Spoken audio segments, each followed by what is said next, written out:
Persuasion by Jane Austen, Chapter 1.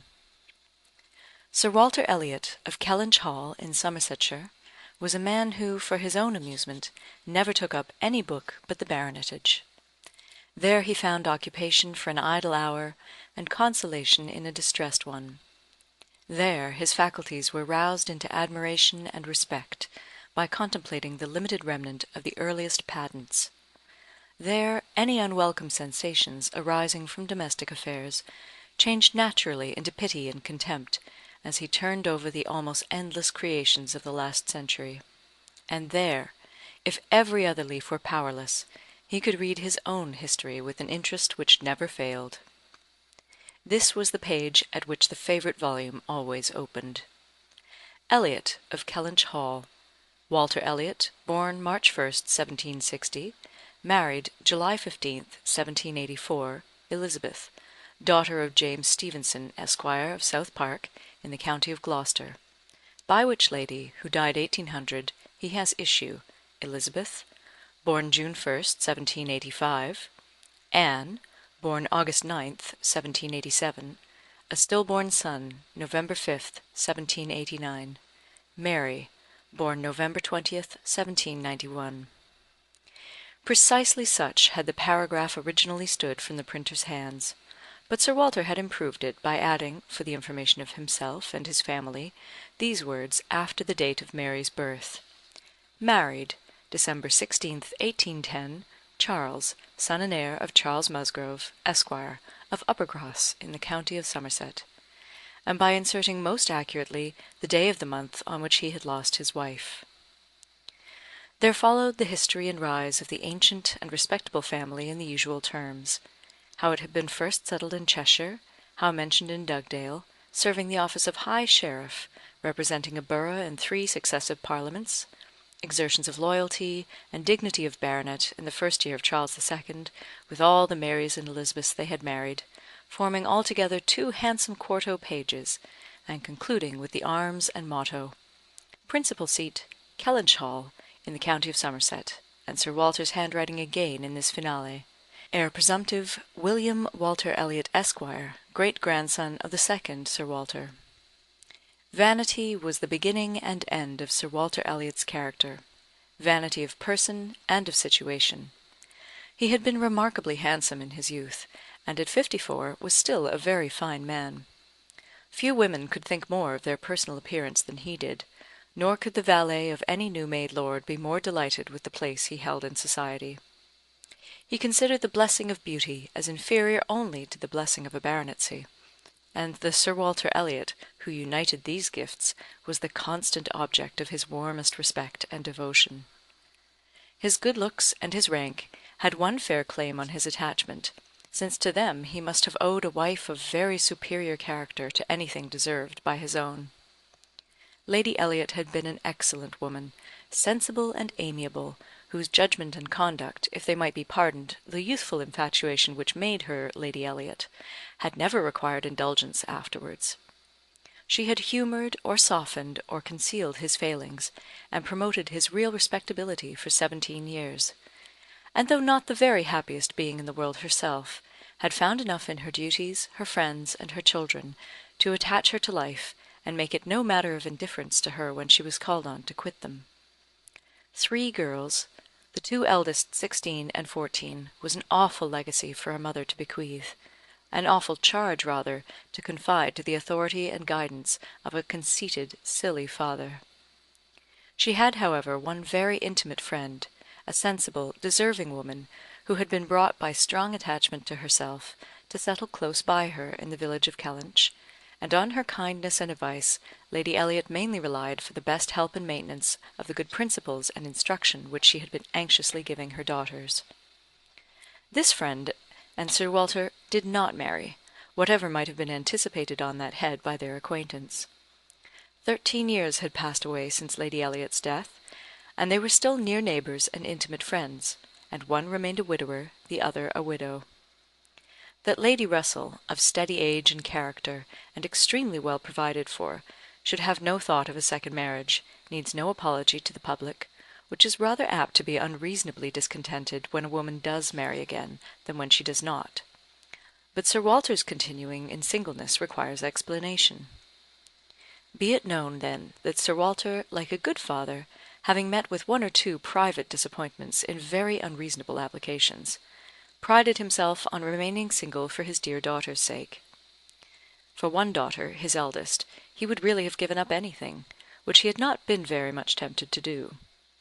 Elizabeth had succeeded at 16 to all that was possible of her mother's rights and consequence, and being very handsome, and very like himself, her influence had always been great, and they had gone on together most happily.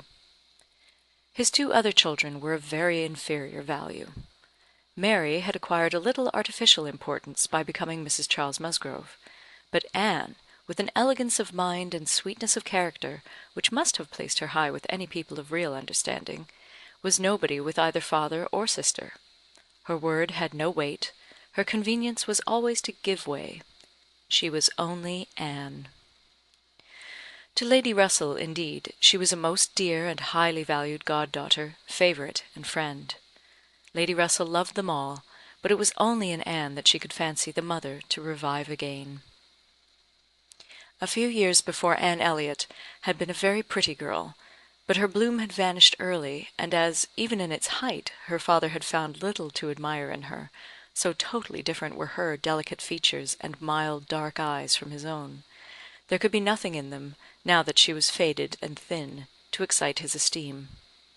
He had never indulged much hope, he now had none, of ever reading her name in any other page of his favourite work.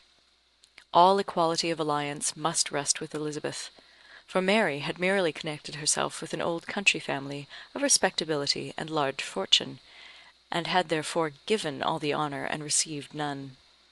Elizabeth would, one day or other, marry suitably. It sometimes happens that a woman is handsomer at 29 than she was 10 years before, and, generally speaking, if there has been neither ill health nor anxiety, it is a time of life at which scarcely any charm is lost.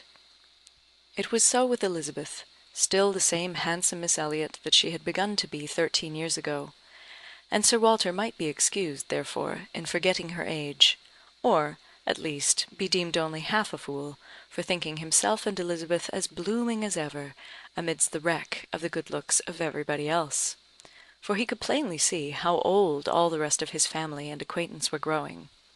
Anne haggard, Mary coarse, every face in the neighbourhood worsting, and the rapid increase of the crow's foot about Lady Russell's temples had long been a distress to him. Elizabeth did not quite equal her father in personal contentment. 13 years had seen her mistress of Kellynch Hall, presiding and directing with a self-possession and decision which could never have given the idea of her being younger than she was. For 13 years she had been doing the honours and laying down the domestic law at home, and leading the way to the chaise and four, and walking immediately after Lady Russell out of all the drawing-rooms and dining-rooms in the country. 13 winters' revolving frosts had seen her opening every ball of credit which a scanty neighbourhood afforded, and 13 springs shone their blossoms as she travelled up to London with her father for a few weeks' annual enjoyment of the great world. She had the remembrance of all this, she had the consciousness of being 29 to give her some regrets and some apprehensions. She was fully satisfied of being still quite as handsome as ever, but she felt her approach to the years of danger, and would have rejoiced to be certain of being properly solicited by baronet blood within the next 12-month or two. Then might she again take up the book of books with as much enjoyment as in her early youth, but now she liked it not. Always to be presented with the date of her own birth, and see no marriage follow but that of a youngest sister, made the book an evil, and more than once, when her father had left it open on the table near her, she had closed it with averted eyes and pushed it away. She had had a disappointment, moreover, which that book, and especially the history of her own family, must ever present the remembrance of. The heir presumptive, the very William Walter Elliot, Esquire, whose rights had been so generally supported by her father, had disappointed her. She had, while a very young girl, as soon as she had known him to be, in the event of her having no brother, the future baronet, meant to marry him, and her father had always meant that she should. He had not been known to them as a boy, but soon after Lady Elliot's death, Sir Walter had sought the acquaintance, and though his overtures had not been met with any warmth, he had persevered in seeking it, making allowance for the modest drawing back of youth; and in one of their spring excursions to London, when Elizabeth was in her first bloom, Mr. Elliot had been forced into the introduction. He was at that time a very young man, just engaged in the study of the law, and Elizabeth found him extremely agreeable, and every plan in his favour was confirmed. He was invited to Kellynch Hall, he was talked of and expected all the rest of the year, but he never came. The following spring he was seen again in town, found equally agreeable, again encouraged, invited, and expected, and again he did not come, and the next tidings were that he was married. Instead of pushing his fortune in the line marked out for the heir of the house of Elliot, he had purchased independence by uniting himself to a rich woman of inferior birth. Sir Walter had resented it. As the head of the house, he felt that he ought to have been consulted, especially after taking the young man so publicly by the hand. For they must have been seen together, he observed, once at Tattersall's, and twice in the lobby of the House of Commons. His disapprobation was expressed, but apparently very little regarded. Mr. Elliot had attempted no apology, and shown himself as unsolicitous of being longer noticed by the family, as Sir Walter considered him unworthy of it. All acquaintance between them had ceased. This very awkward history of Mr. Elliot was still, after an interval of several years, felt with anger by Elizabeth, who had liked the man for himself, and still more for being her father's heir, and whose strong family pride could see only in him a proper match for Sir Walter Elliot's eldest daughter. There was not a baronet from A to Z whom her feelings could have so willingly acknowledged as an equal.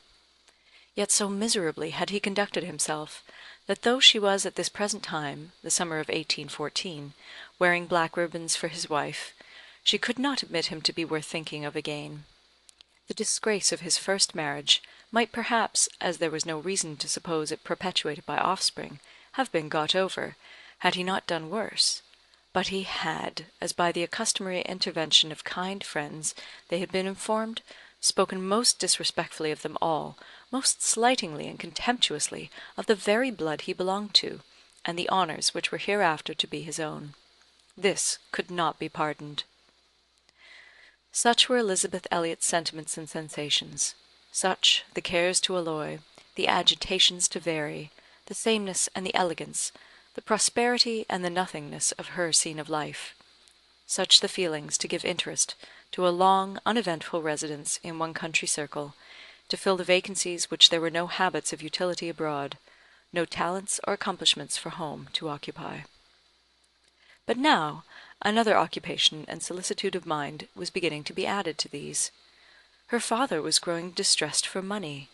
She knew that when he now took up the baronetage it was to drive the heavy bills of his tradespeople, and the unwelcome hints of Mr. Shepherd, his agent, from his thoughts. The Kellynch property was good, but not equal to Sir Walter's apprehension of the state required in its possessor. While Lady Elliot lived, there had been method, moderation, and economy, which had just kept him within his income, but with her had died all such right-mindedness, and from that period he had been constantly exceeding it. It had not been possible for him to spend less. He had done nothing but what Sir Walter Elliot was imperiously called on to do. But blameless as he was not only growing dreadfully in debt, but was hearing of it so often that it became vain to attempt concealing it longer, even partially, from his daughter. He had given her some hints of it the last spring in town. He had gone so far even as to say, "Can we retrench? Does it occur to you that there is any one article in which we can retrench?" And Elizabeth, to do her justice, had in the first ardour of female alarm set seriously to think what could be done, and had finally proposed these two branches of economy, to cut off some unnecessary charities, and to refrain from new furnishing the drawing-room, to which expedients she afterwards added the happy thought of their taking no present down to Anne, as had been the usual yearly custom. But these measures, however good in themselves, were insufficient for the real extent of the evil, the whole of which Sir Walter found himself obliged to confess to her soon afterwards. Elizabeth had nothing to propose of deeper efficacy. She felt herself ill-used and unfortunate, as did her father, and they were neither of them able to devise any means of lessening their expenses without compromising their dignity, or relinquishing their comforts in a way not to be borne. There was only a small part of his estate that Sir Walter could dispose of, but had every acre been alienable, it would have made no difference. He had condescended to mortgage as far as he had the power, but he would never condescend to sell. No, he would never disgrace his name so far. The Kellynch estate should be transmitted whole and entire, as he had received it. Their two confidential friends, Mr. Shepherd, who lived in the neighbouring market town, and Lady Russell, were called on to advise them, and both father and daughter seemed to expect that something should be struck out by one or the other to remove their embarrassments, and reduce their expenditure, without involving the loss of any indulgence of taste or pride. Chapter 2. Mr. Shepherd, a civil, cautious lawyer, who, whatever might be his hold or his views on Sir Walter, would rather have the disagreeable prompted by anybody else, excused himself from offering the slightest hint, and only begged leave to recommend an implicit reference to the excellent judgment of Lady Russell, from whose known good sense he fully expected to have just such resolute measures advised as he meant to see finally adopted. Lady Russell was most anxiously zealous on the subject, and gave it much serious consideration. She was a woman rather of sound than of quick abilities, whose difficulties in coming to any decision in this instance were great, from the opposition of two leading principles. She was of strict integrity herself, with a delicate sense of honour, but she was as desirous of saving Sir Walter's feelings, as solicitous for the credit of the family, as aristocratic in her ideas of what was due to them, as anybody of sense and honesty could well be. She was a benevolent, charitable, good woman, and capable of strong attachments, most correct in her conduct, strict in her notions of decorum, and with manners that were held a standard of good breeding. She had a cultivated mind, and was, generally speaking, rational and consistent. But she had prejudices on the side of ancestry. She had a value for rank and consequence which blinded her a little to the faults of those who possessed them. Herself the widow of only a knight, she gave the dignity of a baronet all its due; and Sir Walter, independent of his claims as an old acquaintance, an attentive neighbour, an obliging landlord, the husband of her very dear friend, the father of Anne and her sisters, was, as being Sir Walter in her apprehension, entitled to a great deal of compassion and consideration under his present difficulties. They must retrench, that did not admit of a doubt, but she was very anxious to have it done with the least possible pain to him and Elizabeth. She drew up plans of economy, she made exact calculations, and she did what nobody else thought of doing. She consulted Anne, who never seemed considered by the others as having any interest in the question. She consulted, and in a degree was influenced by her in marking out the scheme of retrenchment which was at last submitted to Sir Walter. Every emendation of Anne's had been on the side of honesty against importance. She wanted more vigorous measures, a more complete reformation, a quicker release from debt, a much higher tone of indifference for everything but justice and equity. "If we can persuade your father to all this," said Lady Russell, looking over her paper, "much may be done. If he will adopt these regulations, in 7 years he will be clear, and I hope we may be able to convince him and Elizabeth that Kellynch Hall has a respectability in itself which cannot be affected by these reductions, and that the true dignity of Sir Walter Elliot will be very far from lessened in the eyes of sensible people by his acting like a man of principle.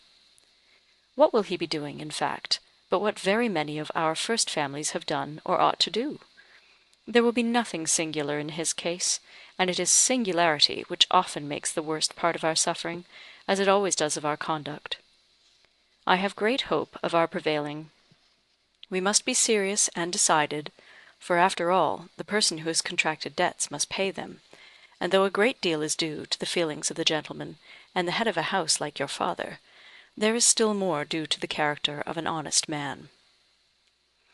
This was the principle on which Anne wanted her father to be proceeding, his friends to be urging him.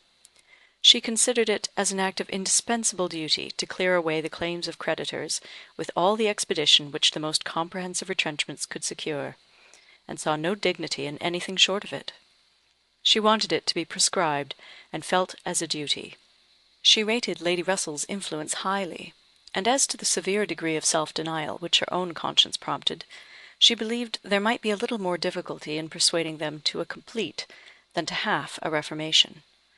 Her knowledge of her father and Elizabeth inclined her to think that the sacrifice of one pair of horses would be hardly less painful than of both, and so on through the whole list of Lady Russell's too gentle reductions.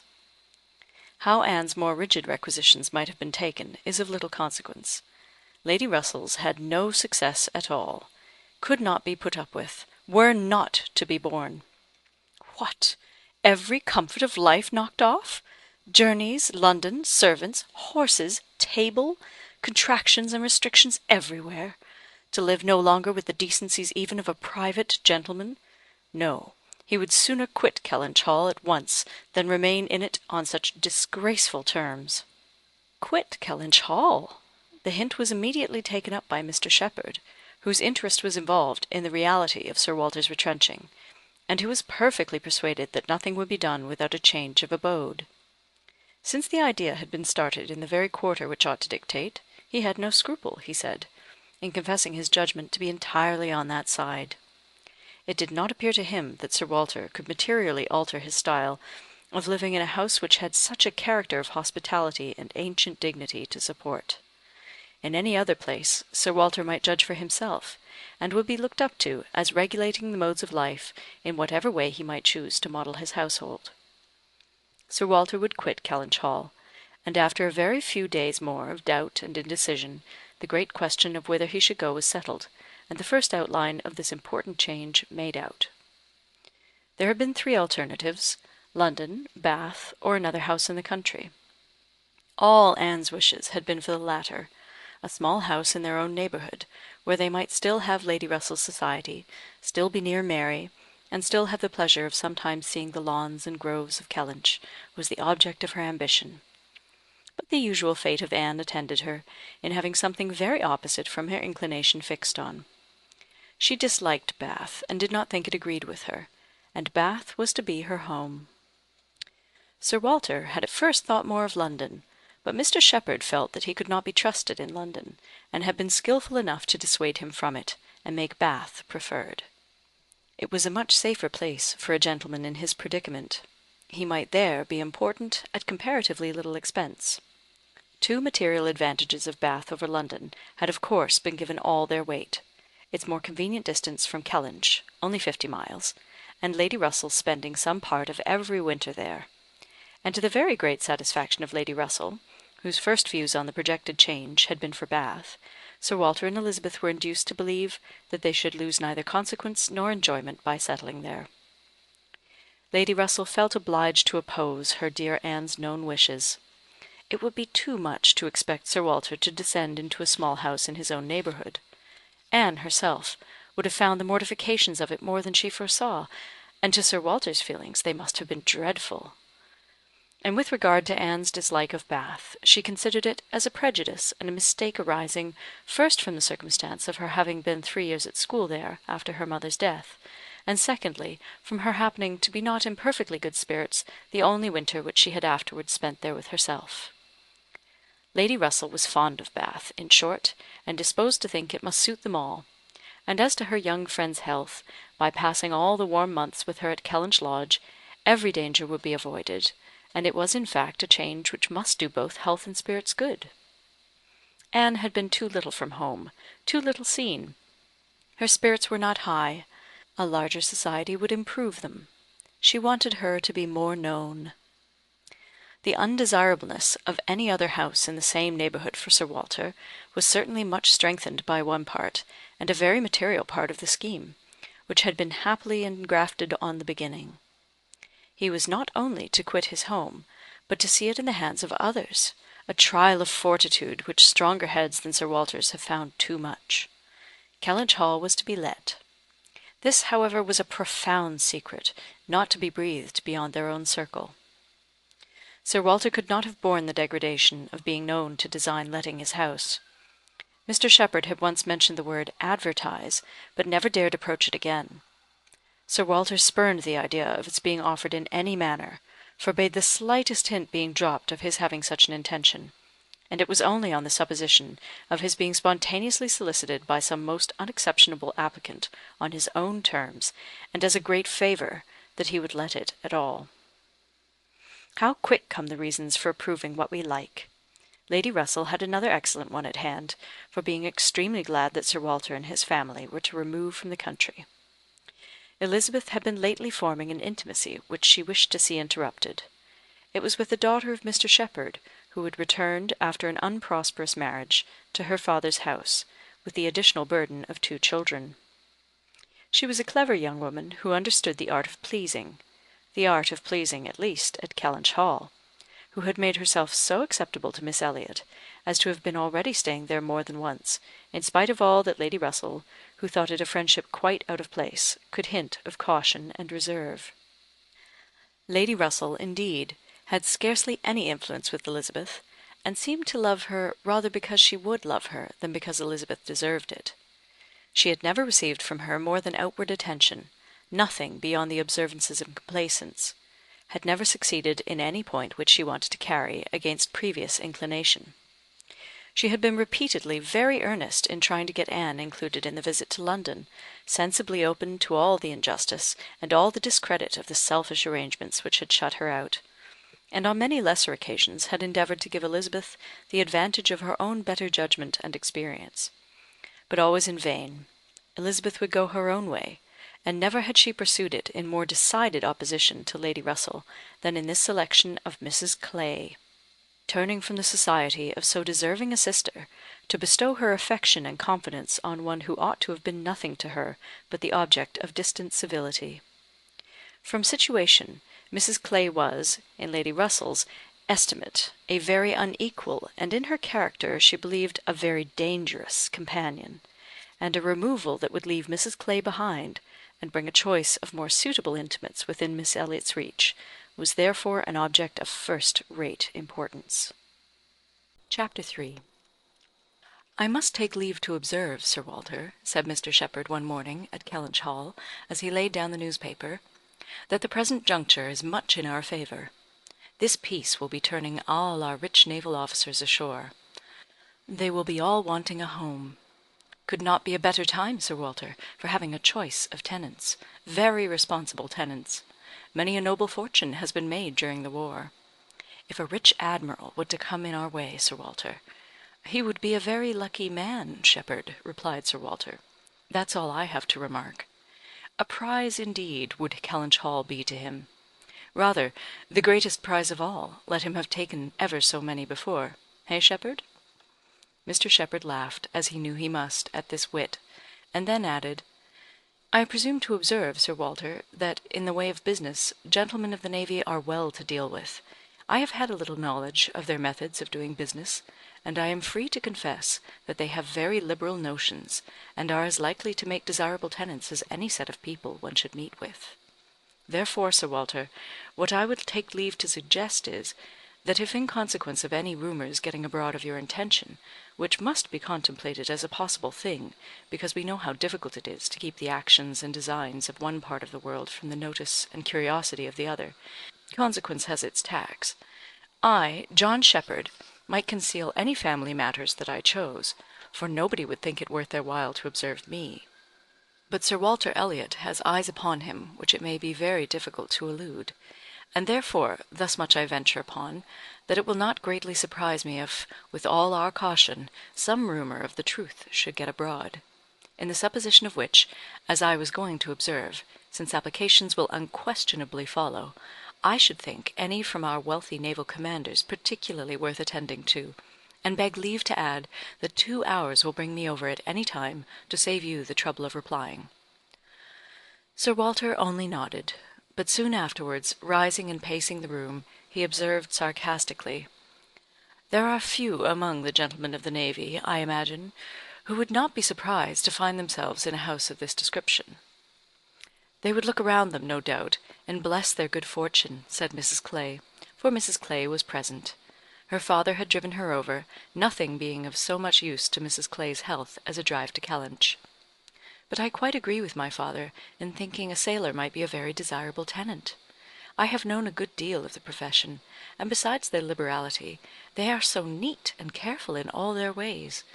These valuable pictures of yours, Sir Walter, if you choose to leave them, would be perfectly safe.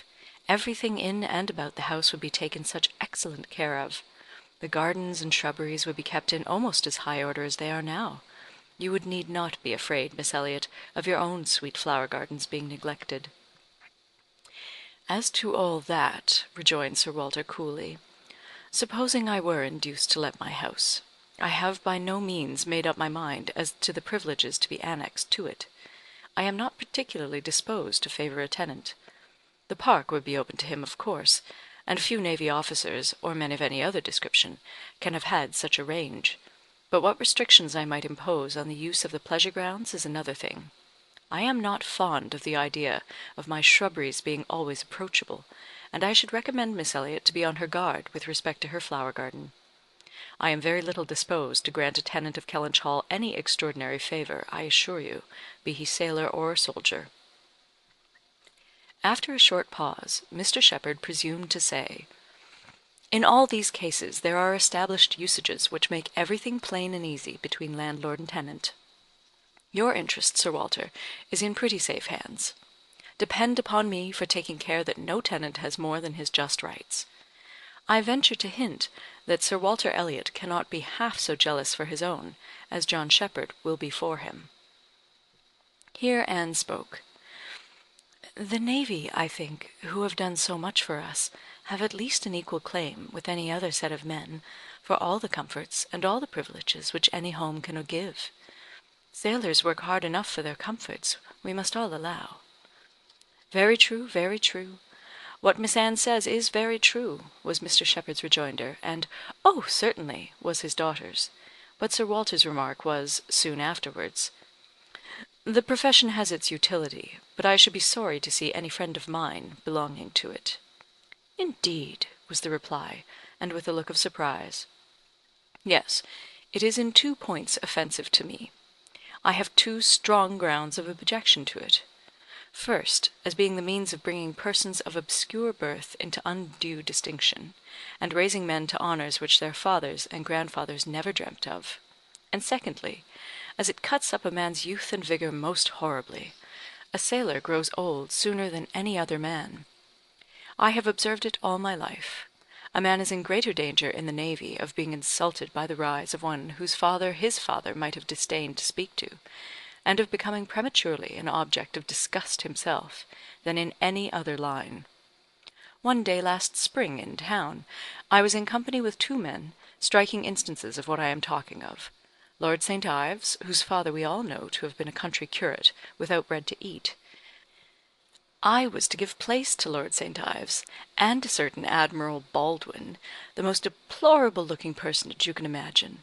His face, the colour of mahogany, rough and rugged to the last degree, all lines and wrinkles, 9 grey hairs of a side, and nothing but a dab of powder at top. 'In the name of heaven, who is that old fellow?' said I to a friend of mine who was standing near, Sir Basil Morley. 'Old fellow!' cried Sir Basil. 'It is Admiral Baldwin. What do you take his age to be?' 60, said I, or perhaps 62. 40, replied Sir Basil. 40 and no more. Picture to yourselves my amazement. I shall not easily forget Admiral Baldwin. I never saw quite so wretched an example of what a seafaring life can do, but to a degree. I know it is the same with them all. They are all knocked about and exposed to every climate and every weather till they are not fit to be seen. It is a pity they are not knocked on the head at once before they reach Admiral Baldwin's age." "Nay, Sir Walter," cried Mrs. Clay, "this is being severe indeed. Have a little mercy on the poor men. We are not all born to be handsome. The sea is no beautifier, certainly. Sailors do grow old betimes, I have often observed it. They soon lose the look of youth. But then, is it not the same with many other professions, perhaps most others? Soldiers in active service are not at all better off, and even in the quieter professions there is a toil and a labour of the mind, if not of the body, which seldom leaves a man's looks to the natural effect of time. The lawyer plods, quite careworn, the physician is up at all hours, and travelling in all weather, and even the clergyman. She stopped a moment to consider what might do for the clergyman. And even the clergyman, you know, is obliged to go into infected rooms, and expose his health and looks to all the injury of a poisonous atmosphere. In fact, as I have long been convinced, though every profession is necessary and honourable in its turn, it is only the lot of those who are not obliged to follow any, who can live in a regular way, in the country, choosing their own hours, following their own pursuits, and living on their own property, without the torment of trying for more. It is only their lot, I say, to hold the blessings of health and a good appearance to the utmost.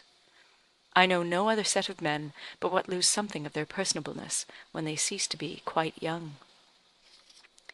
It seemed as if Mr. Shepherd, in this anxiety to bespeak Sir Walter's goodwill towards a naval officer as a tenant, had been gifted with foresight, for the very first application for the house was from an Admiral Croft, with whom he shortly afterwards fell into company in attending the quarter sessions at Taunton. And indeed he had received a hint of the Admiral from a London correspondent.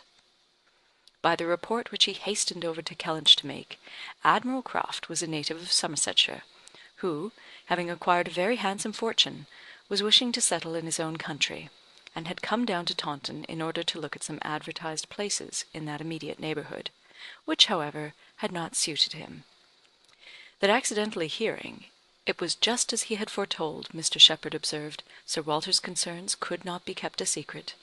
Accidentally hearing of the possibility of Kellynch Hall being to let, and understanding his, Mr. Shepherd's, connection with the owner, he had introduced himself to him in order to make particular inquiries, and had, in the course of a pretty long conference, expressed as strong an inclination for the place as a man who knew it only by description could feel, and given Mr. Shepherd, in his explicit account of himself, every proof of his being a most responsible, eligible tenant.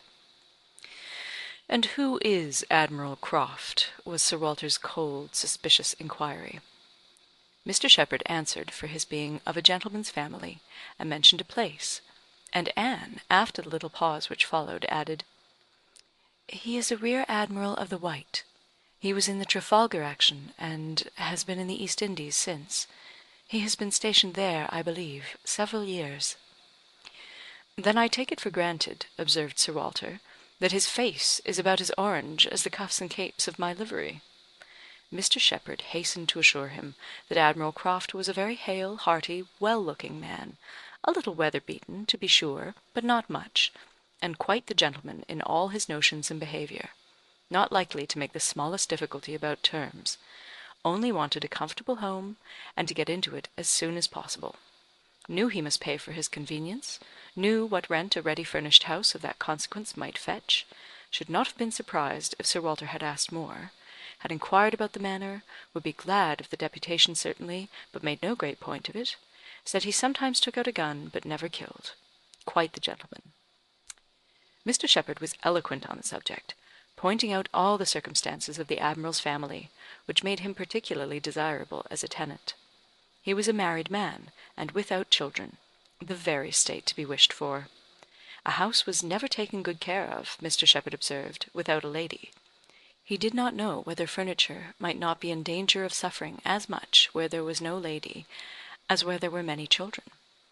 A lady without a family was the very best preserver of furniture in the world. He had seen Mrs. Croft too. She was at Taunton with the Admiral, and had been present almost all the time they were talking the matter over.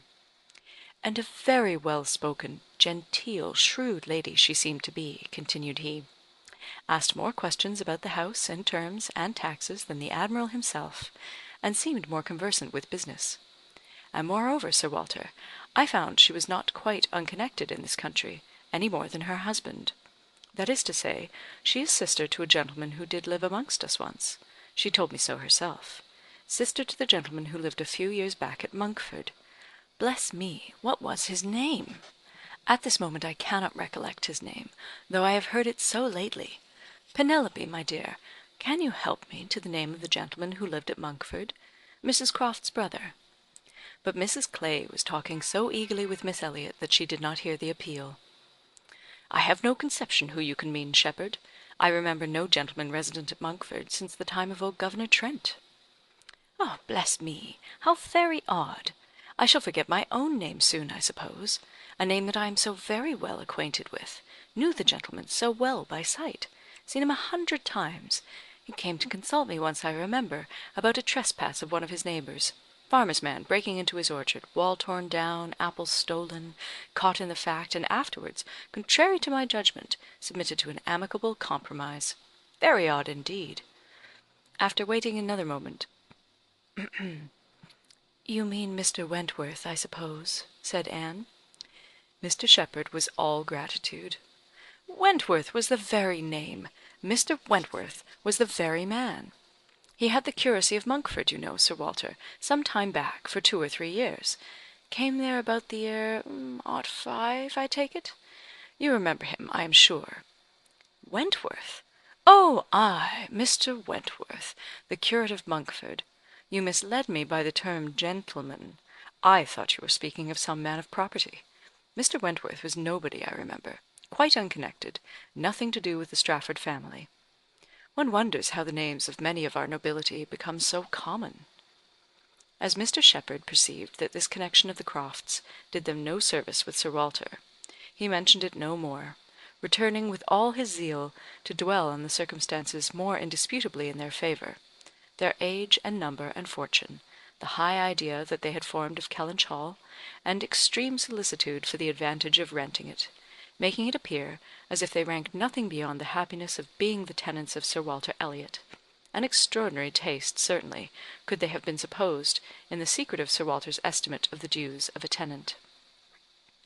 It succeeded, however, and though Sir Walter must ever look with an evil eye on any one intending to inhabit that house, and think them infinitely too well off in being permitted to rent it on the highest terms, he was talked into allowing Mr. Shepherd to proceed in the treaty, and authorizing him to wait on Admiral Croft, who still remained at Taunton, and fix a day for the house being seen.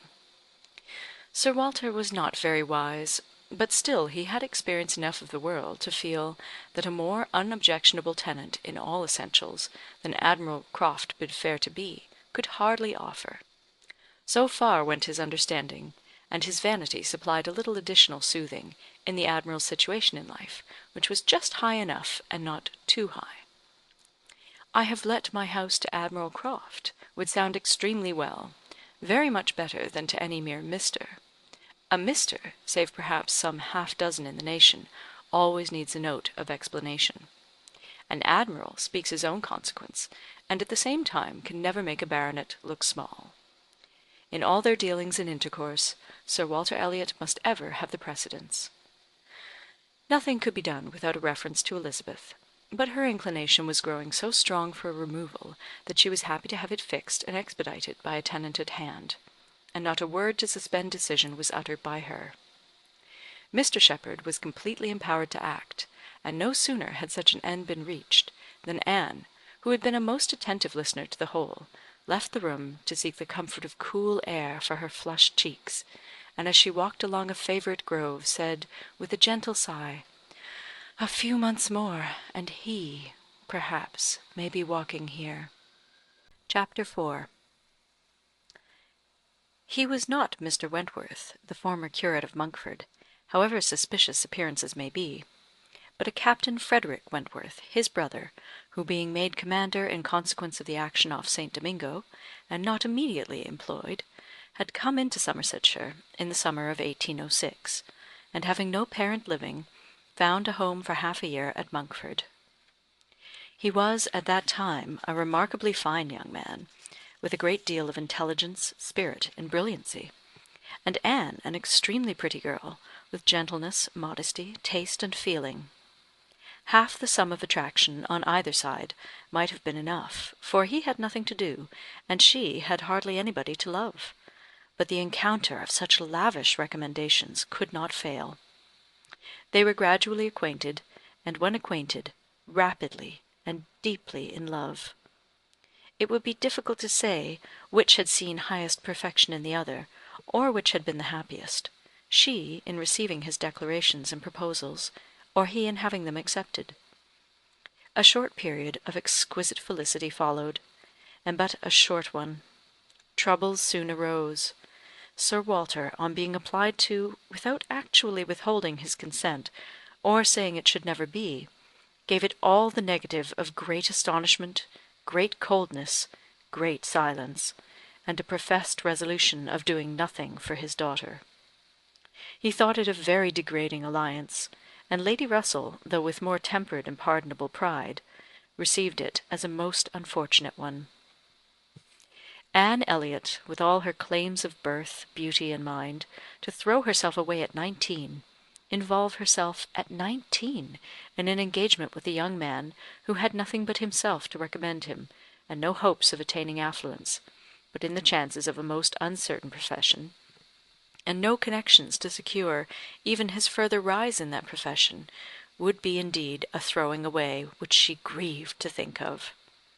Anne Elliot, so young, known to so few, to be snatched off by a stranger, without alliance or fortune, or rather sunk by him into a state of most wearing, anxious, youth-killing dependence.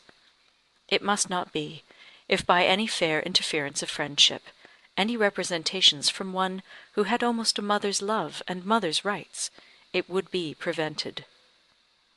Captain Wentworth had no fortune. He had been lucky in his profession, but spending freely what had come freely, had realized nothing. But he was confident that he should soon be rich, full of life and ardour. He knew that he should soon have a ship, and soon be on a station that would lead to everything he wanted. He had always been lucky. He knew he should be so still. Such confidence, powerful in its own warmth, and bewitching in the wit which often expressed it, must have been enough for Anne. But Lady Russell saw it very differently. His sanguine temper and fearlessness of mind operated very differently on her.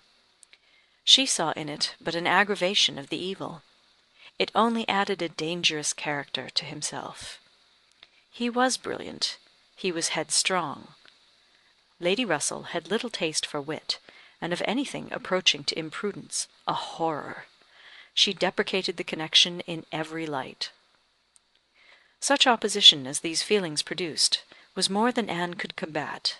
Young and gentle as she was, it might yet have been possible to withstand her father's ill will, though unsoftened by one kind word or look on the part of her sister.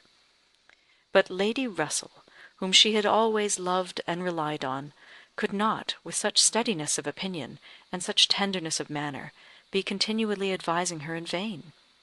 She was persuaded to believe the engagement a wrong thing, indiscreet, improper, hardly capable of success, and not deserving it.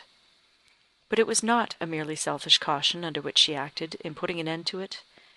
Had she not imagined herself consulting his good, even more than her own, she could hardly have given him up.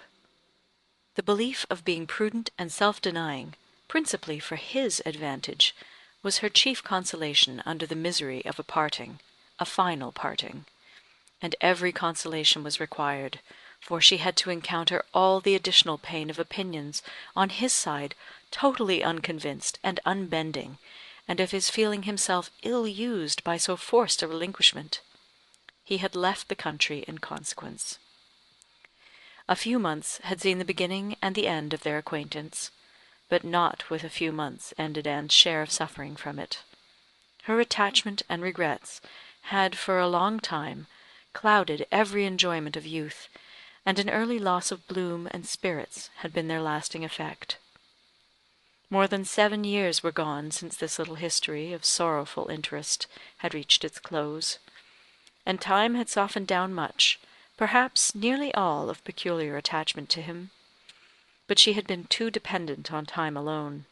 No aid had been given in change of place, except in one visit to Bath soon after the rupture, or in any novelty or enlargement of society. No one had ever come within the Kellynch circle who could bear a comparison with Frederick Wentworth, as he stood in her memory. No second attachment, the only thoroughly natural, happy, and sufficient cure at her time of life had been possible to the nice tone of her mind, the fastidiousness of her taste, and the small limits of the society around them. She had been solicited, when about 22, to change her name by the young man who not long afterwards found a more willing mind in her younger sister; and Lady Russell had lamented her refusal, for Charles Musgrove was the eldest son of a man whose landed property and general importance were second in that country only to Sir Walter's, and of good character and appearance; and however Lady Russell might have asked yet for something more while Anne was 19, she would have rejoiced to see her at 22 so respectably removed from the partialities and injustice of her father's house, and settled so permanently near herself.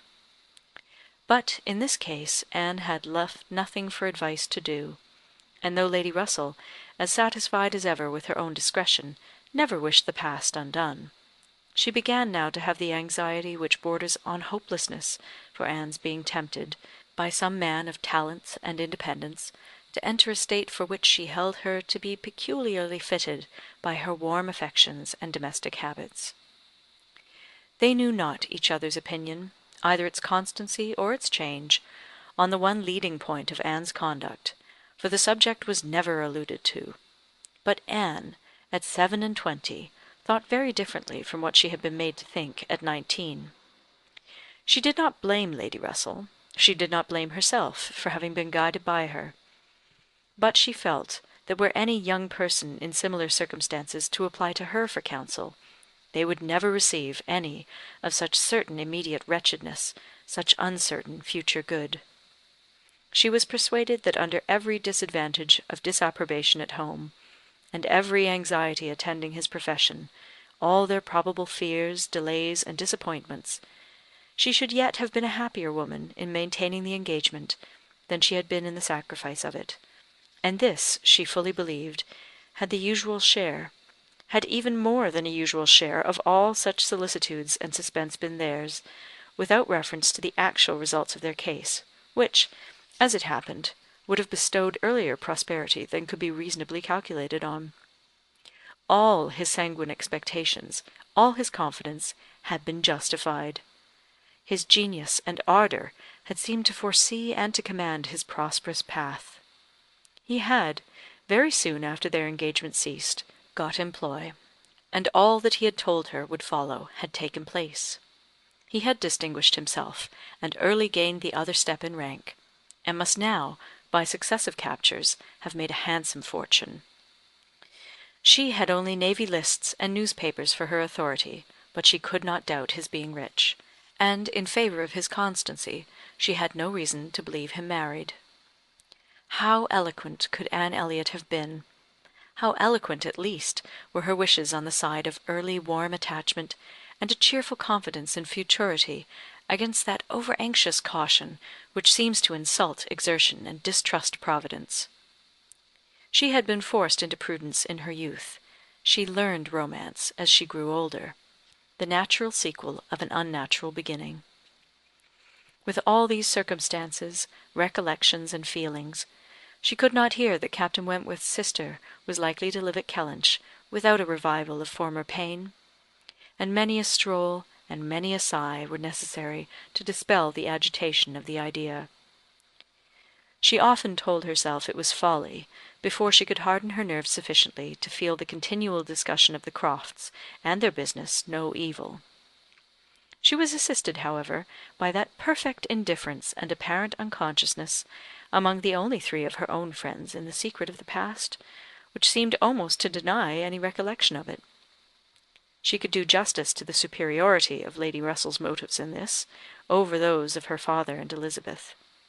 She could honour all the better feelings of her calmness, but the general air of oblivion among them was highly important from whatever it sprung; and in the event of Admiral Croft's really taking Kellynch Hall, she rejoiced anew over the conviction which had always been most grateful to her, of the past being known to those three only among her connections, by whom no syllable, she believed, would ever be whispered, and in the trust that among his, the brother only with whom he had been residing had received any information of their short-lived engagement. That brother had been long removed from the country, and being a sensible man, and moreover a single man at the time, she had a fond dependence on no human creature's having heard of it from him. The sister, Mrs. Croft, had then been out of England, accompanying her husband on a foreign station, and her own sister Mary had been at school while it all occurred, and never admitted by the pride of some, and the delicacy of others, to the smallest knowledge of it afterwards. With these supports, she hoped that the acquaintance between herself and the Crofts, which, with Lady Russell still resident in Kellynch, and Mary fixed only 3 miles off, must be anticipated, need not involve any particular awkwardness. Chapter 5. On the morning appointed for Admiral and Mrs. Croft seeing Kellynch Hall, Anne found it most natural to take her almost daily walk to Lady Russell's, and keep out of the way till all was over, when she found it most natural to be sorry that she had missed the opportunity of seeing them. This meeting of the two parties proved highly satisfactory, and decided the whole business at once. Each lady was previously well disposed for an agreement, and saw nothing therefore but good manners in the other; and with regard to the gentleman, there was such a hearty good humour, such an open, trusting liberality on the Admiral's side, as could not but influence Sir Walter, who had besides been flattered into his very best and most polished behaviour by Mr. Shepherd's assurances of his being known by report to the Admiral as a model of good breeding. The house, and grounds, and furniture were approved, the Crofts were approved, terms, time, everything and everybody was right, and Mr. Shepherd's clerks were set to work, without there having been a single preliminary difference to modify of all that this indenture showeth. Sir Walter, without hesitation, declared the Admiral to be the best-looking sailor he had ever met with, and went so far as to say that, if his own man might have had the arranging of his hair, he should not be ashamed of being seen with him anywhere; and the Admiral, with sympathetic cordiality, observed to his wife as they drove back through the park, "I thought we should soon come to a deal, my dear, in spite of what they told us at Taunton. The Baronet will never set the Thames on fire, but there seems no harm in him." Reciprocal compliments which would have been esteemed about equal. The Crofts were to have possession at Michaelmas, and as Sir Walter proposed removing to Bath in the course of the preceding month, there was no time to be lost in making every dependent arrangement. Lady Russell, convinced that Anne would not be allowed to be of any use, or any importance, in the choice of the house which they were going to secure, was very unwilling to have her hurried away so soon, and wanted to make it possible for her to stay behind till she might convey her to Bath herself after Christmas. But having engagements of her own which must take her from Kellynch for several weeks, she was unable to give the full invitation she wished, and Anne, though dreading the possible heats of September in all the white glare of Bath, and grieving to forego all the influence so sweet and so sad of the autumnal months in the country, did not think that, everything considered, she wished to remain. It would be most right and most wise, and therefore must involve least suffering, to go with the others. Something occurred, however, to give her a different duty. Mary, often a little unwell, and always thinking a great deal of her own complaints, and always in the habit of claiming Anne when anything was the matter, was indisposed, and foreseeing that she should not have a day's health all the autumn, entreated, or rather required her, for it was hardly entreaty, to come to Uppercross Cottage, and bear her company as long as she could want her, instead of going to Bath. "I cannot possibly do without Anne," was Mary's reasoning, and Elizabeth's reply was, "Then I am sure Anne had better stay, for nobody will want her in Bath." To be claimed as a good, though in an improper style, is at least better than being rejected as no good at all; and Anne, glad to be thought of some use, glad to have anything marked out as a duty, and certainly not sorry to have the scene of it in the country, and her own dear country, readily agreed to stay. This invitation of Mary's removed all Lady Russell's difficulties, and it was consequently soon settled that Anne should not go to Bath till Lady Russell took her, and that all the intervening time should be divided between Uppercross Cottage and Kellynch Lodge. So far all was perfectly right, but Lady Russell was almost startled by the wrong of one part of the Kellynch Hall plan, when it burst on her, which was Mrs. Clay's being engaged to go to Bath with Sir Walter and Elizabeth, as a most important and valuable assistant to the latter in all the business before her. Lady Russell was extremely sorry that such a measure should have been resorted to at all, wondered, grieved, and feared, and the affront it contained to Anne, in Mrs. Clay's being of so much use, while Anne could be of none, was a very sore aggravation. Anne herself was become hardened to such affronts, but she felt the imprudence of the arrangement quite as keenly as Lady Russell.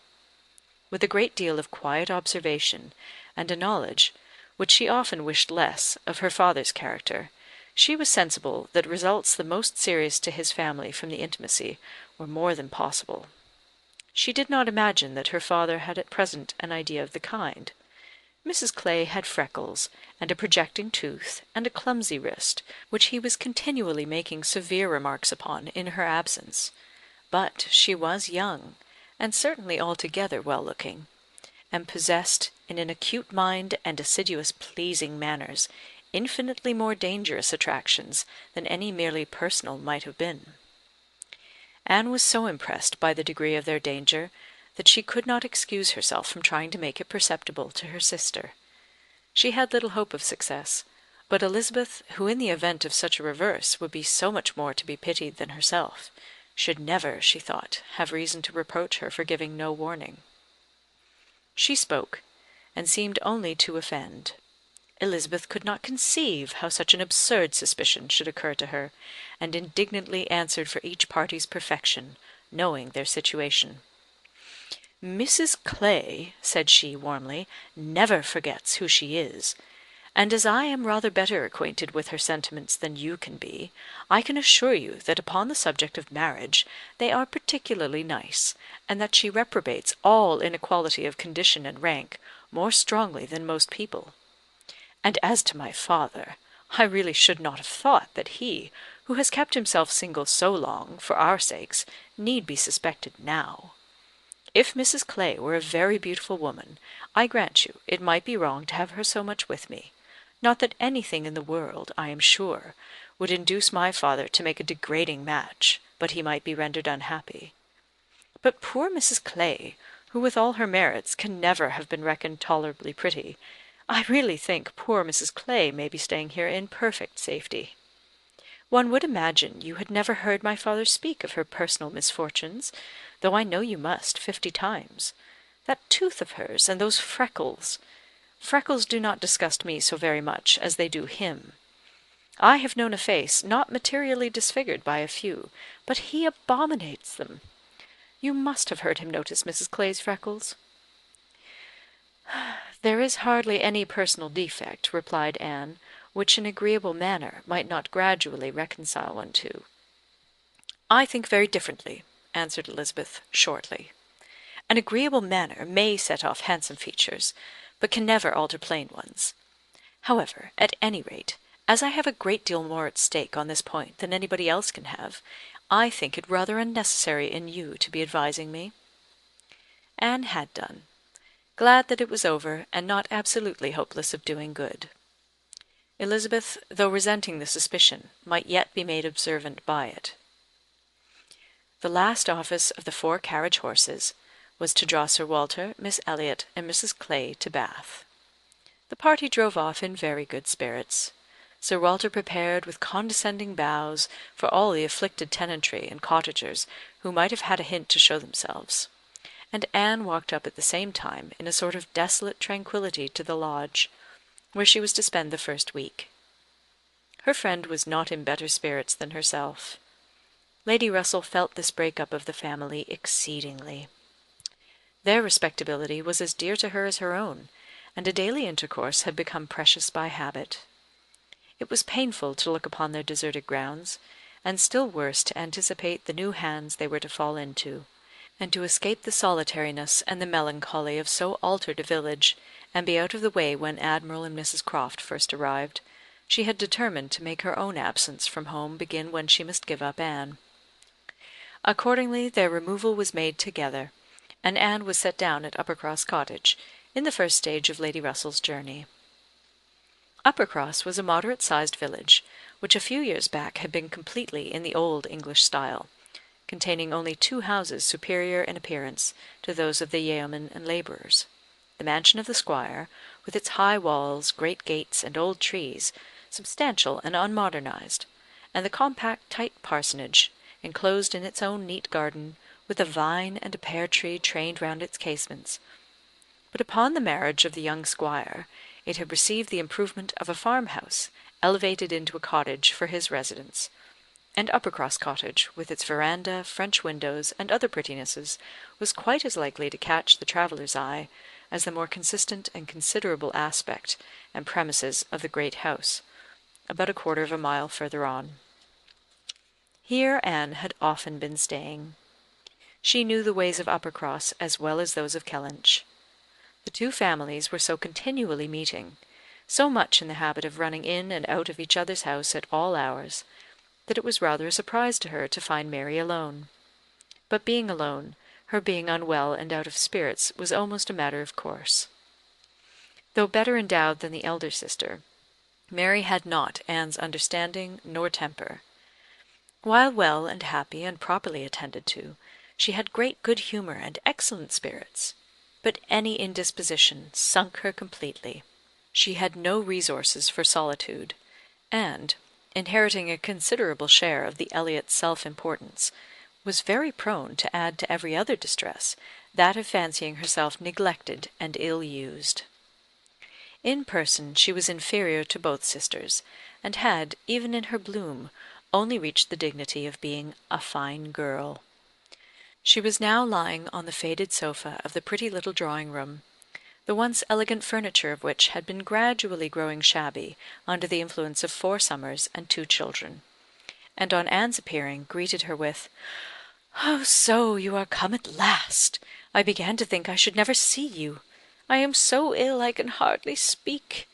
Oh, I have not seen a creature the whole morning." "I am sorry to find you unwell," replied Anne. "You sent me such a good account of yourself on Thursday." "Yes, I made the best of it. I always do. But I was very far from well at the time, and I do not think I was ever so ill in my life as I have been all this morning. Very unfit to be left alone, I am sure. Suppose I were seized of a sudden in some dreadful way, and not able to ring the bell. So Lady Russell would not get out. I do not think she has been in this house 3 times this summer." Anne said what was proper, and inquired after her husband. "Oh, Charles is out shooting. I have not seen him since 7 o'clock. He would go, though I told him how ill I was. He said he should not stay out long, but he has never come back, and it is now almost 1. I assure you I have not seen a soul this whole long morning." "You have had your little boys with you?" "Oh, yes, as long as I could bear their noise. But they are so unmanageable that they do me more harm than good. Little Charles does not mind a word I say, and Walter is growing quite as bad." "Well, you will soon be better now," replied Anne, cheerfully. "You know I always cure you when I come. How are your neighbours at the great house?" "I can give you no account of them. I have not seen one of them to day, except Mr. Musgrove, who just stopped and spoke through the window, but without getting off his horse; and though I told him how ill I was, not one of them have been near me. It did not happen to suit the Miss Musgroves, I suppose, and they never put themselves out of their way." "You will see them yet, perhaps, before the morning is gone. It is early." "Oh, I never want them, I assure you. They talk and laugh a great deal too much for me. Oh, Anne, I am so very unwell. It was quite unkind of you not to come on Thursday." "My dear Mary, recollect what a comfortable account you sent me of yourself. You wrote in the cheerfullest manner, and said you were perfectly well and in no hurry for me; and that being the case, you must be aware that my wish would be to remain with Lady Russell to the last. And besides what I felt on her account, I have really been so busy, have had so much to do, that I could not very conveniently have left Kellynch sooner." "Dear me! What can you possibly have to do?" "A great many things, I assure you. More than I can recollect in a moment, but I can tell you some. I have been making a duplicate of the catalogue of my father's books and pictures. I have been several times in the garden with Mackenzie, trying to understand and make him understand which of Elizabeth's plants are for Lady Russell. I have had all my own little concerns to arrange, books and music to divide, and all my trunks to repack, from not having understood in time what was intended as to the waggons. And one thing I have had to do, Mary, of a more trying nature, going to almost every house in the parish as a sort of take-leave. I was told that they wished it, but all these things took up a great deal of time. Oh, well. And after a moment's pause, but you have never asked me one word about our dinner at the Pools yesterday. Did you go, then? I have made no inquiries, because I concluded you must have been obliged to give up the party. Oh, yes, I went. I was very well yesterday. Nothing at all the matter with me till this morning. It would have been strange if I had not gone. I am very glad you are well enough, and I hope you had a pleasant party. Oh, nothing remarkable. One always knows beforehand what the dinner will be, and who will be there, and it is so very uncomfortable not having a carriage of one's own. Mr. and Mrs. Musgrove took me, and we were so crowded. They are both so very large, and take up so much room, and Mr. Musgrove always sits forward. So there was I, crowded into the back seat with Henrietta and Louisa, and I think it very likely that my illness to-day may be owing to it. A little further perseverance and patience and forced cheerfulness on Anne's side produced nearly a cure on Mary's. She could soon sit upright on the sofa, and began to hope she might be able to leave it by dinner-time. Then, forgetting to think of it, she was at the other end of the room, beautifying a nosegay. Then she ate her cold meat, and then she was well enough to propose a little walk. "Where shall we go?" said she, when they were ready. "I suppose you will not like to call at the great house before they have been to see you." "I have not the smallest objection on that account," replied Anne. "I should never think of standing on such ceremony with people I know so well as Mrs. and the Miss Musgroves." "Oh, but they ought to call upon you as soon as possible. They ought to feel what is due to you as my sister. However, we may as well go and sit with them a little while, and when we have got that over we can enjoy our walk."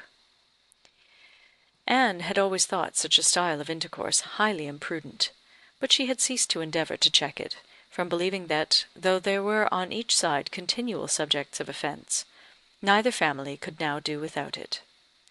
To the great house accordingly they went, to sit the full half-hour in the old-fashioned square parlour, with a small carpet and shining floor, to which the present daughters of the house were gradually giving the proper air of confusion by a grand pianoforte and a harp, flower-stands, and little tables placed in every direction. Oh, could the originals of the portraits against the wainscot, could the gentlemen in brown velvet and the ladies in blue satin have seen what was going on, have been conscious of such an overthrow of all order and neatness. The portraits themselves seemed to be staring in astonishment. The Musgroves, like their houses, were in a state of alteration, perhaps of improvement. The father and mother were in the old English style, and the young people in the new. Mr. and Mrs. Musgrove were a very good sort of people, friendly and hospitable, not much educated, and not at all elegant. Their children had more modern minds and manners. There was a numerous family, but the only two grown up, excepting Charles, were Henrietta and Louisa, young ladies of 19 and 20, who had brought from a school at Exeter all the usual stock of accomplishments, and were now, like thousands of other young ladies, living to be fashionable, happy, and merry. Their dress had every advantage. Their faces were rather pretty, their spirits extremely good, their manners unembarrassed and pleasant. They were of consequence at home, and favourites abroad. Anne always contemplated them as some of the happiest creatures of her acquaintance, but still, saved as we all are by some comfortable feeling of superiority from wishing for the possibility of exchange, she would not have given up her own more elegant and cultivated mind for all their enjoyments, and envied them nothing but that seemingly perfect good understanding and agreement together, that good-humoured mutual affection, of which she had known so little herself with either of her sisters. They were received with great cordiality. Nothing seemed amiss on the side of the great house family, which was generally, as Anne very well knew, the least to blame. The half-hour was chatted away pleasantly enough, and she was not at all surprised, at the end of it, to have their walking party joined by both the Miss Musgroves, at Mary's particular invitation. Chapter 6. Anne had not wanted this visit to Uppercross to learn that a removal from one set of people to another, though at a distance of only 3 miles, will often include a total change of conversation, opinion, and idea.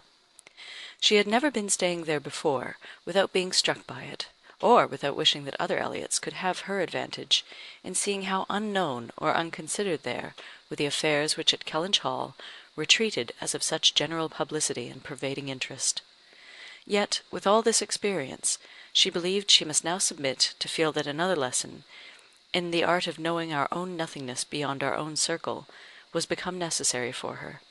For certainly, coming as she did, with a heart full of the subject which had been completely occupying both houses in Kellynch for many weeks, she had expected rather more curiosity and sympathy than she found in the separate but very similar remark of Mr. and Mrs. Musgrove.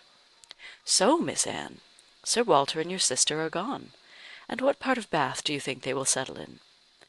And this without much waiting for an answer, or in the young lady's edition of, "I hope we shall be in Bath in the winter, but remember, papa, if we do go, we must be in a good situation. None of your Queen's Squares for us." Or in the anxious supplement from Mary of, "Upon my word, I shall be pretty well off when you are all gone away to be happy at Bath." She could only resolve to avoid such self-delusion in future, and think with heightened gratitude of the extraordinary blessing of having one such truly sympathizing friend as Lady Russell. The Mr. Musgroves had their own game to guard and to destroy, their own horses, dogs, and newspapers to engage them, and the females were fully occupied in all the other common subjects of housekeeping, neighbours, dress, dancing, and music. She acknowledged it to be very fitting that every little social commonwealth should dictate its own matters of discourse, and hoped ere long to become a not unworthy member of the one she was now transplanted into. With the prospect of spending at least 2 months at Uppercross, it was highly incumbent on her to clothe her imagination, her memory, and all her ideas in as much of Uppercross as possible. She had no dread of these 2 months. Mary was not so repulsive and unsisterly as Elizabeth, nor so inaccessible to all influence of hers. Neither was there anything among the other component parts of the cottage inimical to comfort. She was always on friendly terms with her brother-in-law, and in the children, who loved her nearly as well and respected her a great deal more than their mother, she had an object of interest, amusement, and wholesome exertion. Charles Musgrove was civil and agreeable.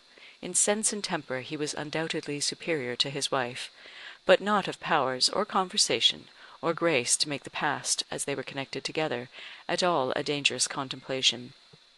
Though, at the same time, Anne could believe with Lady Russell that a more equal match might have greatly improved him, and that a woman of real understanding might have given more consequence to his character, and more usefulness, rationality, and elegance to his habits and pursuits. As it was, he did nothing with much zeal but sport, and his time was otherwise trifled away, without benefit from books or anything else. He had very good spirits, which never seemed much affected by his wife's occasional lowness, bore with her unreasonableness sometimes to Anne's admiration, and upon the whole, though there was very often a little disagreement, in which she had sometimes more share than she wished, being appealed to by both parties, they might pass for a happy couple. They were always perfectly agreed in the want of more money, and a strong inclination for a handsome present from his father.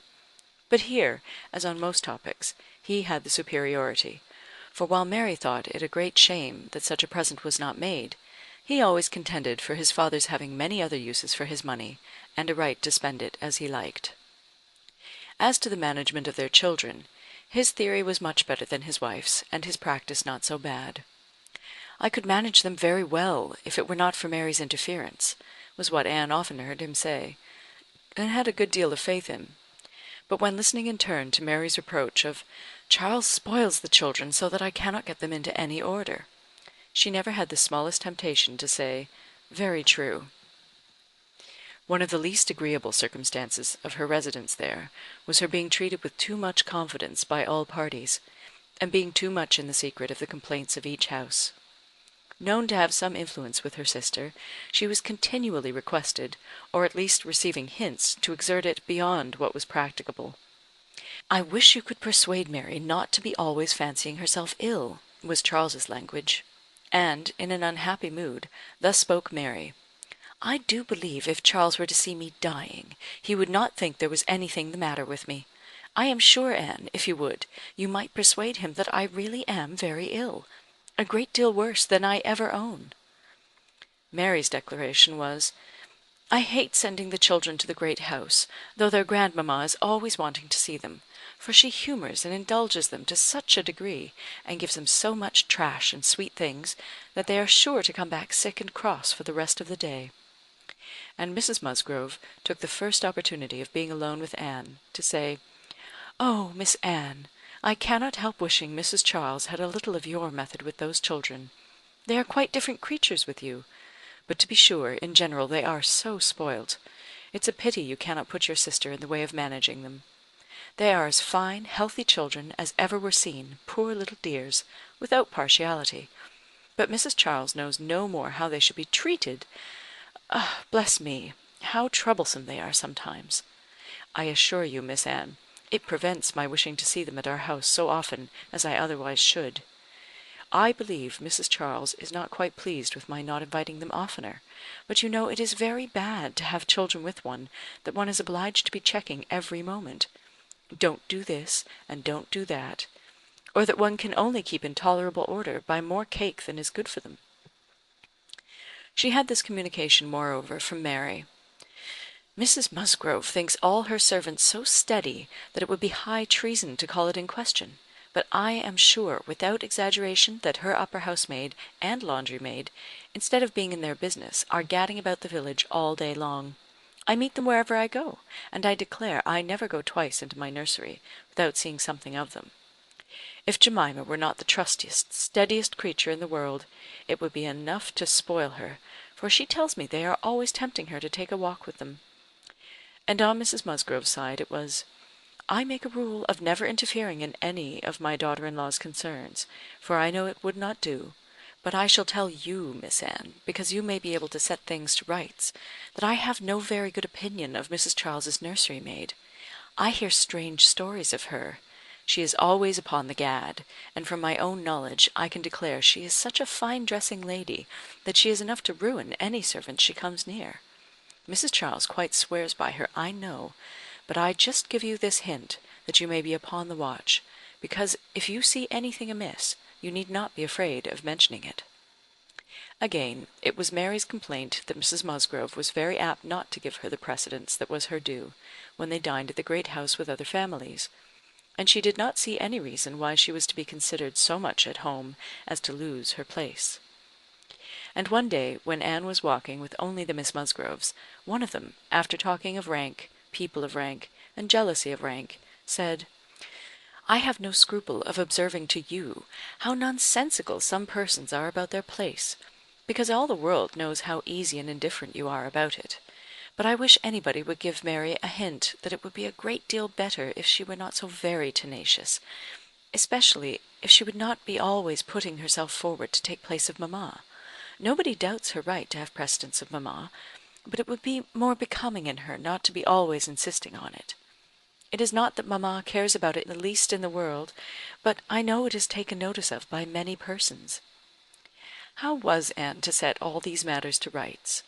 She could do little more than listen patiently, soften every grievance, and excuse each to the other, give them all hints of the forbearance necessary between such near neighbours, and make those hints broadest which were meant for her sister's benefit.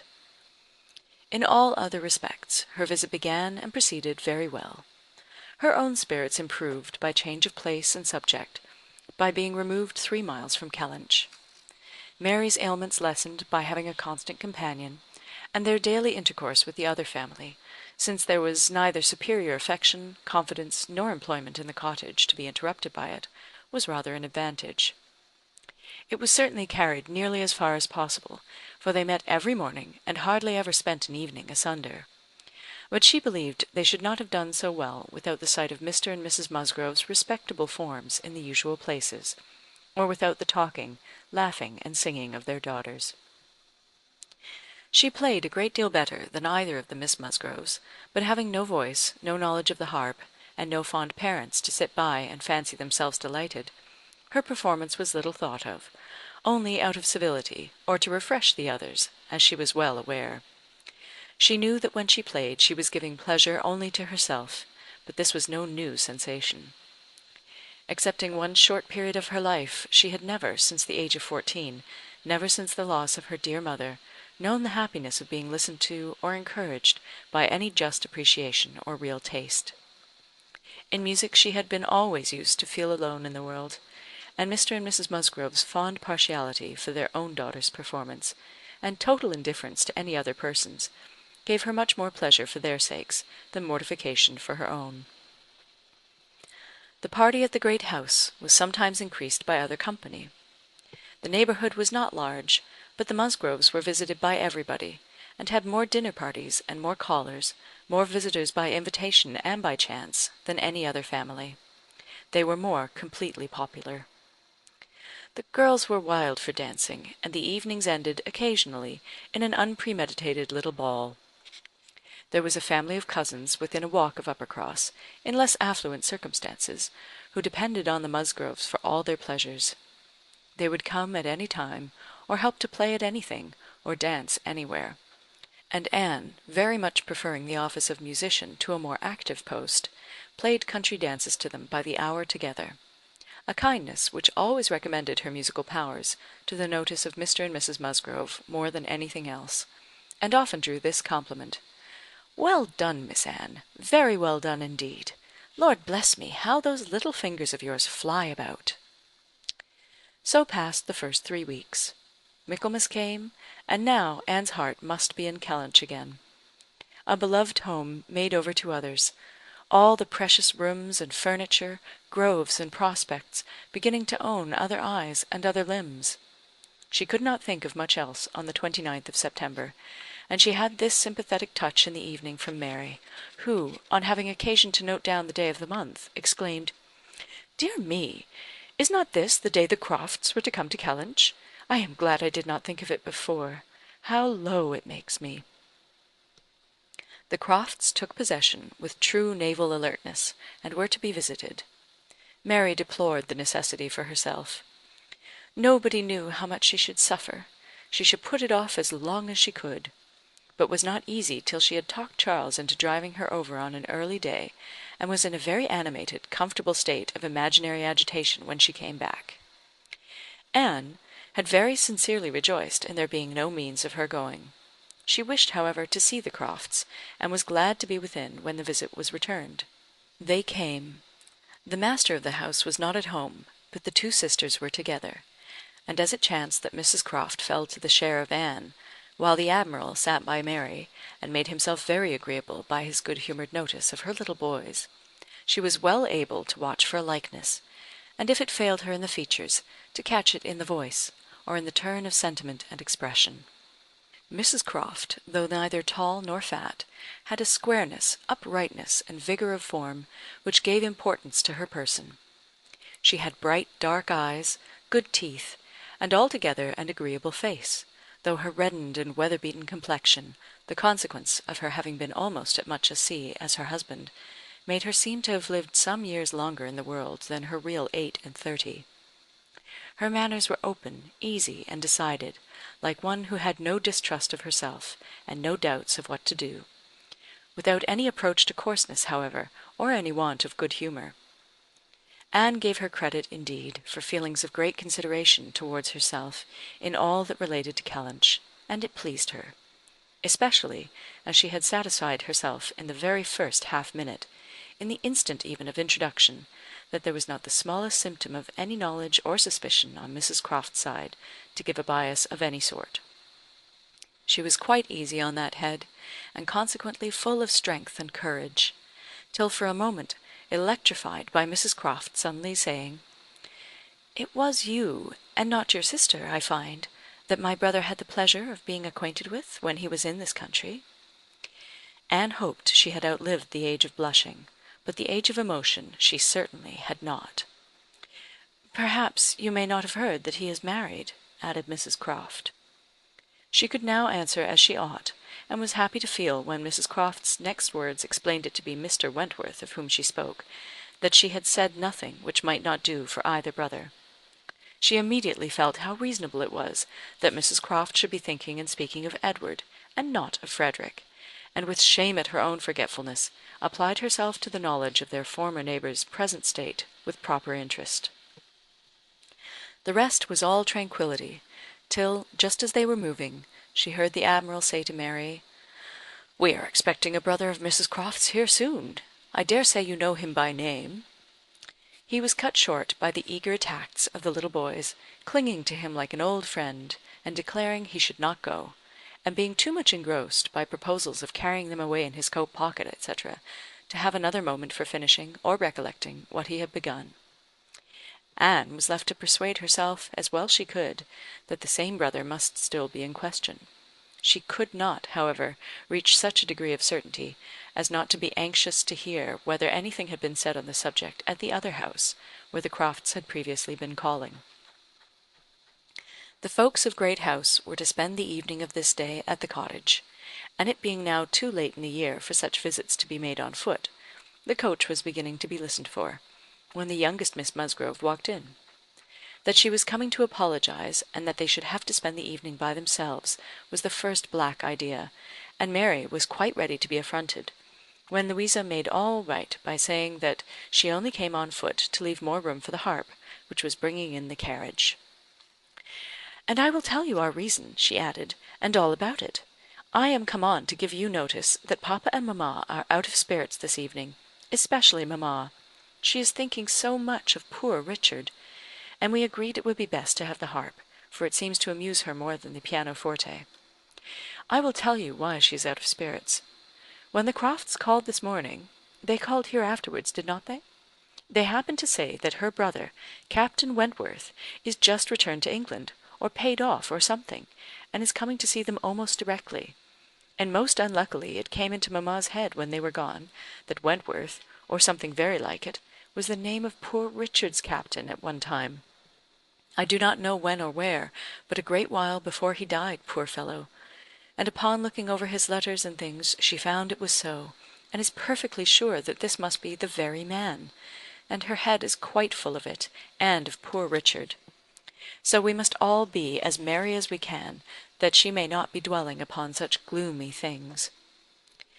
The real circumstances of this pathetic piece of family history were, that the Musgroves had had the ill fortune of a very troublesome, hopeless son, and the good fortune to lose him before he reached his 20th year; that he had been sent to sea because he was stupid and unmanageable on shore; that he had been very little cared for at any time by his family, though quite as much as he deserved, seldom heard of, and scarcely at all regretted, when the intelligence of his death abroad had worked its way to Uppercross 2 years before. He had, in fact, though his sisters were now doing all they could for him by calling him poor Richard, been nothing better than a thick-headed, unfeeling, unprofitable Dick Musgrove, who had never done anything to entitle himself to more than the abbreviation of his name, living or dead.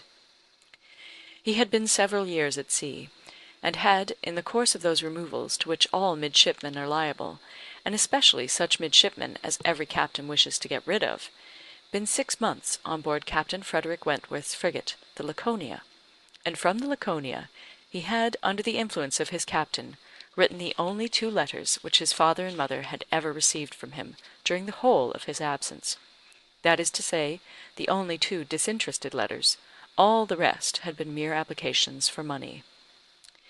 In each letter he had spoken well of his captain, but yet so little were they in the habit of attending to such matters, so unobservant and incurious were they as to the names of men or ships, that it had made scarcely any impression at the time, and that Mrs. Musgrove should have been suddenly struck this very day with the recollection of the name of Wentworth, as connected with her son, seemed one of those extraordinary bursts of mind which do sometimes occur. She had gone to her letters, and found it all as she supposed; and the re-perusal of these letters, after so long an interval, her poor son gone for ever, and all the strength of his faults forgotten, had affected her spirits exceedingly, and thrown her into a greater grief for him than she had known on first hearing of his death. Mr. Musgrove was, in a lesser degree, affected likewise, and when they reached the cottage, they were evidently in want first of being listened to anew on this subject, and afterwards of all the relief which cheerful companions could give. To hear them talking so much of Captain Wentworth, repeating his name so often, puzzling over past years, and at last ascertaining that it probably would, turn out to be the very same Captain Wentworth whom they recollected meeting once or twice, after their coming back from Clifton, a very fine young man, but they could not say whether it was 7 or 8 years ago, was a new sort of trial to Anne's nerves. She found, however, that it was one to which she must inure herself. Since he actually was expected in the country, she must teach herself to be insensible on such points. And not only did it appear that he was expected, and speedily, but the Musgroves, in their warm gratitude for the kindness he had shown poor Dick, and very high respect for his character, stamped as it was by poor Dick's having been 6 months under his care, and mentioning him in strong, though not perfectly well spelt praise, as "a fine dashing fellow, only too particular about the schoolmaster," were bent on introducing themselves, and seeking his acquaintance as soon as they could hear of his arrival. The resolution of doing so helped to form the comfort of their evening. Chapter 7. A very few days more, and Captain Wentworth was known to be at Kellynch, and Mr. Musgrove had called on him, and come back warm in his praise, and he was engaged with the Crofts to dine at Uppercross by the end of another week. It had been a great disappointment to Mr. Musgrove to find that no earlier day could be fixed, so impatient was he to show his gratitude, by seeing Captain Wentworth under his own roof, and welcoming him to all that was strongest and best in his cellars. But a week must pass, only a week in Anne's reckoning, and then, she supposed, they must meet, and soon she began to wish that she could feel secure even for a week. Captain Wentworth made a very early return to Mr. Musgrove's civility, and she was all but calling there in the same half-hour. She and Mary were actually setting forward for the great house, where, as she afterwards learnt, they must inevitably have found him, when they were stopped by the eldest boy's being at that moment brought home in consequence of a bad fall. The child's situation put the visit entirely aside, but she could not hear of her escape with indifference, even in the midst of the serious anxiety which they afterwards felt on his account. His collar-bone was found to be dislocated, and such injury received in the back as roused the most alarming ideas. It was an afternoon of distress, and Anne had everything to do at once: the apothecary to send for, the father to have pursued and informed, the mother to support and keep from hysterics, the servants to control, the youngest child to banish, and the poor suffering one to attend and soothe; besides sending, as soon as she recollected it, proper notice to the other house, which brought her an accession rather of frightened inquiring companions than of very useful assistance. Her brother's return was the first comfort. He could take best care of his wife, and the second blessing was the arrival of the apothecary. Till he came and had examined the child, their apprehensions were the worse for being vague. They suspected great injury, but knew not where, but now the collar-bone was soon replaced, and though Mr. Robinson felt, and rubbed, and looked grave, and spoke low words both to the father and the aunt, still they were all to hope the best, and to be able to part and eat their dinner in tolerable ease of mind. And then it was, just before they parted, that the 2 young aunts were able so far to digress from their nephew's state as to give the information of Captain Wentworth's visit, staying 5 minutes behind their father and mother, to endeavour to express how perfectly delighted they were with him, how much handsomer, how infinitely more agreeable they thought him than any individual among their male acquaintance, who had been at all a favourite before. How glad they had been to hear papa invite him to stay to dinner; how sorry when he said it was quite out of his power; and how glad again when he had promised to reply to papa and mamma's further pressing invitations to come and dine with them on the morrow. Actually on the morrow! And he had promised it in so pleasant a manner, as if he felt all the motive of their attention just as he ought. And in short, he had looked and said everything with such exquisite grace, that they could assure them all their heads were both turned by him, and off they ran, quite as full of glee as of love, and apparently more full of Captain Wentworth than of little Charles. The same story and the same raptures were repeated when the two girls came with their father through the gloom of the evening to make inquiries, and Mr. Musgrove, no longer under the first uneasiness about his heir, could add his confirmation and praise, and hope that there would be now no occasion for putting Captain Wentworth off, and only be sorry to think that the cottage party, probably, would not like to leave the little boy, to give him the meeting. Oh, no! As to leaving the little boy, both father and mother were in much too strong and recent alarm to bear the thought, and Anne, in the joy of the escape, could not help adding her warm protestations to theirs. Charles Musgrove, indeed, afterwards showed more of inclination. The child was going on so well, and he wished so much to be introduced to Captain Wentworth, that perhaps he might join them in the evening. He would not dine from home, but he might walk in for half an hour. But in this he was eagerly opposed by his wife, with, "Oh, no indeed, Charles, I cannot bear to have you go away. Only think if anything should happen." The child had a good night, and was going on well the next day. It must be a work of time to ascertain that no injury had been done to the spine, but Mr. Robinson found nothing to increase alarm, and Charles Musgrove began, consequently, to feel no necessity for longer confinement. The child was to be kept in bed, and amused as quietly as possible. But what was there for a father to do? This was quite a female case, and it would be highly absurd in him, who could be of no use at home, to shut himself up. His father very much wished him to meet Captain Wentworth, and there being no sufficient reason against it, he ought to go; and it ended in his making a bold, public declaration, when he came in from shooting, of his meaning to dress directly and dine at the other house. "Nothing can be going on better than the child," said he.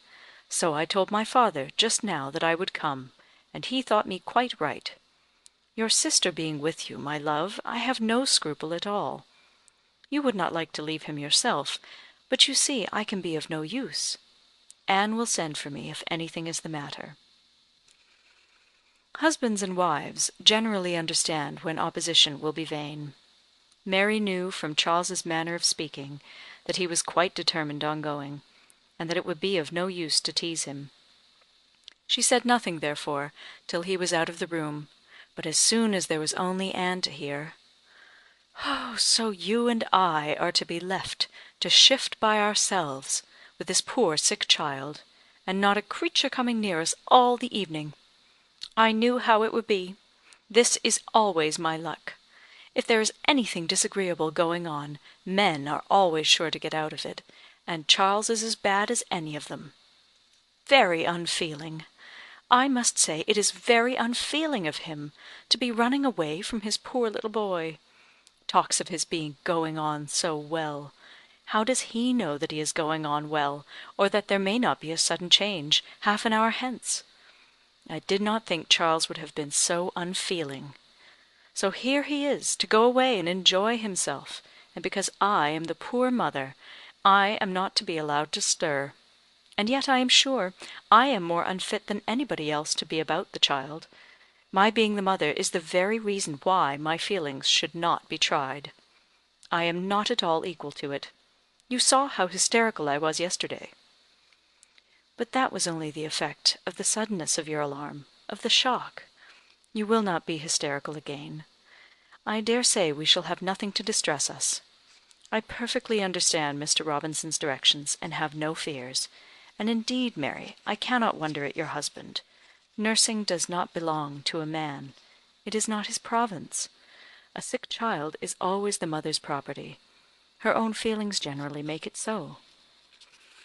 "Oh, I hope I am as fond of my child as any mother, but I do not know that I am of any more use in the sick room than Charles, for I cannot be always scolding and teasing a poor child when it is ill.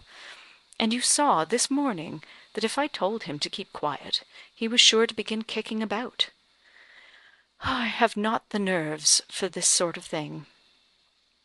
"But could you be comfortable yourself, to be spending the whole evening away from the poor boy?" "Yes. You see his papa can, and why should not I?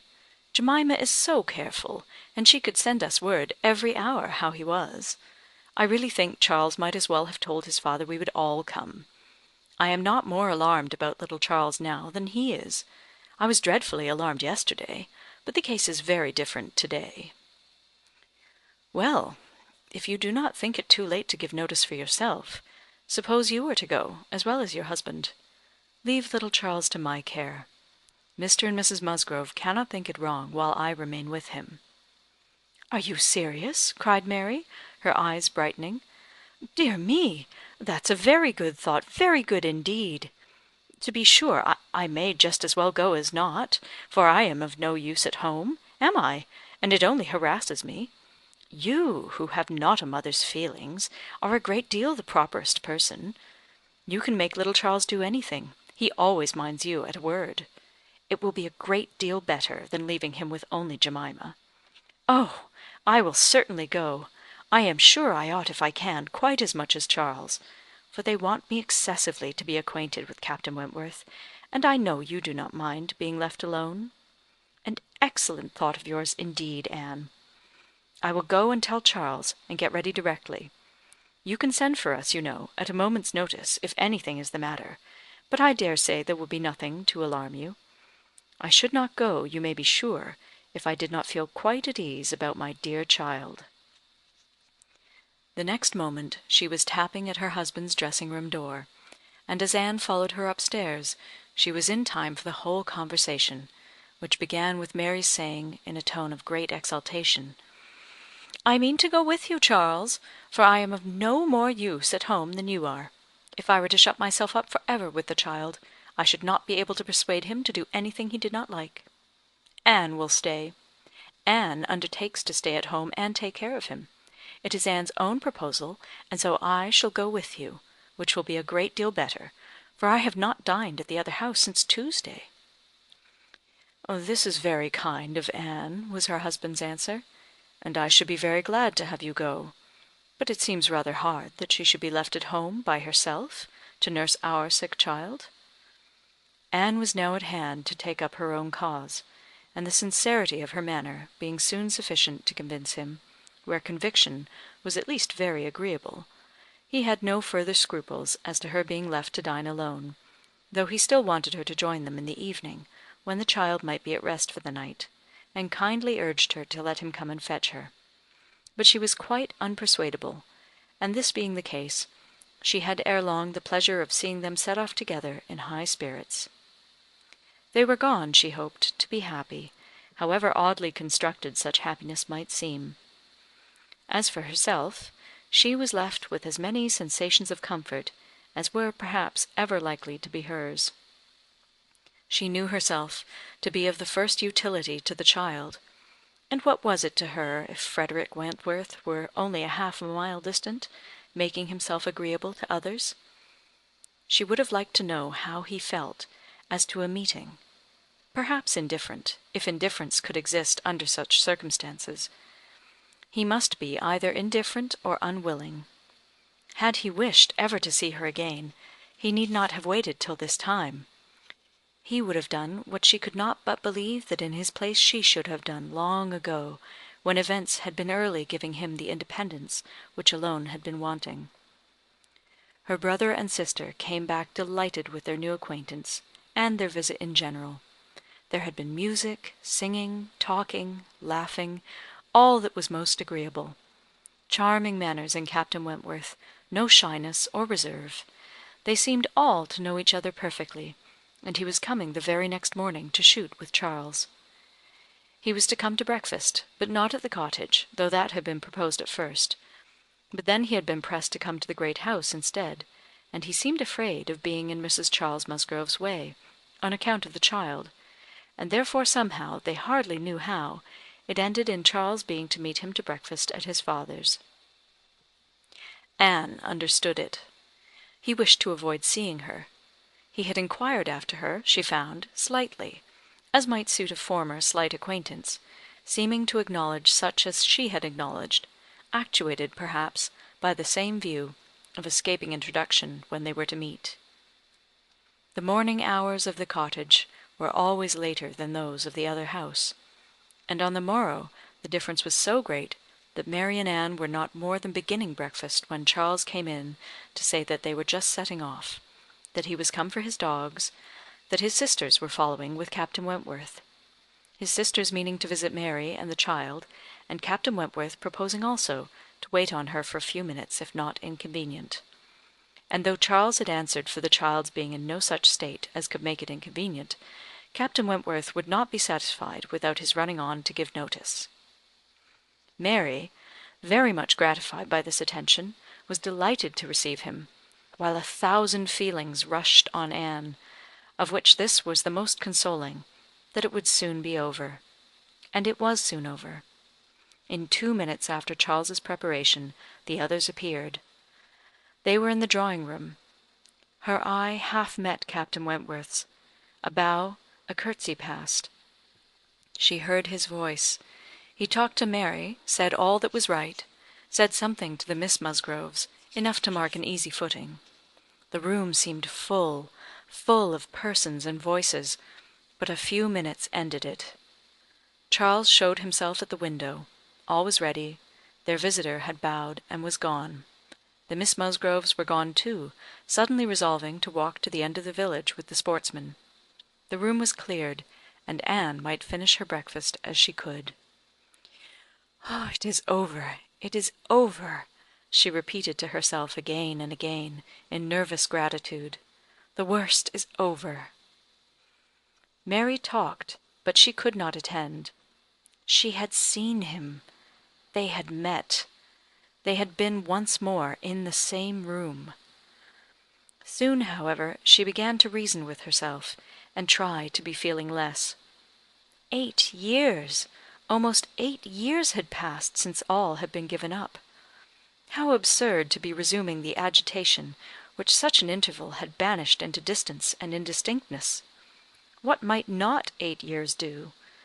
Events of every description, changes, alienations, removals, all must be comprised in it, and oblivion of the past. How natural, how certain too! It included nearly a third part of her own life. Alas, with all her reasonings, she found that to retentive feelings 8 years may be little more than nothing. Now, how were his sentiments to be read? Was this like wishing to avoid her? And the next moment she was hating herself for the folly which asked the question. On one other question, which perhaps her utmost wisdom might not have prevented, she was soon spared all suspense. For, after the Miss Musgroves had returned and finished their visit at the cottage, she had this spontaneous information from Mary. "Captain Wentworth is not very gallant by you, Anne, though he was so attentive to me. Henrietta asked him what he thought of you when they went away, and he said, you were so altered he should not have known you again." Mary had no feelings to make her respect her sisters in a common way, but she was perfectly unsuspicious of being inflicting any peculiar wound. Altered beyond his knowledge! Anne fully submitted, in silent, deep mortification. Doubtless it was so, and she could take no revenge, for he was not altered, or not for the worse. She had already acknowledged it to herself, and she could not think differently, let him think of her as he would. No, the years which had destroyed her youth and bloom had only given him a more glowing, manly, open look, in no respect lessening his personal advantages. She had seen the same Frederick Wentworth. So altered that he should not have known her again! These were words which could not but dwell with her. Yet she soon began to rejoice that she had heard them. They were of sobering tendency. They allayed agitation. They composed, and consequently must make her happier.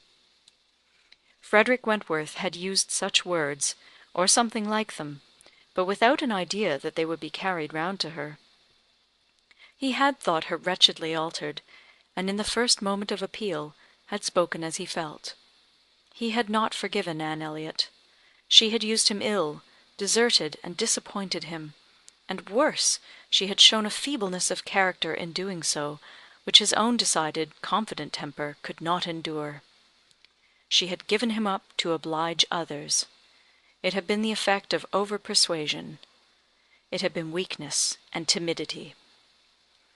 He had been most warmly attached to her, and had never seen a woman since whom he thought her equal. But, except for some natural sensation of curiosity, he had no desire of meeting her again. Her power with him was gone for ever. It was now his object to marry. He was rich, and being turned on shore, fully intended to settle as soon as he could be properly tempted. Actually looking round, ready to fall in love with all the speed which a clear head and quick taste could allow. He had a heart for either of the Miss Musgroves, if they could catch it. A heart, in short, for any pleasing young woman who came in his way, excepting Anne Elliot. This was his only secret exception, when he said to his sister, in answer to her suppositions, "Yes, here I am, Sophia, quite ready to make a foolish match. Anybody between 15 and 30 may have me for the asking. A little beauty, and a few smiles, and a few compliments to the navy, and I am a lost man. Should not this be enough for a sailor, who has had no society among women to make him nice?" He said it, she knew, to be contradicted. His bright, proud eye spoke the happy conviction that he was nice, and Anne Elliot was not out of his thoughts, when he more than seriously described the woman he should wish to meet with. A strong mind, with sweetness of manner, made the first and the last of the description. "That is the woman I want," said he. "Something a little inferior I shall of course put up with, but it must not be much. If I am a fool, I shall be a fool indeed, for I have thought on the subject more than most men." Chapter 8. From this time, Captain Wentworth and Anne Elliot were repeatedly in the same circle. They were soon dining in company together at Mr. Musgrove's, for the little boy's state could no longer supply his aunt with a pretence for absenting herself. And this was but the beginning of other dinings and other meetings. Whether former feelings were to be renewed must be brought to the proof. Former times must undoubtedly be brought to the recollection of each. They could not but be reverted to. The year of their engagement could not but be named by him in the little narratives or descriptions which conversation called forth. His profession qualified him, his disposition led him to talk. "And that was in the year 6. That happened before I went to sea, in the year 6, occurred in the course of the first evening they spent together, and though his voice did not falter, and though she had no reason to suppose his eye wandering towards her while he spoke, Anne felt the utter impossibility, from her knowledge of his mind, that he could be unvisited by remembrance any more than herself. There must be the same immediate association of thought, though she was very far from conceiving it to be of equal pain. They had no conversation together, no intercourse but what the commonest civility required. Once so much to each other, now nothing. There had been a time when of all the large party now filling the drawing-room at Uppercross, they would have found it most difficult to cease to speak to one another. With the exception, perhaps, of Admiral and Mrs. Croft, who seemed particularly attached and happy, Anne could allow no other exception, even among the married couples. There could have been no two hearts so open, no tastes so similar, no feelings so in unison, no countenances so beloved. Now they were as strangers, nay, worse than strangers, for they could never become acquainted. It was a perpetual estrangement.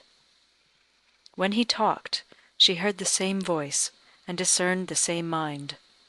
There was a very general ignorance of all naval matters throughout the party, and he was very much questioned, and especially by the two Miss Musgroves, who seemed hardly to have any eyes but for him, as to the manner of living on board, daily regulations, food, hours, etc., and their surprise at his accounts, at learning the degree of accommodation and arrangement which was practicable, drew from him some pleasant ridicule, which reminded Anne of the early days when she too had been ignorant, and she too had been accused of supposing sailors to be living on board without anything to eat, or any cook to dress it if there were, or any servant to wait, or any knife and fork to use.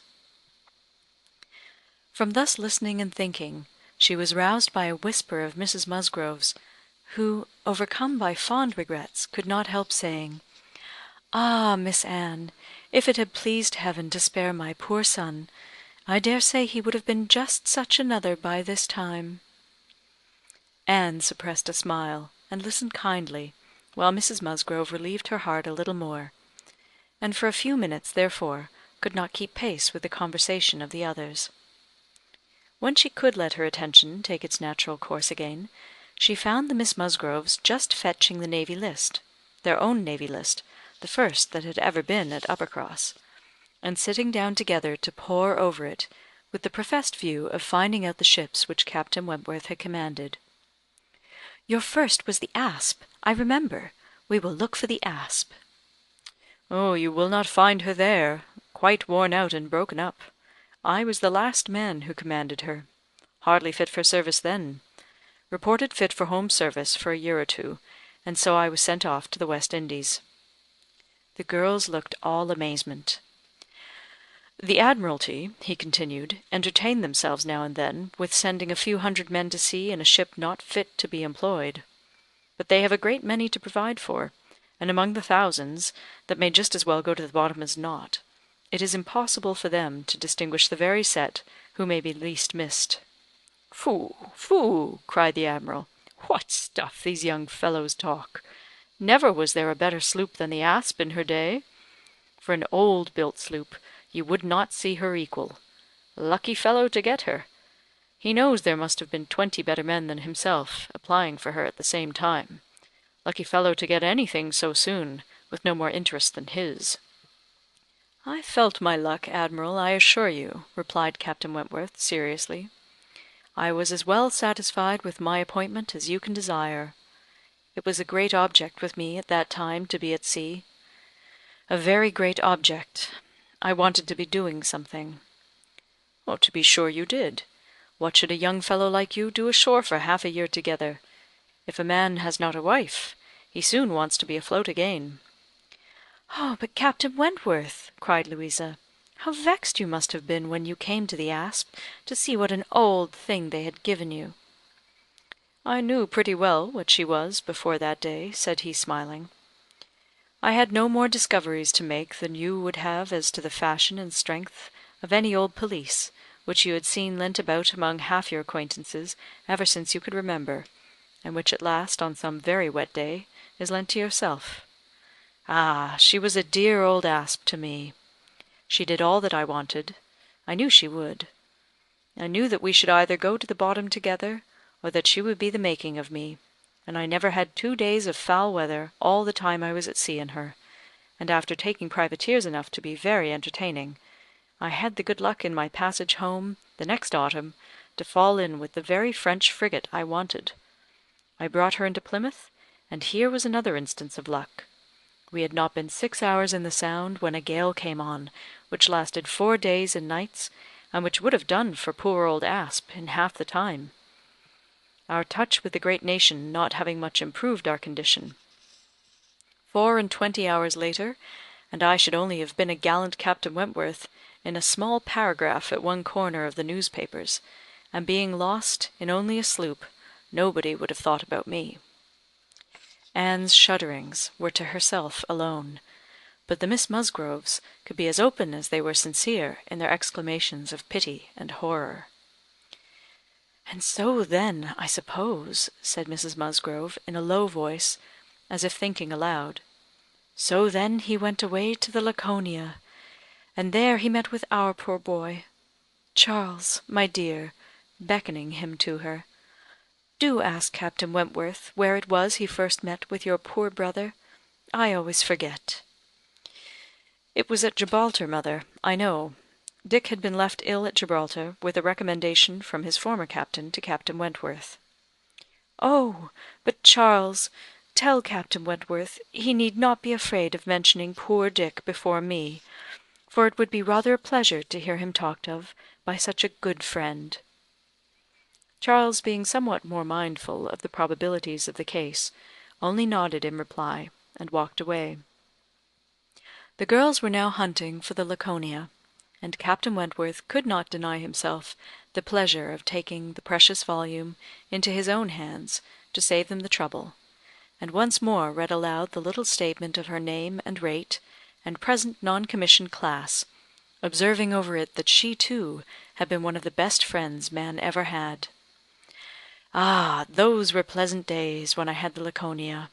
How fast I made money in her! A friend of mine and I had such a lovely cruise together off the Western Islands. Poor Harville, sister! You know how much he wanted money, worse than myself. He had a wife. Excellent fellow! I shall never forget his happiness.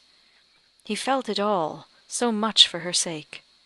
I wished for him again the next summer, when I had still the same luck in the Mediterranean. "And I am sure, sir," said Mrs. Musgrove, "it was a lucky day for us when you were put captain into that ship. We shall never forget what you did." Her feelings made her speak low, and Captain Wentworth, hearing only in part, and probably not having Dick Musgrove at all near his thoughts, looked rather in suspense, and as if waiting for more. "My brother," whispered one of the girls. "Mamma is thinking of poor Richard." "Poor dear fellow!" continued Mrs. Musgrove. "He was grown so steady, and such an excellent correspondent while he was under your care. Ah! it would have been a happy thing if he had never left you. I assure you, Captain Wentworth, we are very sorry he ever left you." There was a momentary expression in Captain Wentworth's face at this speech, a certain glance of his bright eye, and curl of his handsome mouth, which convinced Anne that instead of sharing in Mrs. Musgrove's kind wishes as to her son, he had probably been at some pains to get rid of him. But it was too transient an indulgence of self-amusement to be detected by any who understood him less than herself. In another moment he was perfectly collected and serious, and almost instantly afterwards coming up to the sofa, on which she and Mrs. Musgrove were sitting, took a place by the latter, and entered into conversation with her in a low voice about her son, doing it with so much sympathy and natural grace as showed the kindest consideration for all that was real and unabsurd in the parent's feelings. They were actually on the same sofa, for Mrs. Musgrove had most readily made room for him. They were divided only by Mrs. Musgrove. It was no insignificant barrier, indeed. Mrs. Musgrove was a comfortable, substantial size, infinitely more fitted by nature to express good cheer and good humour than tenderness and sentiment; and while the agitations of Anne's slender form and pensive face may be considered as very completely screened, Captain Wentworth should be allowed some credit for the self-command with which he attended to her large, fat sighings over the destiny of a son whom alive nobody had cared for.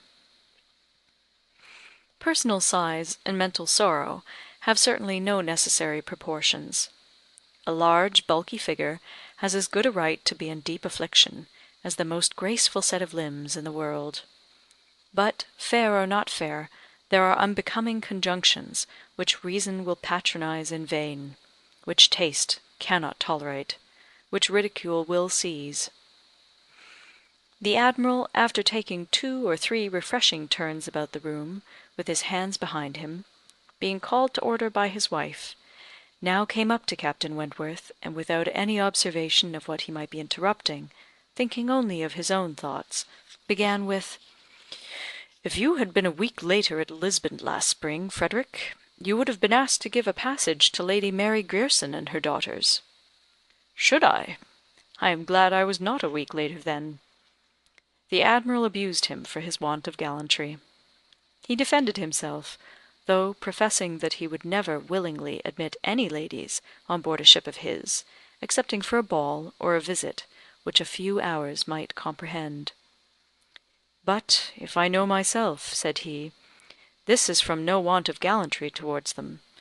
It is rather from feeling how impossible it is, with all one's efforts and all one's sacrifices, to make the accommodations on board such as women ought to have. There can be no want of gallantry, Admiral, in rating the claims of women to every personal comfort high, and this is what I do. I hate to hear of women on board, or to see them on board, and no ship under my command shall ever convey a family of ladies anywhere, if I can help it." This brought his sister upon him. "Oh, Frederick! But I cannot believe it of you. All idle refinement. Women may be as comfortable on board as in the best house in England. I believe I have lived as much on board as most women, and I know nothing superior to the accommodations of a man of war. I declare I have not a comfort or an indulgence about me, even at Kellynch Hall," with a kind bow to Anne, "beyond what I always had in most of the ships I have lived in, and they have been 5 altogether." "Nothing to the purpose," replied her brother. "You were living with your husband, and were the only woman on board." "But you yourself brought Mrs. Harville, her sister, her cousin, and the 3 children, round from Portsmouth to Plymouth. Where was this superfine, extraordinary sort of gallantry of yours then?" "All merged in my friendship, Sophia.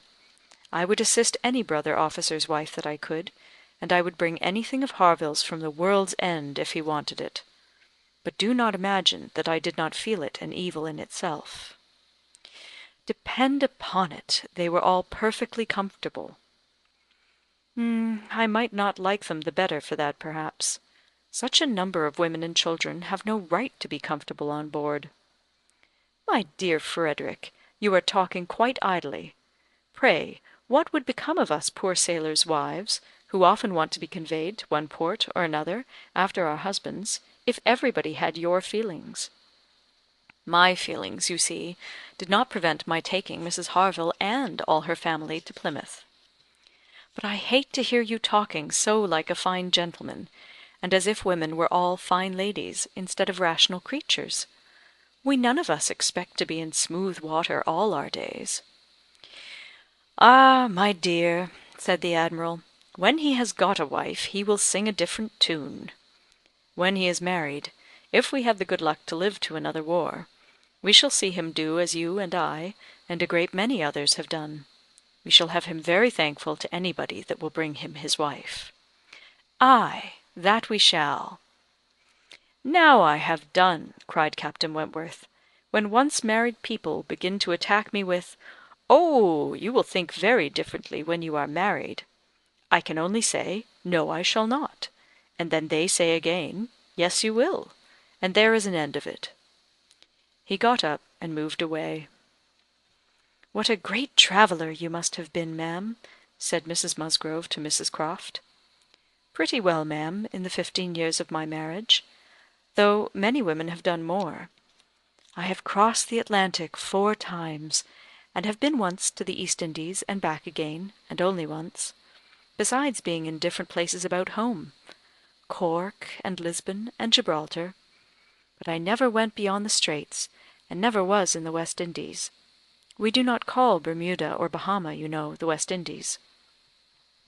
Mrs. Musgrove had not a word to say in dissent. She could not accuse herself of having ever called them anything in the whole course of her life. "And I do assure you, ma'am," pursued Mrs. Croft, "that nothing can exceed the accommodations of a man of war. I speak, you know, of the higher rates. When you come to a frigate, of course you are more confined, though any reasonable woman may be perfectly happy in one of them. And I can safely say that the happiest part of my life has been spent on board a ship. While we were together, you know, there was nothing to be feared. Thank God! I have always been blessed with excellent health, and no climate disagrees with me. A little disordered always, the first 24 hours of going to sea, but never knew what sickness was afterwards. The only time that I ever really suffered in body or mind, the only time that I ever fancied myself unwell, or had any ideas of danger, was the winter that I passed by myself at Deal, when the Admiral, Captain Croft then, was in the North Seas. I lived in perpetual fright at that time, and had all manner of imaginary complaints from not knowing what to do with myself, or when I should hear from him next. But as long as we could be together, nothing ever ailed me, and I never met with the smallest inconvenience. "Ay, to be sure.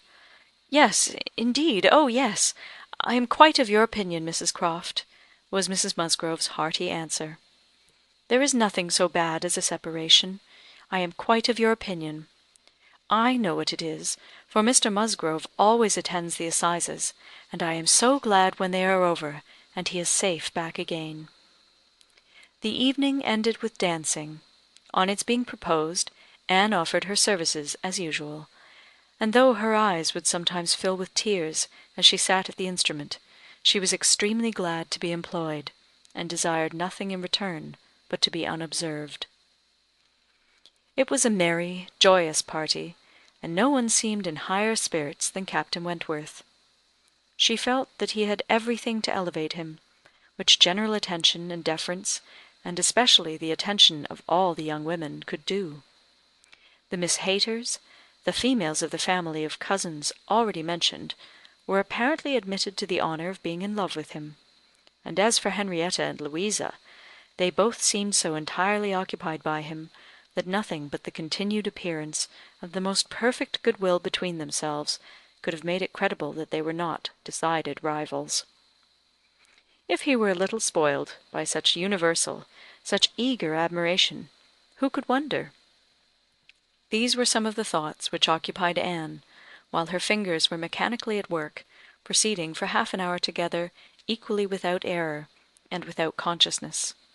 Once she felt that he was looking at herself, observing her altered features perhaps, trying to trace in them the ruins of the face which had once charmed him; and once she knew that he must have spoken of her. She was hardly aware of it till she heard the answer, but then she was sure of his having asked his partner whether Miss Elliot never danced. The answer was, "Oh no, never. She has quite given up dancing. She had rather play. She is never tired of playing." Once, too, he spoke to her.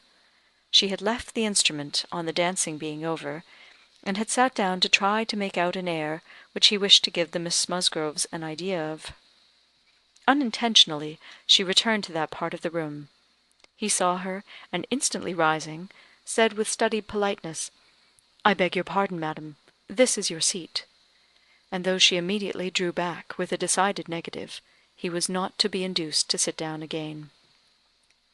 Anne did not wish for more of such looks and speeches. His cold politeness, his ceremonious grace, were worse than anything. Chapter 9. Captain Wentworth was come to Kellynch as to a home, to stay as long as he liked, being as thoroughly the object of the Admiral's fraternal kindness as of his wife's. He had intended, on first arriving, to proceed very soon into Shropshire, and visit the brother settled in that country, but the attractions of Uppercross induced him to put this off. There was so much of friendliness, and of flattery, and of everything most bewitching in his reception there. The old were so hospitable, the young so agreeable, that he could not but resolve to remain where he was, and take all the charms and perfections of Edward's wife upon credit a little longer. It was soon Uppercross with him almost every day.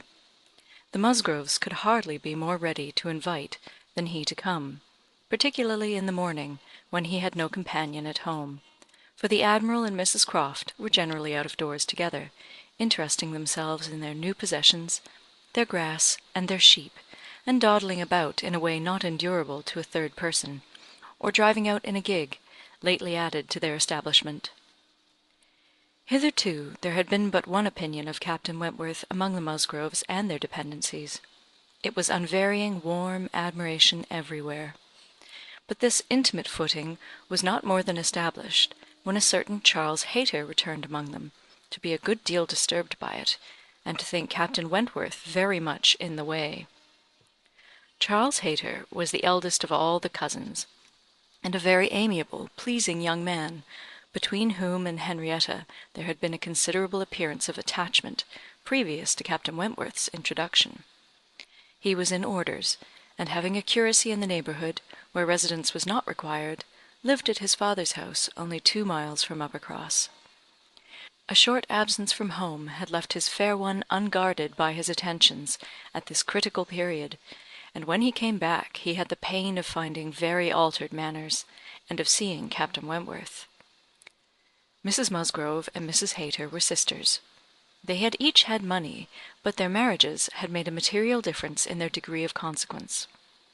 Mr. Hayter had some property of his own, but it was insignificant compared with Mr. Musgrove's, and while the Musgroves were in the first class of society in the country, the young Hayters would, from their parents' inferior, retired, and unpolished way of living, and their own defective education, have hardly been in any class at all, but for their connection with Uppercross, this eldest son of course excepted, who had chosen to be a scholar and a gentleman, and who was very superior in cultivation and manners to all the rest. The 2 families had always been on excellent terms, there being no pride on one side, and no envy on the other, and only such a consciousness of superiority in the Miss Musgroves as made them pleased to improve their cousins. Charles's attentions to Henrietta had been observed by her father and mother without any disapprobation. It would not be a great match for her, but if Henrietta liked him, and Henrietta did seem to like him. Henrietta fully thought so herself, before Captain Wentworth came, but from that time cousin Charles had been very much forgotten. Which of the 2 sisters was preferred by Captain Wentworth was as yet quite doubtful, as far as Anne's observation reached. Henrietta was perhaps the prettiest, Louisa had the higher spirits, and she knew not now whether the more gentle or the more lively character were most likely to attract him. Mr. and Mrs. Musgrove, either from seeing little or from an entire confidence in the discretion of both their daughters, and of all the young men who came near them, seemed to leave everything to take its chance. There was not the smallest appearance of solicitude or remark about them in the mansion house. But it was different at the cottage. The young couple there were more disposed to speculate and wonder, and Captain Wentworth had not been above 4 or 5 times in the Miss Musgroves' company, and Charles Hayter had but just reappeared, when Anne had to listen to the opinions of her brother and sister as to which was the one liked best. Charles gave it for Louisa, Mary for Henrietta, but quite agreeing that to have him marry either would be extremely delightful. Charles had never seen a pleasanter man in his life, and from what he had once heard Captain Wentworth himself say, was very sure that he had not made less than £20,000 by the war.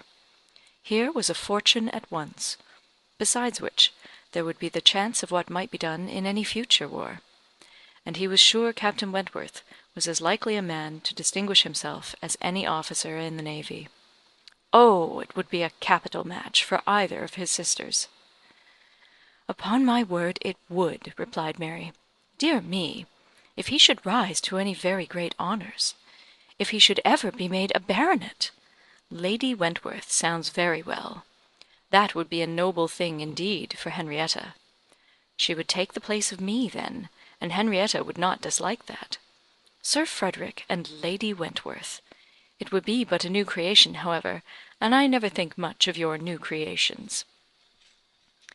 It suited Mary best to think Henrietta the one preferred on the very account of Charles Hayter, whose pretensions she wished to see put an end to. She looked down very decidedly upon the Hayters, and thought it would be quite a misfortune to have the existing connection between the families renewed. Very sad for herself and her children. "You know," said she, "I cannot think him at all a fit match for Henrietta, and considering the alliances which the Musgroves have made, she has no right to throw herself away. I do not think any young woman has a right to make a choice that may be disagreeable and inconvenient to the principal part of her family, and be giving bad connections to those who have not been used to them. And pray, who is Charles Hayter? Nothing but a country curate. A most improper match for Miss Musgrove of Uppercross." Her husband, however, would not agree with her here, for besides having a regard for his cousin, Charles Hayter was an eldest son, and he saw things as an eldest son himself. "Now you are talking nonsense, Mary," was therefore his answer. "It would not be a great match for Henrietta, but Charles has a very fair chance, through the Spicers, of getting something from the bishop in the course of a year or two, and you will please to remember that he is the eldest son. Whenever my uncle dies, he steps into very pretty property. The estate at Winthrop is not less than 250 acres, besides the farm near Taunton, which is some of the best land in the country. I grant you that any of them but Charles would be a very shocking match for Henrietta, and indeed it could not be. He is the only one that could be possible. But he is a very good-natured, good sort of fellow, and whenever Winthrop comes into his hands, he will make a different sort of place of it, and live in a very different sort of way. And with that property he will never be a contemptible man. Good freehold property! No, no. Henrietta might do worse than marry Charles Hayter. And if she has him, and Louisa can get Captain Wentworth, I shall be very well satisfied." "Charles may say what he pleases," cried Mary to Anne, as soon as he was out of the room, "but it would be shocking to have Henrietta marry Charles Hayter. A very bad thing for her, and still worse for me, and therefore it is very much to be wished that Captain Wentworth may soon put him quite out of her head. And I have very little doubt that he has. She took hardly any notice of Charles Hayter yesterday. I wish you had been there to see her behaviour. And as to Captain Wentworth's liking Louisa as well as Henrietta, it is nonsense to say so, for he certainly does like Henrietta a great deal the best. But Charles is so positive. I wish you had been with us yesterday, for then you might have decided between us, and I am sure you would have thought as I did, unless you had been determined to give it against me." A dinner at Mr. Musgrove's had been the occasion when all these things should have been seen by Anne, but she had stayed at home, under the mixed plea of a headache of her own, and some return of indisposition in little Charles. She had thought only of avoiding Captain Wentworth, but an escape from being appealed to as umpire was now added to the advantages of a quiet evening. As to Captain Wentworth's views, she deemed it of more consequence that he should know his own mind early enough not to be endangering the happiness of either sister, or impeaching his own honour, than that he should prefer Henrietta to Louisa, or Louisa to Henrietta. Either of them would, in all probability, make him an affectionate, good-humoured wife. With regard to Charles Hayter, she had delicacy which must be pained by any lightness of conduct in a well-meaning young woman, and a heart to sympathize in any of the sufferings it occasioned. But if Henrietta found herself mistaken in the nature of her feelings, the alteration could not be understood too soon. Charles Hayter had met with much to disquiet and mortify him in his cousin's behaviour. She had too old a regard for him to be so wholly estranged as might in 2 meetings extinguish every past hope, and leave him nothing to do but to keep away from Uppercross. But there was such a change as became very alarming, when such a man as Captain Wentworth was to be regarded as the probable cause. He had been absent only 2 Sundays, and when they parted, had left her interested even to the height of his wishes, in his prospect of soon quitting his present curacy, and obtaining that of Uppercross instead. It had then seemed the object nearest her heart, that Dr. Shirley, the rector, who for more than 40 years had been zealously discharging all the duties of his office, but was now growing too infirm for many of them, should be quite fixed on engaging a curate, should make his curacy quite as good as he could afford, and should give Charles Hayter the promise of it. The advantage of his having to come only to Uppercross instead of going 6 miles another way, of his having in every respect a better curacy, of his belonging to their dear Dr. Shirley, and of dear good Dr. Shirley's being relieved from the duty which he could no longer get through without most injurious fatigue, had been a great deal, even to Louisa, but had been almost everything to Henrietta. When he came back, alas! the zeal of the business was gone by. Louisa could not listen at all to his account of a conversation which she had just held with Dr. Shirley. She was at the window, looking out for Captain Wentworth, and even Henrietta had at best only a divided attention to give, and seemed to have forgotten all the former doubt and solicitude of the negotiation.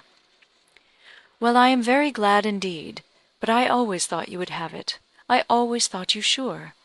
It did not appear to me that in short, you know, Dr. Shirley must have a curate, and you had secured his promise. Is he coming, Louisa?" One morning, very soon after the dinner at the Musgroves, at which Anne had not been present, Captain Wentworth walked into the drawing room at the cottage, where were only herself and the little invalid Charles, who was lying on the sofa. The surprise of finding himself almost alone with Anne Elliot deprived his manners of their usual composure. He started, and could only say, "I thought the Miss Musgroves had been here. Mrs. Musgrove told me I should find them here," before he walked to the window to recollect himself, and feel how he ought to behave. "They are upstairs with my sister. They will be down in a few moments, I dare say," had been Anne's reply, in all the confusion that was natural, and if the child had not called her to come and do something for him, she would have been out of the room the next moment, and released Captain Wentworth as well as herself. He continued at the window, and after calmly and politely saying, "I hope the little boy is better," was silent. She was obliged to kneel down by the sofa, and remain there to satisfy her patient, and thus they continued a few minutes, when, to her very great satisfaction, she heard some other person crossing the little vestibule. She hoped, on turning her head, to see the master of the house, but it proved to be one much less calculated for making matters easy. Charles Hayter, probably not at all better pleased by the sight of Captain Wentworth than Captain Wentworth had been by the sight of Anne. She only attempted to say, "How do you do? Will you not sit down? The others will be here presently." Captain Wentworth, however, came from his window, apparently not ill disposed for conversation, but Charles Hayter soon put an end to his attempts by seating himself near the table and taking up the newspaper, and Captain Wentworth returned to his window. Another minute brought another edition. The younger boy, a remarkable stout, forward child, of 2 years old, having got the door opened for him by some one without, made his determined appearance among them, and went straight to the sofa to see what was going on, and put in his claim to anything good that might be giving away. There being nothing to be eat, he could only have some play, and as his aunt would not let him tease his sick brother, he began to fasten himself upon her, as she knelt, in such a way that, busy as she was about Charles, she could not shake him off. She spoke to him, ordered, entreated, and insisted in vain. Once did she contrive to push him away, but the boy had the greater pleasure in getting upon her back again directly. "Walter," said she, "get down this moment. You are extremely troublesome. I am very angry with you." "Walter," cried Charles Hayter, "why do you not do as you are bid? Do you not hear your aunt speak? Come to me, Walter. Come to cousin Charles." But not a bit did Walter stir. In another moment, however, she found herself in the state of being released from him. Some one was taking him from her, though he had bent down her head so much that his little sturdy hands were unfastened from around her neck, and he was resolutely borne away before she knew that Captain Wentworth had done it. Her sensations on the discovery made her perfectly speechless. She could not even thank him. She could only hang over little Charles with most disordered feelings. His kindness in stepping forward to her relief, the manner, the silence in which it had passed, the little particulars of the circumstance, with the conviction soon forced on her by the noise he was studiously making with the child, that he meant to avoid hearing her thanks, and rather sought to testify that her conversation was the last of his wants, produced such a confusion of varying but very painful agitation as she could not recover from till enabled by the entrance of Mary and the Miss Musgroves to make over her little patient to their cares and leave the room. She could not stay. It might have been an opportunity of watching the loves and jealousies of the four. They were now all together, but she could stay for none of it. It It was evident that Charles Hayter was not well inclined toward Captain Wentworth. She had a strong impression of his having said, in a vexed tone of voice, after Captain Wentworth's interference, "You ought to have minded me, Walter. I told you not to tease your aunt," and could comprehend his regretting that Captain Wentworth should do what he ought to have done himself. But neither Charles Hayter's feelings, nor anybody's feelings, could interest her till she had a little better arranged her own. She was ashamed of herself, quite ashamed, of being so nervous, so overcome by such a trifle, but so it was, and it required a long application of solitude and reflection to recover her. Chapter 10. Other opportunities of making her observations could not fail to occur. Anne had soon been in company with all the four together often enough to have an opinion, though too wise to acknowledge as much at home, where she knew it would have satisfied neither husband nor wife. For while she considered Louisa to be rather the favourite, she could not but think, as far as she might dare to judge from memory and experience, that Captain Wentworth was not in love with either. They were more in love with him, yet there it was not love. It was a little fever of admiration, but it might, probably must, end in love with some. Charles Hayter seemed aware of being slighted, and yet Henrietta had sometimes the air of being divided between them. Anne longed for the power of representing to them all what they were about, and of pointing out some of the evils they were exposing themselves to. She did not attribute guile to any. It was the highest satisfaction to her to believe Captain Wentworth not in the least aware of the pain he was occasioning. There was no triumph, no pitiful triumph, in his manner. He had, probably, never heard and never thought of any claims of Charles Hayter. He was only wrong in accepting the attentions, for accepting must be the word, of two young women at once. After a short struggle, however, Charles Hayter seemed to quit the field. 3 days had passed without his coming once to Uppercross, a most decided change. He had even refused one regular invitation to dinner, and having been found on the occasion by Mr. Musgrove with some large books before him, Mr. and Mrs. Musgrove were sure all could not be right, and talked, with grave faces, of his studying himself to death. It was Mary's hope and belief that he had received a positive dismissal from Henrietta, and her husband lived under the constant dependence of seeing him to-morrow. Anne could only feel that Charles Hayter was wise. One morning, about this time, Charles Musgrove and Captain Wentworth being gone a-shooting together, as the sisters in the cottage were sitting quietly at work, they were visited at the window by the sisters from the mansion house. It was a very fine November day, and the Miss Musgroves came through the little grounds, and stopped for no other purpose than to say that they were going to take a long walk, and therefore concluded Mary could not like to go with them. And when Mary immediately replied, with some jealousy at not being supposed a good walker, "Oh, yes, I should like to join you very much. I am very fond of a long walk," Anne felt persuaded, by the looks of the two girls, that it was precisely what they did not wish, and admired again the sort of necessity which the family habits seemed to produce, of everything being to be communicated, and everything being to be done together, however undesired and inconvenient.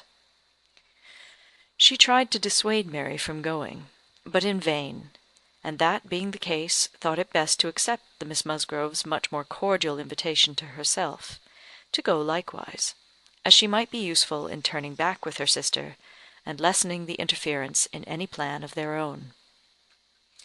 "I cannot imagine why they should suppose I should not like a long walk," said Mary, as she went upstairs. "Everybody is always supposing that I am not a good walker, and yet they would not have been pleased if we had refused to join them. When people come in this manner on purpose to ask us, how can one say no?"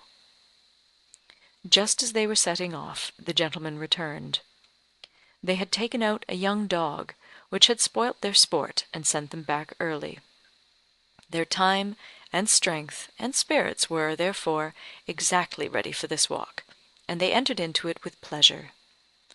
Could Anne have foreseen such a junction, she would have stayed at home; but, from some feelings of interest and curiosity, she fancied now that it was too late to retract, and the whole 6 set forward together in the direction chosen by the Miss Musgroves, who evidently considered the walk as under their guidance. Anne's object was, not to be in the way of anybody, and where the narrow paths across the fields made many separations necessary, to keep with her brother and sister. Her pleasure in the walk must arise from the exercise and the day, from the view of the last smiles of the year upon the tawny leaves and withered hedges, and from repeating to herself some few of the 1,000 poetical descriptions extant of autumn, that season of peculiar and inexhaustible influence on the mind of taste and tenderness, that season which has drawn from every poet worthy of being read some attempt at description, or some lines of feeling. She occupied her mind as much as possible in such like musings and quotations, but it was not possible that when within the reach of Captain Wentworth's conversation with either of the Miss Musgroves, she should not try to hear it. Yet she caught little very remarkable. It was mere lively chat, such as any young persons, on an intimate footing, might fall into. He was more engaged with Louisa than with Henrietta. Louisa certainly put more forward for his notice than her sister. This distinction appeared to increase, and there was one speech of Louisa's which struck her. After one of the many praises of the day, which were continually bursting forth, Captain Wentworth added, "What glorious weather for the Admiral and my sister! They meant to take a long drive this morning. Perhaps we may hail them from some of these hills. They talked of coming into this side of the country. I wonder whereabouts they will upset to-day. Oh, it does happen very often, I assure you, but my sister makes nothing of it. She would as lieve be tossed out as not." "Ah, you make the most of it, I know," cried Louisa. "But if it were really so, I should do just the same in her place. If I loved a man, as she loves the Admiral, I would always be with him. Nothing should ever separate us, and I would rather be overturned by him than driven safely by anybody else." It was spoken with enthusiasm. "Had you?" cried he, catching the same tone. "I honour you." And there was silence between them for a little while. Anne could not immediately fall into a quotation again. The sweet scenes of autumn were for a while put by, unless some tender sonnet, fraught with the apt analogy of the declining year with declining happiness, and the images of youth and hope and spring all gone together, blessed her memory. She roused herself to say, as they struck by order into another path, "Is not this one of the ways to Winthrop?" But nobody heard, or at least nobody answered her. Winthrop, however, or its environs, for young men are sometimes to be met with, strolling about near home, was their destination, and after another half-mile of gradual ascent through large enclosures, where the ploughs at work, and the fresh-made path spoke the farmer counteracting the sweets of poetical despondence, and meaning to have spring again, they gained the summit of the most considerable hill which parted Uppercross and Winthrop, and soon commanded a full view of the latter, at the foot of the hill on the other side. Winthrop, without beauty and without dignity, was stretched before them, an indifferent house standing low, and hemmed in by the barns and buildings of a farmyard. Mary exclaimed, "Bless me, here is Winthrop! I declare I had no idea. Well now, I think we had better turn back. I am excessively tired." Henrietta, conscious and ashamed, and seeing no cousin Charles walking along any path, or leaning against any gate, was ready to do as Mary wished. But "No," said Charles Musgrove, and "No, no," cried Louisa, more eagerly, and taking her sister aside, seemed to be arguing the matter warmly. Charles, in the meanwhile, was very decidedly declaring his resolution of calling on his aunt, now that he was so near, and very evidently, though more fearfully, trying to induce his wife to go too. But this was one of the points on which the lady showed her strength, and when he recommended the advantage of resting herself a quarter of an hour at Winthrop, as she felt so tired, she resolutely answered, "Oh no, indeed! Walking up that hill again would do her more harm than any sitting down could do her good." And in short, her look and manner declared that go she would not.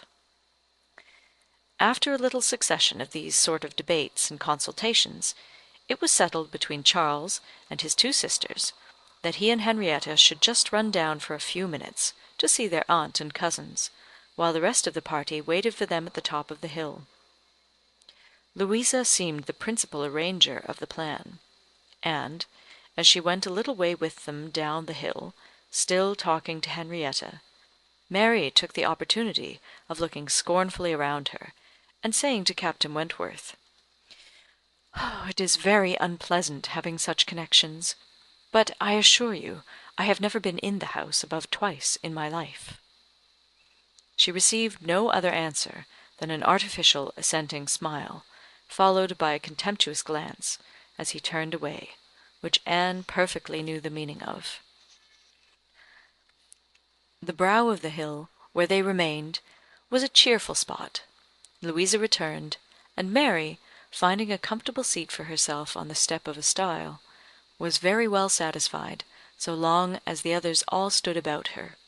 But when Louisa drew Captain Wentworth away, to try for a gleaning of nuts in an adjoining hedgerow, and they were gone by degrees quite out of sight and sound, Mary was happy no longer. She quarrelled with her own seat, was sure Louisa had got a much better somewhere, and nothing could prevent her from going to look for a better also. She turned through the same gate, but could not see them. Anne found a nice seat for her, on a dry sunny bank, under the hedgerow, in which she had no doubt of their still being in some spot or other. Mary sat down for a moment, but it would not do. She was sure Louisa had found a better seat somewhere else, and she would go on till she overtook her. Anne, really tired herself, was glad to sit down, and she very soon heard Captain Wentworth and Louisa in the hedgerow behind her, as if making their way back along the rough, wild sort of channel, down the centre. They were speaking as they drew near. Louisa's voice was the first distinguished. She seemed to be in the middle of some eager speech. What Anne first heard was, "And so I made her go. I could not bear that she should be frightened from the visit by such nonsense. What! Would I be turned back from doing a thing that I had determined to do, and that I knew to be right, by the airs and interference of such a person, or of any persons, I may say? No, I have no idea of being so easily persuaded. When I have made up my mind, I have made it, and Henrietta seemed entirely to have made up hers to call at Winthrop to-day, and yet she was as near giving it up out of nonsensical complaisance." "She would have turned back, then, but for you." "She would, indeed. I am almost ashamed to say it." "Happy for her to have such a mind as yours at hand. After the hints you gave just now, which did but confirm my own observations, the last time I was in company with him, I need not affect to have no comprehension of what is going on. I see that more than a mere dutiful morning visit to your aunt was in question, and woe betide him, and her too, when it comes to things of consequence, when they are placed in circumstances requiring fortitude and strength of mind, if she have not resolution enough to resist idle interference in such a trifle as this. Your sister is an amiable creature, but yours is the character of decision and firmness, I see. If you value her conduct or happiness, infuse as much of your own spirit into her as you can. But this, no doubt, you have been always doing. It is the worst evil of too yielding and indecisive a character, that no influence over it can be depended on. You are never sure of a good impression being durable. Everybody may sway it. Let those who would be happy be firm. Here is a nut," said he, catching one down from an upper bough, "to exemplify. A beautiful glossy nut, which, blessed with original strength, has outlived all the storms of autumn. Not a puncture, not a weak spot anywhere. This nut," he continued, with playful solemnity, "while so many of its brethren have fallen and been trodden under foot, is still in possession of all the happiness that a hazel nut can be supposed capable of." Then returning to his former earnest tone, "My first wish for all whom I am interested in is that they should be firm. If Louisa Musgrove would be beautiful and happy in her November of life, she will cherish all her present powers of mind." He had done, and was unanswered. It would have surprised Anne if Louisa could have readily answered such a speech. Words of such interest, spoken with such serious warmth. She could imagine what Louisa was feeling. For herself, she feared to move, lest she should be seen. While she remained, a bush of low, rambling holly protected her, and they were moving on. Before they were beyond her hearing, however, Louisa spoke again. "Mary is good-natured enough in many respects," said she, "but she does sometimes provoke me excessively by her nonsense and pride. The Elliot pride. She has a great deal too much of the Elliot pride. We do so wish that Charles had married Anne instead. I suppose you know he wanted to marry Anne?" After a moment's pause, Captain Wentworth said, "Do you mean that she refused him?" "Oh, yes, certainly." "When did that happen?" "I do not exactly know, for Henrietta and I were at school at the time, but I believe about a year before he married Mary. I wish she had accepted him. We should all have liked her a great deal better, and papa and mamma always think it was her great friend Lady Russell's doing that she did not. They think Charles might not be learned and bookish enough to please Lady Russell, and that therefore she persuaded Anne to refuse him." The sounds were retreating, and Anne distinguished no more. Her own emotions still kept her fixed. She had much to recover from before she could move. The listener's proverbial fate was not absolutely hers. She had heard no evil of herself, but she had heard a great deal of very painful import. She saw how her own character was considered by Captain Wentworth, and there had been just that degree of feeling and curiosity about her in his manner which must give her extreme agitation. As soon as she could, she went after Mary, and having found and walked back with her to their former station, by the stile, felt some comfort in their whole party being immediately afterwards collected, and once more in motion together. Her spirits wanted the solitude and silence which only numbers could give. Charles and Henrietta returned, bringing, as may be conjectured, Charles Hayter with them. The minutiae of the business Anne could not attempt to understand. Even Captain Wentworth did not seem admitted to perfect confidence here, but that there had been a withdrawing on the gentleman's side, and a relenting on the lady's, and that they were now very glad to be together again, did not admit a doubt. Henrietta looked a little ashamed, but very well pleased, Charles Hayter exceedingly happy, and they were devoted to each other almost from the first instant of their all setting forward for Uppercross. Everything now marked out Louisa for Captain Wentworth. Nothing could be plainer, and where many divisions were necessary, or even where they were not, they walked side by side nearly as much as the other two. In a long strip of meadow land, where there was ample space for all, they were thus divided, forming 3 distinct parties, and to that party of the 3 which boasted least animation and least complaisance, Anne necessarily belonged. She joined Charles and Mary, and was tired enough to be very glad of Charles's other arm. But Charles, though in very good humour with her, was out of temper with his wife. Mary had shown herself disobliging to him, and was now to reap the consequence, which consequence was his dropping her arm almost every moment to cut off the heads of some nettles in the hedge with his switch. And when Mary began to complain of it, and lament her being ill-used, according to custom, it being on the hedge side, while Anne was never incommoded on the other, he dropped the arms of both, to hunt after a weasel, which he had a momentary glance of, and they could hardly get him along at all. This long meadow bordered a lane which their footpath at the end of it was to cross, and when the party had all reached the gate of exit, the carriage advancing in the same direction, which had been some time heard, was just coming up, and proved to be Admiral Croft's gig. He and his wife had taken their intended drive, and were returning home. Upon hearing how long a walk the young people had engaged in, they kindly offered a seat to any lady who might be particularly tired. It would save her full a mile, and they were going through Uppercross. The invitation was general, and generally declined. The Miss Musgroves were not at all tired, and Mary was either offended by not being asked before any of the others, or what Louisa called the Elliot pride could not endure to make a third in a one-horse chaise. The walking party had crossed the lane, and were surmounting an opposite stile, and the Admiral was putting his horse into motion again, when Captain Wentworth cleared the hedge in a moment to say something to his sister. The something might be guessed by its effects.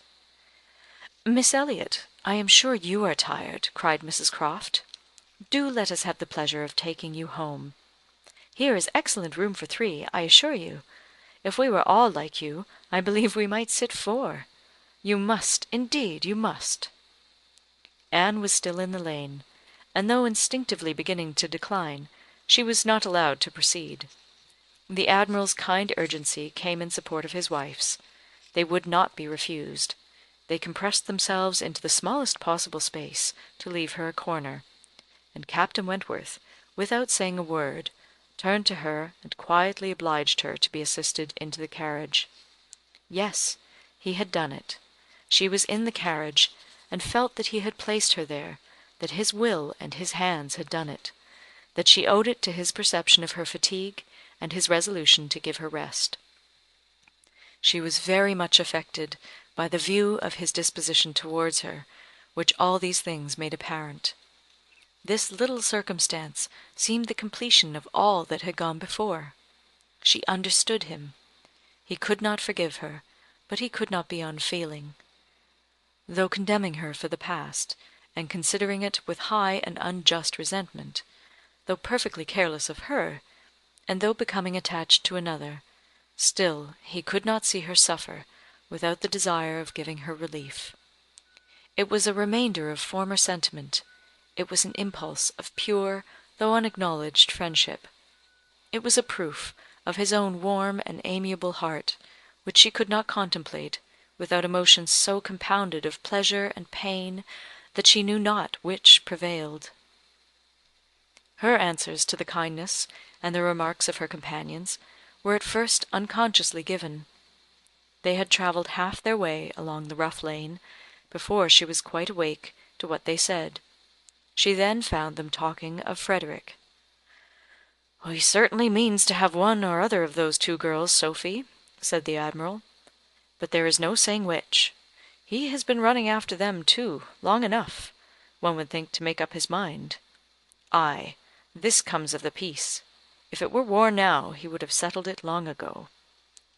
We sailors, Miss Elliot, cannot afford to make long courtships in times of war. How many days was it, my dear, between the first time of my seeing you, and our sitting down together in our lodgings at North Yarmouth?" "Oh, we had better not talk about it, my dear," replied Mrs. Croft pleasantly, "for if Miss Elliot were to hear how soon we came to an understanding, she would never be persuaded that we could be happy together. I had known you by character, however, long before." "Well, and I had heard of you as a very pretty girl, and what were we to wait for besides? I do not like having such things so long in hand. I wish Frederick would spread a little more canvas, and bring us home one of these young ladies to Kellynch. Then there would always be company for them. And very nice young ladies they both are.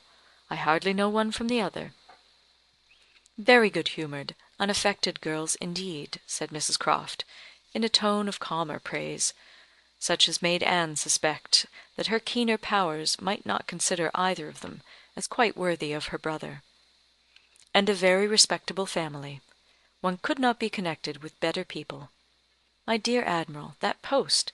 We shall certainly take that post." but by coolly giving the reins a better direction herself, they happily passed the danger, and by once afterwards judiciously putting out her hand, they neither fell into a rut, nor ran afoul of a dung-cart; and Anne, with some amusement at their style of driving, which she imagined no bad representation of the general guidance of their affairs, found herself safely deposited by them at the cottage. Chapter 11. The time now approached for Lady Russell's return.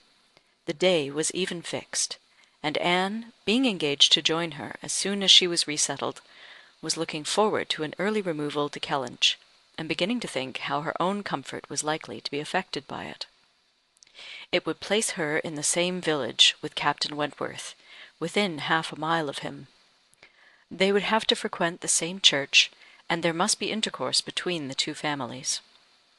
This was against her, but, on the other hand, he spent so much of his time at Uppercross, that in removing thence she might be considered rather as leaving him behind than as going towards him; and upon the whole, she believed she must, on this interesting question, be the gainer, almost as certainly as in her change of domestic society, in leaving poor Mary for Lady Russell.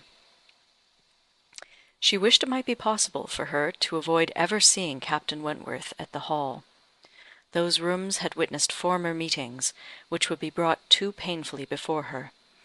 But she was yet more anxious for the possibility of Lady Russell and Captain Wentworth never meeting anywhere. They did not like each other, and no renewal of acquaintance now could do any good. And were Lady Russell to see them together, she might think that he had too much self-possession, and she too little. These points formed her chief solicitude in anticipating her removal from Uppercross, where she felt she had been stationed quite long enough. Her usefulness to little Charles would always give some sweetness to the memory of her 2 months' visit there, but he was gaining strength apace, and she had nothing else to stay for. The conclusion of her visit, however, was diversified in a way which she had not at all imagined. Captain Wentworth, after being unseen and unheard of at Uppercross for 2 whole days, appeared again among them to justify himself by a relation of what had kept him away. A letter from his friend, Captain Harville, having found him out at last, had brought intelligence of Captain Harville's being settled with his family at Lyme for the winter; of their being, therefore, quite unknowingly within 20 miles of each other.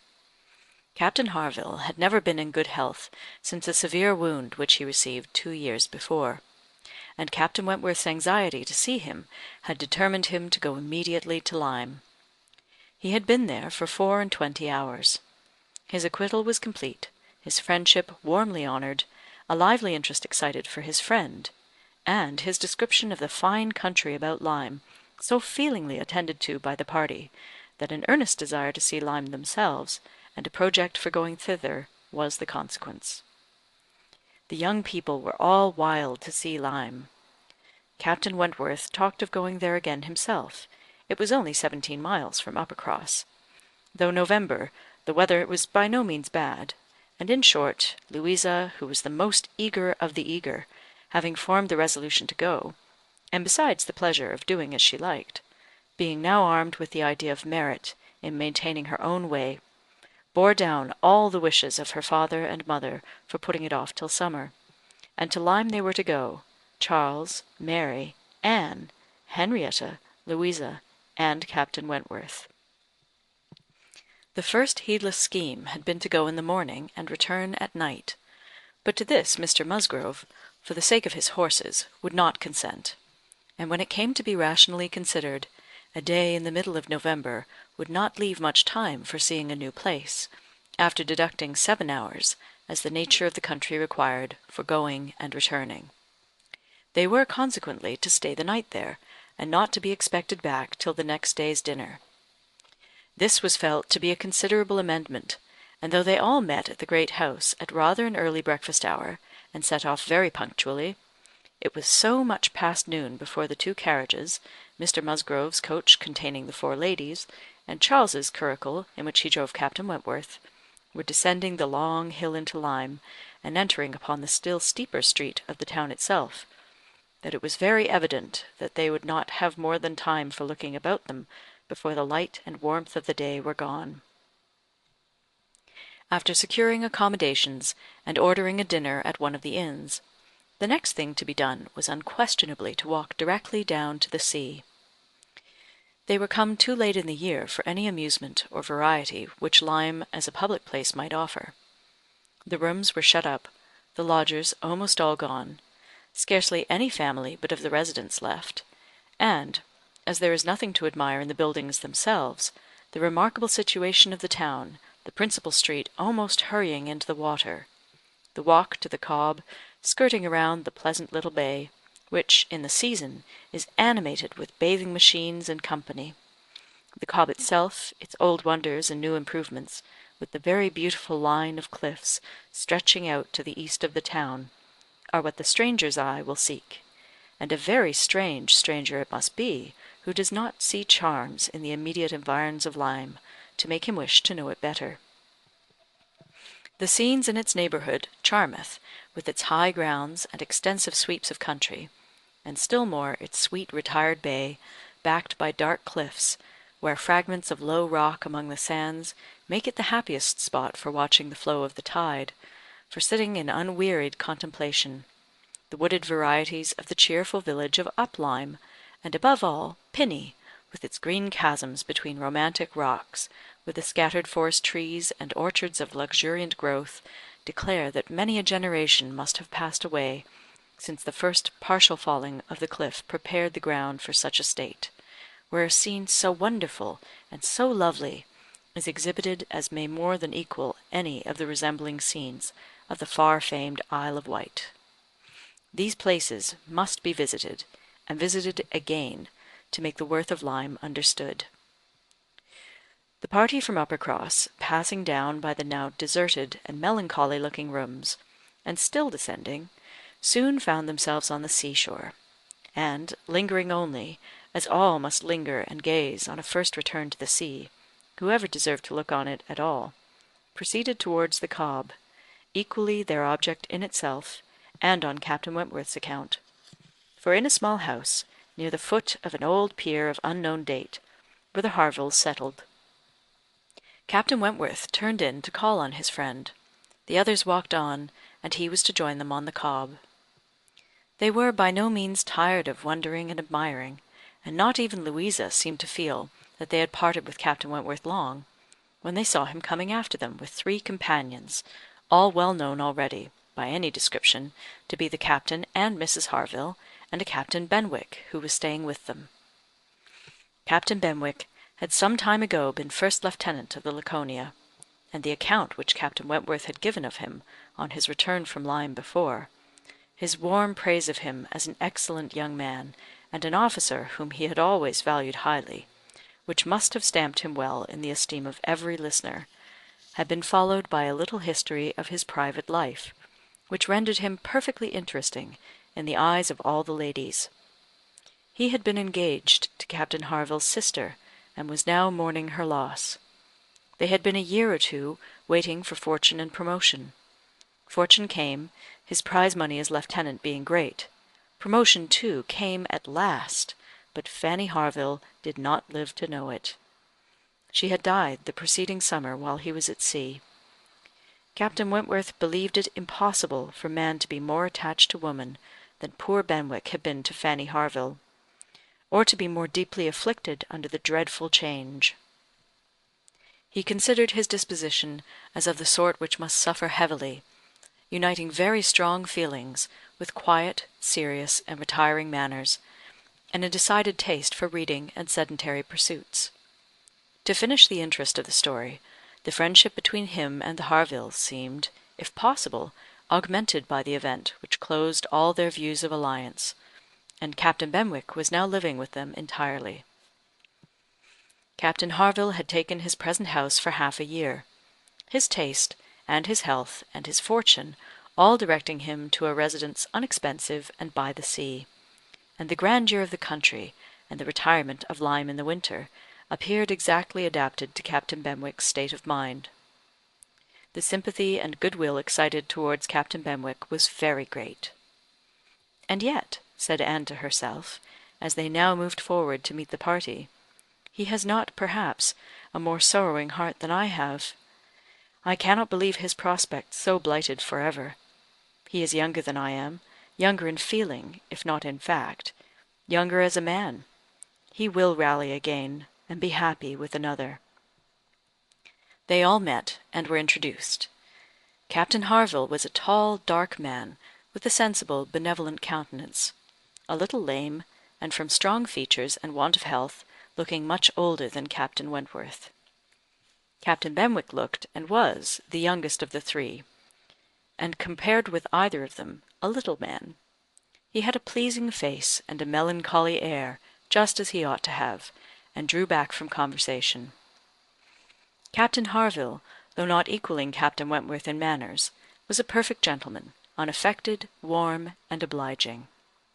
Mrs. Harville, a degree less polished than her husband, seemed however to have the same good feelings, and nothing could be more pleasant than their desire of considering the whole party as friends of their own, because the friends of Captain Wentworth, or more kindly hospitable than their entreaties for all their promising to dine with them.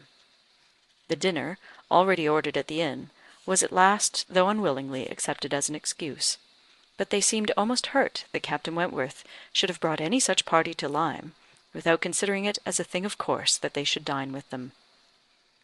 There was so much attachment to Captain Wentworth in all this, and such a bewitching charm in a degree of hospitality so uncommon, so unlike the usual style of give and take invitations, and dinners of formality and display, that Anne felt her spirits not likely to be benefited by an increasing acquaintance among his brother officers. "These would have been all my friends," was her thought, and she had to struggle against a great tendency to lowness. On quitting the Cobb, they all went indoors with their new friends, and found rooms so small as none but those who invite from the heart could think capable of accommodating so many. Anne had a moment's astonishment on the subject herself, but it was soon lost in the pleasanter feelings which sprang from the sight of all the ingenious contrivances and nice arrangements of Captain Harville to turn the actual space to the best possible account, to supply the deficiencies of lodging-house furniture, and defend the windows and doors against the winter storms to be expected. The varieties in the fitting up of the rooms where the common necessaries provided by the owner, in the common indifferent plight, were contrasted with some few articles of a rare species of wood, excellently worked up, and with something curious and valuable from all the distant countries Captain Harville had visited, were more than amusing to Anne. Connected as it all was with his profession, the fruit of its labours, the effect of its influence on his habits, the picture of repose and domestic happiness it presented, made it to her a something more or less than gratification. Captain Harville was no reader, but he had contrived excellent accommodations, and fashioned very pretty shelves, for a tolerable collection of well-bound volumes, the property of Captain Benwick. His lameness prevented him from taking much exercise, but a mind of usefulness and ingenuity seemed to furnish him with constant employment within. He drew, he varnished, he carpentered, he glued, he made toys for the children, he fashioned new netting needles and pins with improvements, and if everything else was done, sat down to his large fishing net at one corner of the room.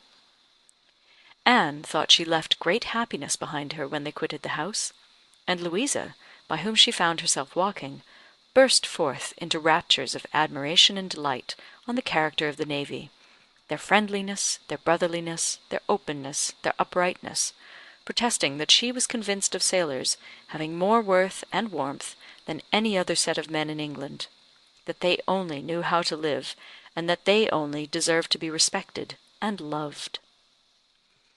They went back to dress and dine, and so well had the scheme answered already that nothing was found amiss, though its being so entirely out of the season, and the no thoroughfare of Lyme, and the no expectation of company, had brought many apologies from the heads of the inn. Anne found herself by this time growing so much more hardened to being in Captain Wentworth's company than she had at first imagined could ever be, that the sitting down to the same table with him now, and the interchange of the common civilities attending on it, they never got beyond, was become a mere nothing. The nights were too dark for the ladies to meet again till the morrow, but Captain Harville had promised them a visit in the evening, and he came, bringing his friend also, which was more than had been expected, it having been agreed that Captain Benwick had all the appearance of being oppressed by the presence of so many strangers. He ventured among them again, however, though his spirits certainly did not seem fit for the mirth of the party in general. While Captains Wentworth and Harville led the talk on one side of the room, and by recurring to former days supplied anecdotes in abundance to occupy and entertain the others, it fell to Anne's lot to be placed rather apart with Captain Benwick, and a very good impulse of her nature obliged her to begin an acquaintance with him. He was shy, and disposed to abstraction, but the engaging mildness of her countenance and gentleness of her manner soon had their effect, and Anne was well repaid the first trouble of exertion. He was evidently a young man of considerable taste in reading, though principally in poetry, and besides the persuasion of having given him at least an evening's indulgence in the discussion of subjects which his usual companions had probably no concern in, she had the hope of being of real use to him in some suggestions as to the duty and benefit of struggling against affliction, which had naturally grown out of their conversation. For, though shy, he did not seem reserved. It had rather the appearance of feelings glad to burst their usual restraints, and having talked of poetry, the richness of the present age, and gone through a brief comparison of opinion as to the first-rate poets, trying to ascertain whether Marmion or the Lady of the Lake were to be preferred, and how ranked the Giaour and the Bride of Abydos, and moreover how the Giaour was to be pronounced, he showed himself so intimately acquainted with all the tenderest songs of the one poet, and the impassioned descriptions of hopeless agony of the other, he repeated, with such tremulous feeling, the various lines which imaged a broken heart, or a mind destroyed by wretchedness, and looked so entirely as if he meant to be understood, that she ventured to hope he did not always read only poetry, and to say that she thought it was the misfortune of poetry to be seldom safely enjoyed by those who enjoyed it completely, and that the strong feelings which alone could estimate it truly were the very feelings which ought to taste it but sparingly. His looks showing him not pained but pleased with this allusion to his situation, she was emboldened to go on, and feeling in herself the right of seniority of mind, she ventured to recommend a larger allowance of prose in his daily study, and on being requested to particularize, mentioned such works of our best moralists, such collections of the finest letters, such memoirs of characters of worth and suffering, as occurred to her at the moment as calculated to rouse and fortify the mind by the highest precepts and the strongest examples of moral and religious endurances. Captain Benwick listened attentively, and seemed grateful for the interest implied, and though with a shake of the head, and sighs which declared his little faith in the efficacy of any books on grief like his, noted down the names of those she recommended, and promised to procure and read them. When the evening was over, Anne could not but be amused at the idea of her coming to Lyme to preach patience and resignation to a young man whom she had never seen before, nor could she help fearing, on more serious reflection, that, like many other great moralists and preachers, she had been eloquent on a point in which her own conduct would ill bear examination. Chapter 12. Anne and Henrietta, finding themselves the earliest of the party the next morning, agreed to stroll down to the sea before breakfast. They went to the sands to watch the flowing of the tide, which a fine south-easterly breeze was bringing in with all the grandeur which so flat a shore admitted. They praised the morning, gloried in the sea, sympathized in the delight of the fresh-feeling breeze, and were silent, till Henrietta suddenly began again with, "Oh, yes, I am quite convinced that, with very few exceptions, the sea air always does good. There can be no doubt of its having been of the greatest service to Dr. Shirley after his illness last spring 12-month. He declares himself that coming to Lyme for a month did him more good than all the medicine he took, and that being by the sea always makes him feel young again. Now, I cannot help thinking it a pity that he does not live entirely by the sea. I do think he had better leave Uppercross entirely, and fix at Lyme. Do not you, Anne? Do not you agree with me that it is the best thing he could do, both for himself and Mrs. Shirley? She has cousins here, you know, and many acquaintances which would make it cheerful for her, and I am sure she would be glad to get a place where she could have medical attendance at hand, in case of his having another seizure. Indeed, I think it quite melancholy to have such excellent people as Dr. and Mrs. Shirley, who have been doing good all their lives, wearing out their last days in a place like Uppercross, where, excepting our family, they seem shut out from all the world. I wish his friends would propose it to him. I really think they ought. And as to procuring a dispensation, really there could be no difficulty at his time of life and with his character. My only doubt is, whether anything could persuade him to leave his parish. He is so very strict and scrupulous in his notions. Over scrupulous, I must say. Do not you think, Anne, it is being over scrupulous? Do not you think it is quite a mistaken point of conscience when a clergyman sacrifices his health for the sake of duties which may be just as well performed by another person? And at Lyme, too, only 17 miles off, he would be near enough to hear if people thought there was anything to complain of. Anne smiled more than once to herself during this speech, and entered into the subject, as ready to do good by entering into the feelings of a young lady as of a young man, though here it was good of a lower standard, for what could be offered but general acquiescence? She said all that was reasonable and proper on the business, felt the claims of Dr. Shirley to repose as she ought, saw how very desirable it was that he should have some active, respectable young man as a resident curate, and was even courteous enough to hint at the advantage of such resident curates being married. "I wish," said Henrietta, very well pleased with her companion, "I wish Lady Russell lived at Uppercross, and were intimate with Dr. Shirley. I have always heard of Lady Russell as a woman of the greatest influence with everybody. I always look upon her as able to persuade a person to anything. I am afraid of her, as I told you before, quite afraid of her, because she is so very clever, but I respect her amazingly, and wish we had such a neighbour at Uppercross."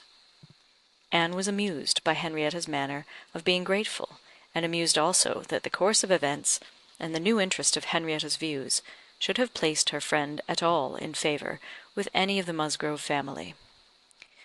She had only time, however, for a general answer, and a wish that such another woman were at Uppercross, before all subject suddenly ceased, on seeing Louisa and Captain Wentworth coming towards them. They came also for a stroll till breakfast was likely to be ready, but Louisa, recollecting immediately afterwards that she had something to procure at a shop, invited them all to go back with her into the town. They were all at her disposal. When they came to the steps leading upwards from the beach, a gentleman, at the same moment preparing to come down, politely drew back, and stopped to give them way. They ascended and passed him, and as they passed, Anne's face caught his eye, and he looked at her with a degree of earnest admiration which she could not be insensible of. She was looking remarkably well, her very regular, very pretty features having the bloom and freshness of youth, restored by the fine wind which had been blowing on her complexion, and by the animation of eye which it had also produced. It was evident that the gentleman, completely a gentleman in manner, admired her exceedingly. Captain Wentworth looked round at her instantly in a way which showed his noticing of it. He gave her a momentary glance, a glance of brightness, which seemed to say, "That man is struck with you, and even I, at this moment, see something like Anne Elliot again."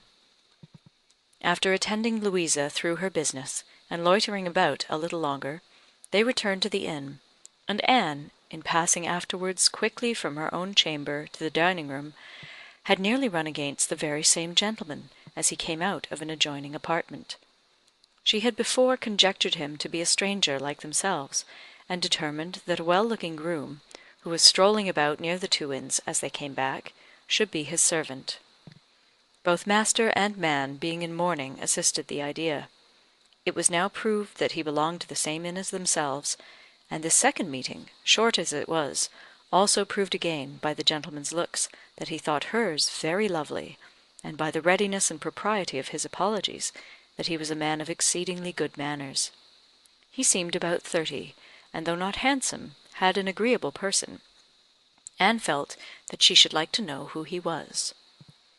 They had nearly done breakfast, when the sound of a carriage, almost the first they had heard since entering Lyme, drew half the party to the window. It was a gentleman's carriage, a curricle, but only coming round from the stable yard to the front door. Somebody must be going away. It was driven by a servant in mourning. The word curricle made Charles Musgrove jump up that he might compare it with his own. The servant in mourning roused Anne's curiosity, and the whole six were collected to look, by the time the owner of the curricle was to be seen issuing from the door, amidst the bows and civilities of the household, and taking his seat to drive off. "Ah!" cried Captain Wentworth instantly, and with half a glance at Anne. "It is the very man we passed."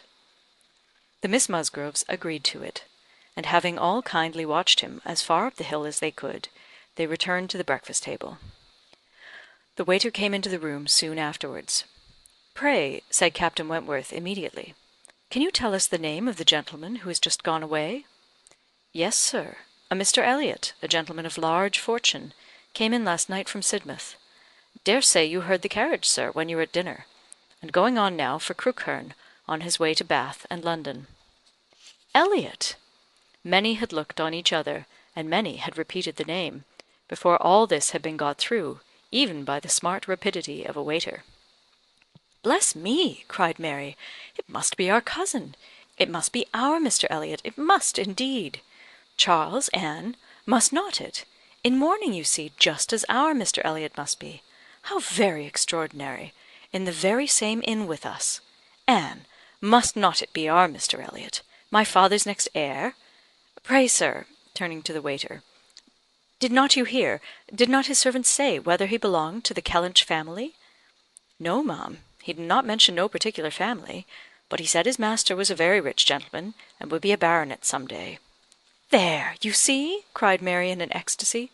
"Just as I said, heir to Sir Walter Elliot. I was sure that would come out if it was so. Depend upon it, that is a circumstance which his servants take care to publish, wherever he goes. But, Anne, only conceive how extraordinary! I wish I had looked at him more. I wish we had been aware in time who it was, that he might have been introduced to us. Oh, what a pity that we should not have been introduced to each other! Do you think he had the Elliot countenance? I hardly looked at him, I was looking at the horses, but I think he had something of the Elliot countenance. Oh, I wonder the arms did not strike me. Oh, the great coat was hanging over the panel, and hid the arms, so it did. Otherwise, I am sure, I should have observed them, and the livery too, if the servant had not been in mourning, one should have known him by the livery."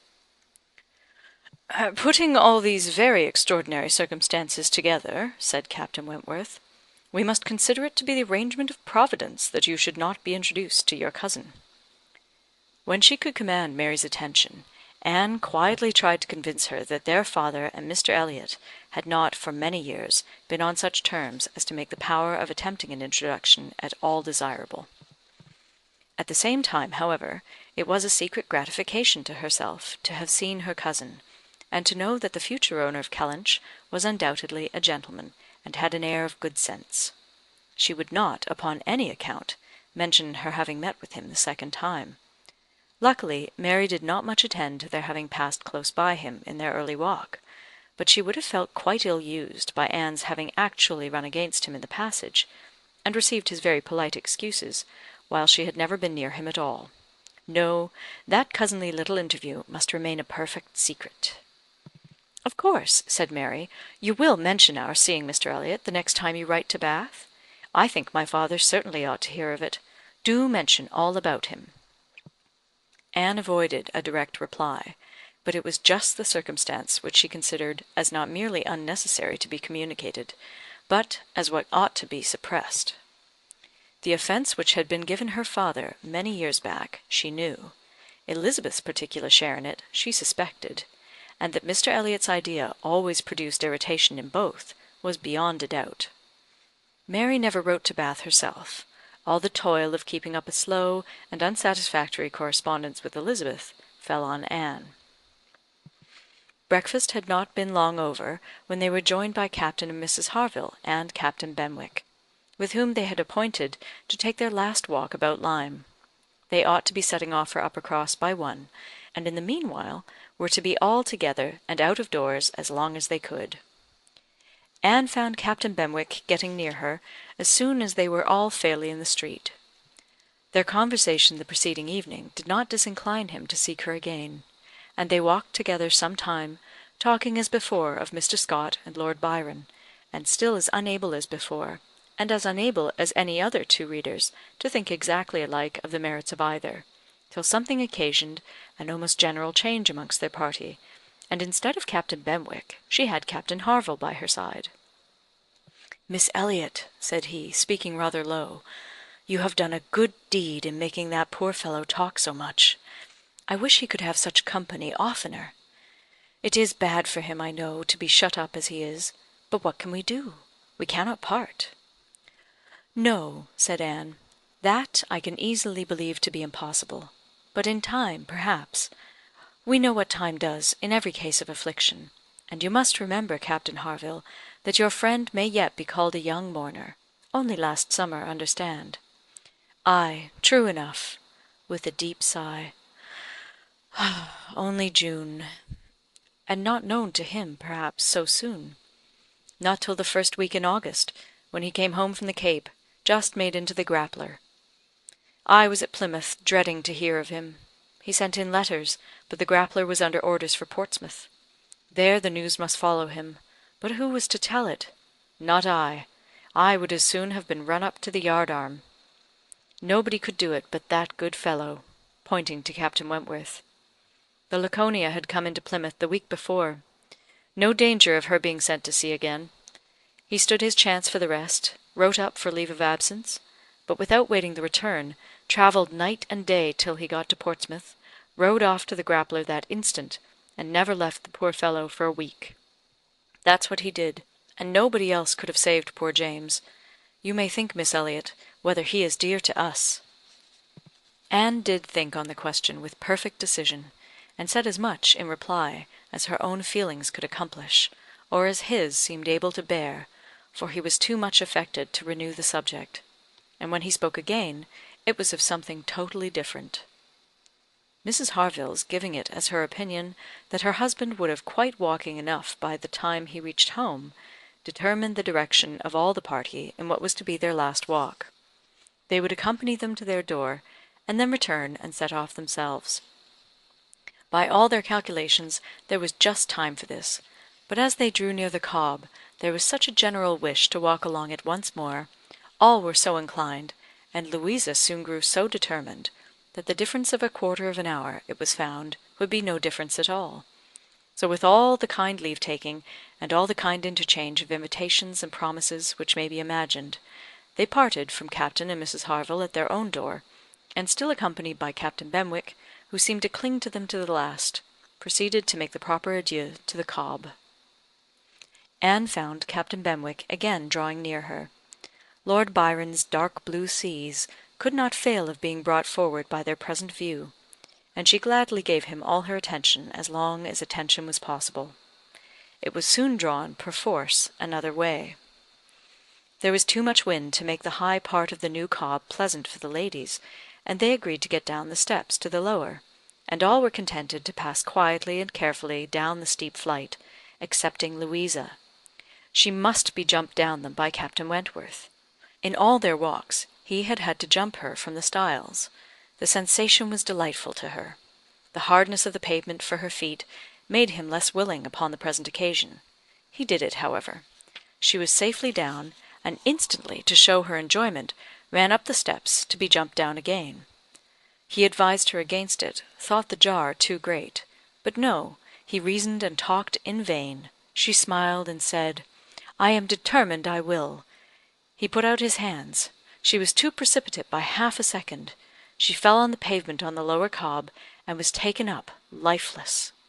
There was no wound, no blood, no visible bruise, but her eyes were closed, she breathed not, her face was like death. The horror of that moment to all who stood around! Captain Wentworth, who had caught her up, knelt with her in his arms, looking on her with a face as pallid as her own in an agony of silence. "She is dead! She is dead!" screamed Mary, catching hold of her husband, and contributing with his own horror to make him immovable, and in another moment Henrietta, sinking under the conviction, lost her senses too, and would have fallen on the steps, but for Captain Benwick and Anne, who caught and supported her between them. "Is there no one to help me?" were the first words which burst from Captain Wentworth in a tone of despair, and as if all his own strength were gone. "Go to him, go to him!" cried Anne. "For heaven's sake, go to him! I can support her myself. Leave me and go to him. Rub her hands, rub her temples. Here are salts. Take them, take them!" Captain Benwick obeyed, and Charles at the same moment disengaging himself from his wife, they were both with him, and Louisa was raised up and supported more firmly between them, and everything was done that Anne had prompted, but in vain; while Captain Wentworth, staggering against the wall for his support, exclaimed in the bitterest agony, "O God! Her father and mother!" "A surgeon!" said Anne. He caught the word; it seemed to rouse him at once, and saying only, "True, true, a surgeon this instant," was darting away, when Anne eagerly suggested, "Captain Benwick! Would it not be better for Captain Benwick? He knows where a surgeon is to be found." Every one capable of thinking felt the advantage of the idea, and in a moment, it was all done in rapid moments, Captain Benwick had resigned the poor corpse-like figure entirely to the brothers' care, and was off for the town with the utmost rapidity. As to the wretched party left behind, it could scarcely be said which of the three, who were completely rational, was suffering most, Captain Wentworth, Anne, or Charles, who, really a very affectionate brother, hung over Louisa with sobs of grief, and could only turn his eyes from one sister to see the other in a state as insensible, or to witness the hysterical agitations of his wife, calling on him for help which he could not give. Anne, attending with all the strength and zeal and thought which instinct supplied to Henrietta, still tried at intervals to suggest comfort to the others, tried to quiet Mary, to animate Charles, to assuage the feelings of Captain Wentworth. Both seemed to look to her for directions. "Anne, Anne," cried Charles, "what is to be done next? What, in heaven's name, is to be done next?" Captain Wentworth's eyes were also turned towards her. "Had she not better be carried to the inn? Yes, I am sure. Carry her gently to the inn." "Yes, yes, to the inn," repeated Captain Wentworth, comparatively collected, and eager to be doing something. "I will carry her myself. Musgrove, take care of the others." By this time the report of the accident had spread among the workmen and boatmen about the Cobb, and many were collected near them to be useful if wanted; at any rate, to enjoy the sight of a dead young lady, nay, 2 dead young ladies, for it proved twice as fine as the first report. To some of the best looking of these good people Henrietta was consigned, for, though partially revived, she was quite helpless; and in this manner, Anne walking by her side, and Charles attending to his wife, they set forward, treading back with feelings unutterable, the ground which so lately, so very lately, and so light of heart, they had passed along. They were not off the Cobb before the Harvilles met them. Captain Benwick had been seen flying by their house, with a countenance which showed something to be wrong, and they had set off immediately, informed and directed as they passed towards the spot. Shocked as Captain Harville was, he brought senses and nerves that could be instantly useful, and a look between him and his wife decided what was to be done. She must be taken to their house; all must go to their house, and wait the surgeon's arrival there. They would not listen to scruples; he was obeyed, and they were all beneath his roof; and while Louisa, under Mrs. Harville's direction, was conveyed upstairs, and given possession of her own bed, assistance, cordials, restoratives were supplied by her husband to all who needed them. Louisa had once opened her eyes, but soon closed them again, without apparent consciousness. This had been a proof of life, however, of service to her sister, and Henrietta, though perfectly incapable of being in the same room with Louisa, was kept by the agitation of hope and fear from a return of her own insensibility. Mary, too, was growing calmer. The surgeon was with them almost before it had seemed possible. They were sick with horror while he examined, but he was not hopeless. The head had received a severe contusion, but he had seen greater injuries recovered from. He was by no means hopeless. He spoke cheerfully. That he did not regard it as a desperate case, that he did not say a few hours must end it, was at first felt beyond the hope of most; and the ecstasy of such a reprieve, The rejoicing, deep and silent, after a few fervent ejaculations of gratitude to heaven had been offered, may be conceived. The tone, the look with which "Thank God" was uttered by Captain Wentworth, Anne was sure could never be forgotten by her, nor the sight of him afterwards, as he sat near a table, leaning over it with folded arms, and face concealed, as if overpowered by the various feelings of his soul, and trying by prayer and reflection to calm them. Louisa's limbs had escaped. There was no injury but to the head. It now became necessary for the party to consider what was best to be done as to their general situation. They were now able to speak to each other and consult. That Louisa must remain where she was, however distressing to her friends to be involving the Harvilles in such trouble, did not admit a doubt. Her removal was impossible. The Harvilles silenced all scruples, and as much as they could, all gratitude.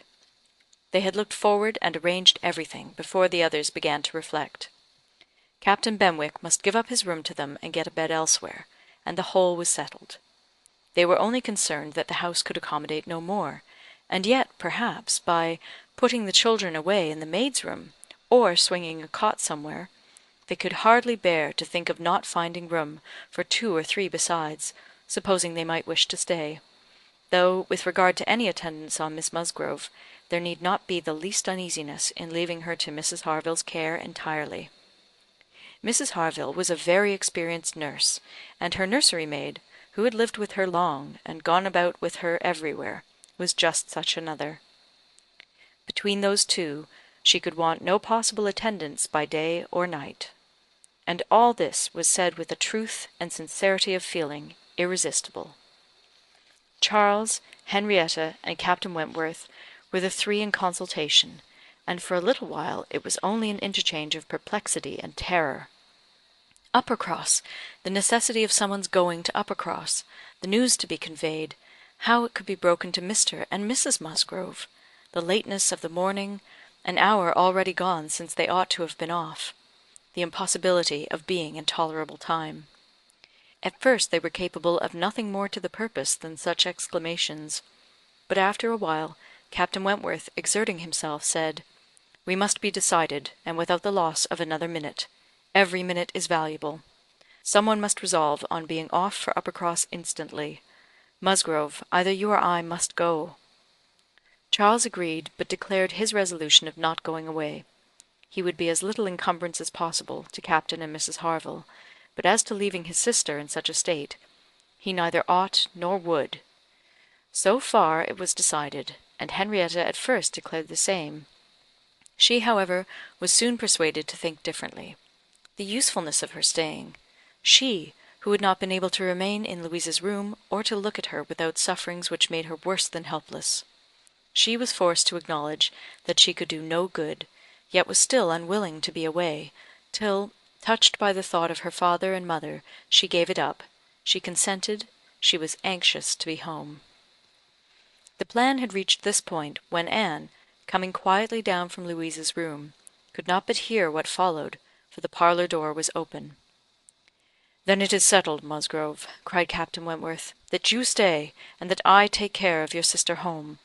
But as to the rest, as to the others, if one stays to assist Mrs. Harville, I think it need be only one. Mrs. Charles Musgrove will of course wish to get back to her children, but if Anne will stay, no one so proper, so capable as Anne." She paused a moment to recover from the emotion of hearing herself so spoken of. The other 2 warmly agreed to what he said, and then she appeared. "You will stay, I am sure. You will stay and nurse her," cried he, turning to her and speaking with a glow, and yet a gentleness, which seemed almost restoring the past. She coloured deeply, and he recollected himself and moved away. She expressed herself most willing, ready, happy to remain. It was what she had been thinking of, and wishing to be allowed to do. A bed on the floor in Louisa's room would be sufficient for her, if Mrs. Harville would but think so. One thing more, and all seemed arranged. Though it was rather desirable that Mr. and Mrs. Musgrove should be previously alarmed by some share of delay, yet the time required by the Uppercross horses to take them back would be a dreadful extension of suspense, and Captain Wentworth proposed, and Charles Musgrove agreed, that it would be much better for him to take a chaise from the inn, and leave Mr. Musgrove's carriage and horses to be sent home the next morning early, when there could be the further advantage of sending an account of Louisa's night. Captain Wentworth now hurried off to get everything ready on his part, and to be soon followed by the two ladies. When the plan was made known to Mary, however, there was an end of all peace in it. She was so wretched, and so vehement, complained so much of injustice in being expected to go away instead of Anne.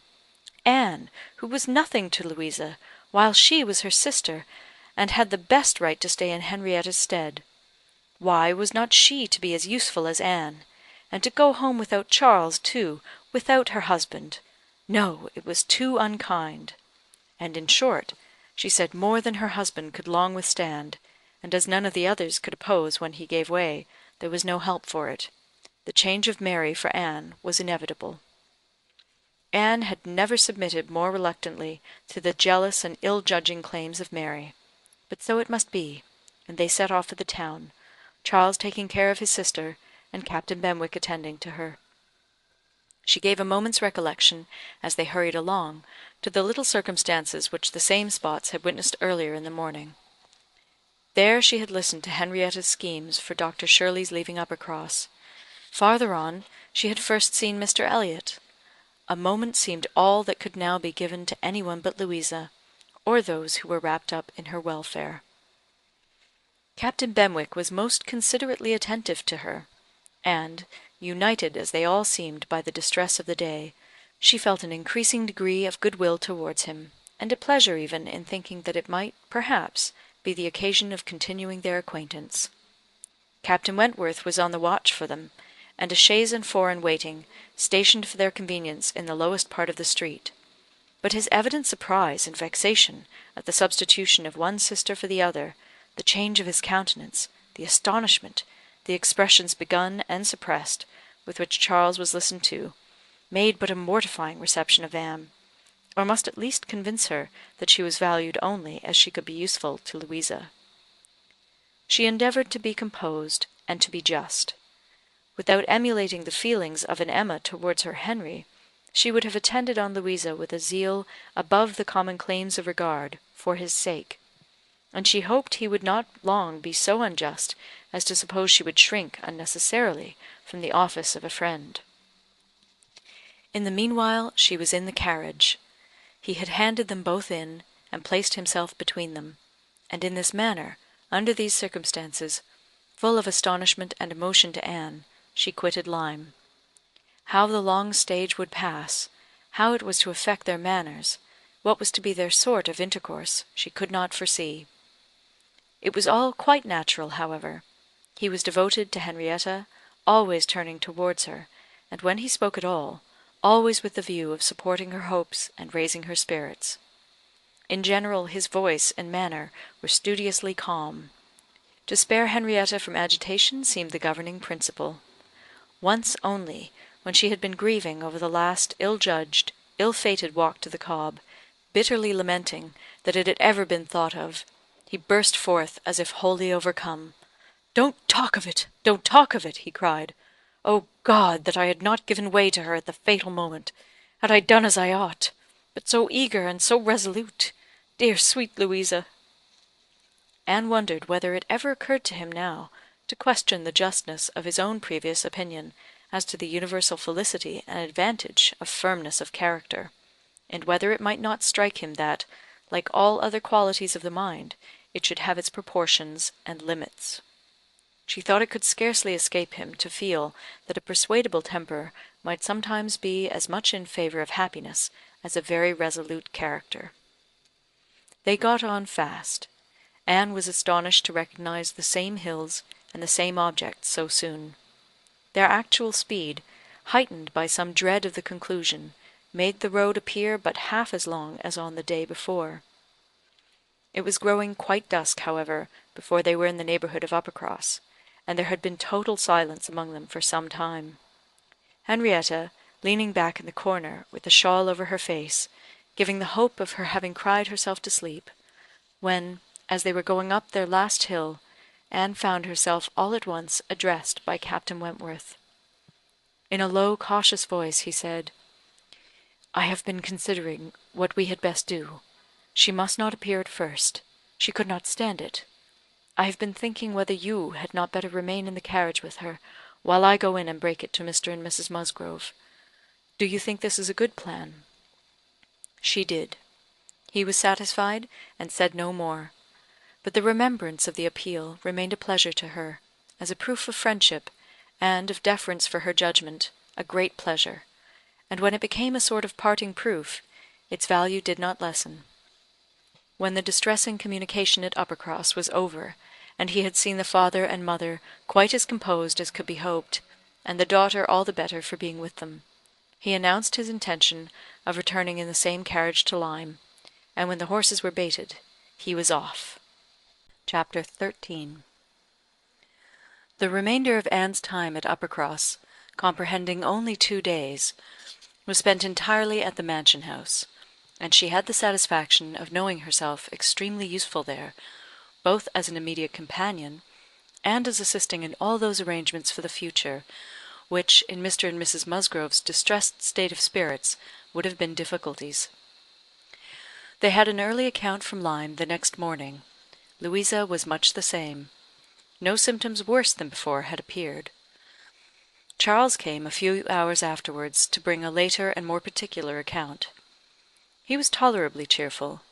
A speedy cure must not be hoped, but everything was going on as well as the nature of the case admitted. In speaking of the Harvilles, he seemed unable to satisfy his own sense of their kindness, especially of Mrs. Harville's exertions as a nurse. She really left nothing for Mary to do. He and Mary had been persuaded to go early to their inn last night. Mary had been hysterical again this morning. When he came away, she was going to walk out with Captain Benwick, which he hoped would do her good. He almost wished she had been prevailed on to come home the day before, but the truth was that Mrs. Harville left nothing for anybody to do. Charles was to return to Lyme the same afternoon, and his father had at first half a mind to go with him, but the ladies could not consent. It would be going only to multiply trouble to the others and increase his own distress, and a much better scheme followed and was acted upon. A chaise was sent for from Crewkherne, and Charles conveyed back a far more useful person in the old nursery maid of the family, one who, having brought up all the children, and seen the very last, the lingering and long-petted Master Harry, sent to school after his brothers, was now living in her deserted nursery to mend stockings and dress all the blains and bruises she could get near her, and who consequently was only too happy in being allowed to go and help nurse dear Miss Louisa. Vague wishes of getting Sarah thither had occurred before to Mrs. Musgrove and Henrietta, but without Anne it would hardly have been resolved on and found practicable so soon. They were indebted the next day to Charles Hayter for all the minute knowledge of Louisa, which it was so essential to obtain every 24 hours. He made it his business to go to Lyme, and his account was still encouraging. The intervals of sense and consciousness were believed to be stronger. Every report agreed in Captain Wentworth's appearing fixed in Lyme. Anne was to leave them on the morrow, an event which they all dreaded. What should they do without her? They were wretched comforters for one another. And so much was said in this way, that Anne thought she could not do better than impart among them the general inclination to which she was privy, and persuade them all to go to Lyme at once. She had little difficulty. It was soon determined that they would go to-morrow, fix themselves at the inn, or get into lodgings as it suited, and there remain till dear Louisa could be moved.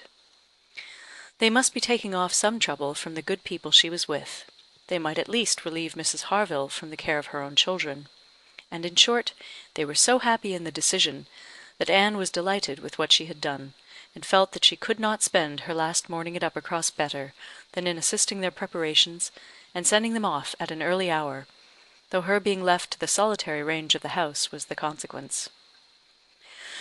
She was the last, excepting the little boys at the cottage. She was the very last, the only remaining one of all that had filled and animated both houses, of all that had given Uppercross its cheerful character. A few days had made a change indeed. If Louisa recovered, it would all be well again. More than former happiness would be restored. There could not be a doubt to her mind there was none of what would follow her recovery.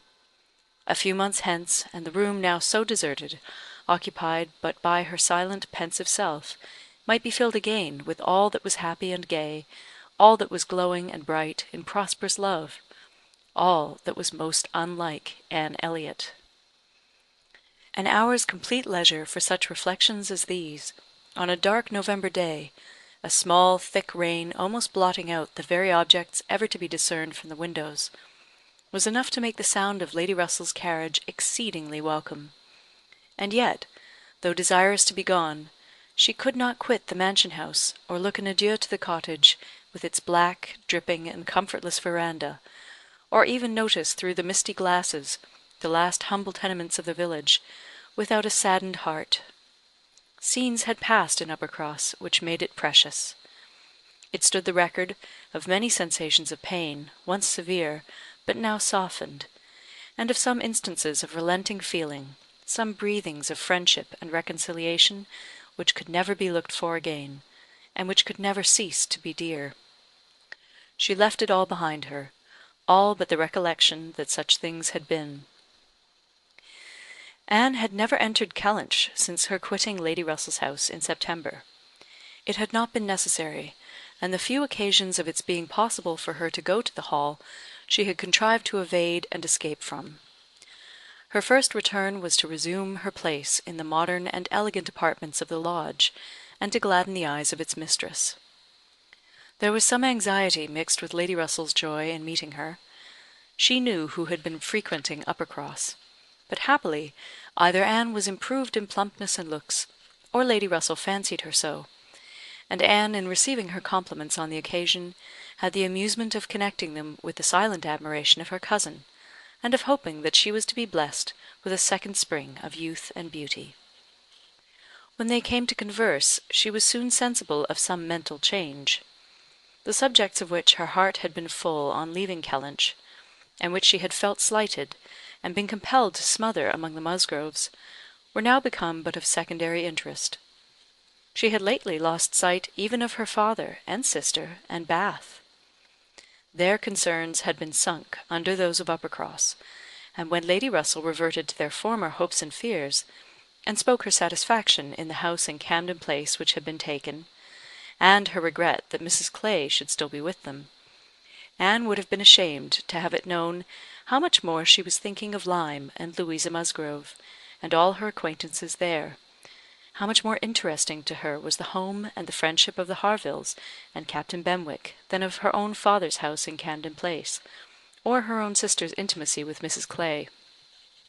She was actually forced to exert herself to meet Lady Russell with anything like the appearance of equal solicitude, on topics which had by nature the first claim on her. There was a little awkwardness at first in their discourse on another subject. They must speak of the accident at Lyme.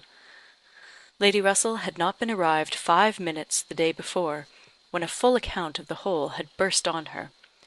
But still it must be talked of, she must make inquiries, she must regret the imprudence, lament the result, and Captain Wentworth's name must be mentioned by both. Anne was conscious of not doing it so well as Lady Russell. She could not speak the name and look straight forward to Lady Russell's eye, till she had adopted the expedient of telling her briefly what she thought of the attachment between him and Louisa. When this was told, his name distressed her no longer. Lady Russell had only to listen composedly, and wish them happy, but internally her heart revelled in angry pleasure, in pleased contempt, that the man who at 23 had seemed to understand somewhat of the value of an Anne Elliot, should, 8 years afterwards, be charmed by a Louisa Musgrove. The first 3 or 4 days passed most quietly, with no circumstance to mark them excepting the receipt of a note or two from Lyme, which found their way to Anne, she could not tell how, and brought a rather improving account of Louisa. At the end of that period, Lady Russell's politeness could repose no longer, and the fainter self-threatenings of the past became in a decided tone, "I must call on Mrs. Croft. I really must call upon her soon. Anne, Have you courage to go with me and pay a visit in that house? It will be some trial to us both." Anne did not shrink from it. On the contrary, she truly felt as she said, in observing, "I think you are very likely to suffer the most of the two. Your feelings are less reconciled to the change than mine. By remaining in the neighbourhood, I am become inured to it." She could have said more on the subject, for she had in fact so high an opinion of the Crofts, and considered her father so very fortunate in his tenants, felt the parish to be so sure of a good example, and the poor of the best attention and relief, that however sorry and ashamed for the necessity of the removal, she could not but in conscience feel that they were gone who deserved not to stay, and that Kellynch Hall had passed into better hands than its owners. These convictions must unquestionably have their own pain, and severe was its kind, but they precluded that pain which Lady Russell would suffer in entering the house again, and returning through the well-known apartments. In such moments Anne had no power of saying to herself, "These rooms ought to belong only to us. Oh, how fallen in their destination! How unworthily occupied! An ancient family to be so driven away! Strangers filling the place!" No, except when she thought of her mother, and remembered where she had been used to sit and preside, she had no sigh of that description to heave. Mrs. Croft always met her with a kindness which gave her the pleasure of fancying herself a favourite, and on the present occasion, receiving her in that house, there was particular attention. The sad accident at Lyme was soon the prevailing topic, and on comparing their latest accounts of the invalid, it appeared that each lady dated her intelligence from the same hour of yestermorn. The Captain Wentworth had been in Kellynch yesterday, the first time since the accident, had brought Anne the last note, which she had not been able to trace the exact steps of, and stayed a few hours, and then returned again to Lyme, and without any present intention of quitting it any more. He had inquired after her, she found particularly; had expressed his hope of Miss Elliot's not being the worse for her exertions, and had spoken of those exertions as great. This was handsome, and gave her more pleasure than almost anything else could have done. As to the sad catastrophe itself, it could be canvassed only in one style by a couple of steady, sensible women, whose judgments had to work on ascertained events, and it was perfectly decided that it had been the consequence of much thoughtlessness and much imprudence, that its effects were most alarming, and that it was frightful to think how long Miss Musgrove's recovery might yet be doubtful, and how liable she would still remain to suffer from the concussion hereafter.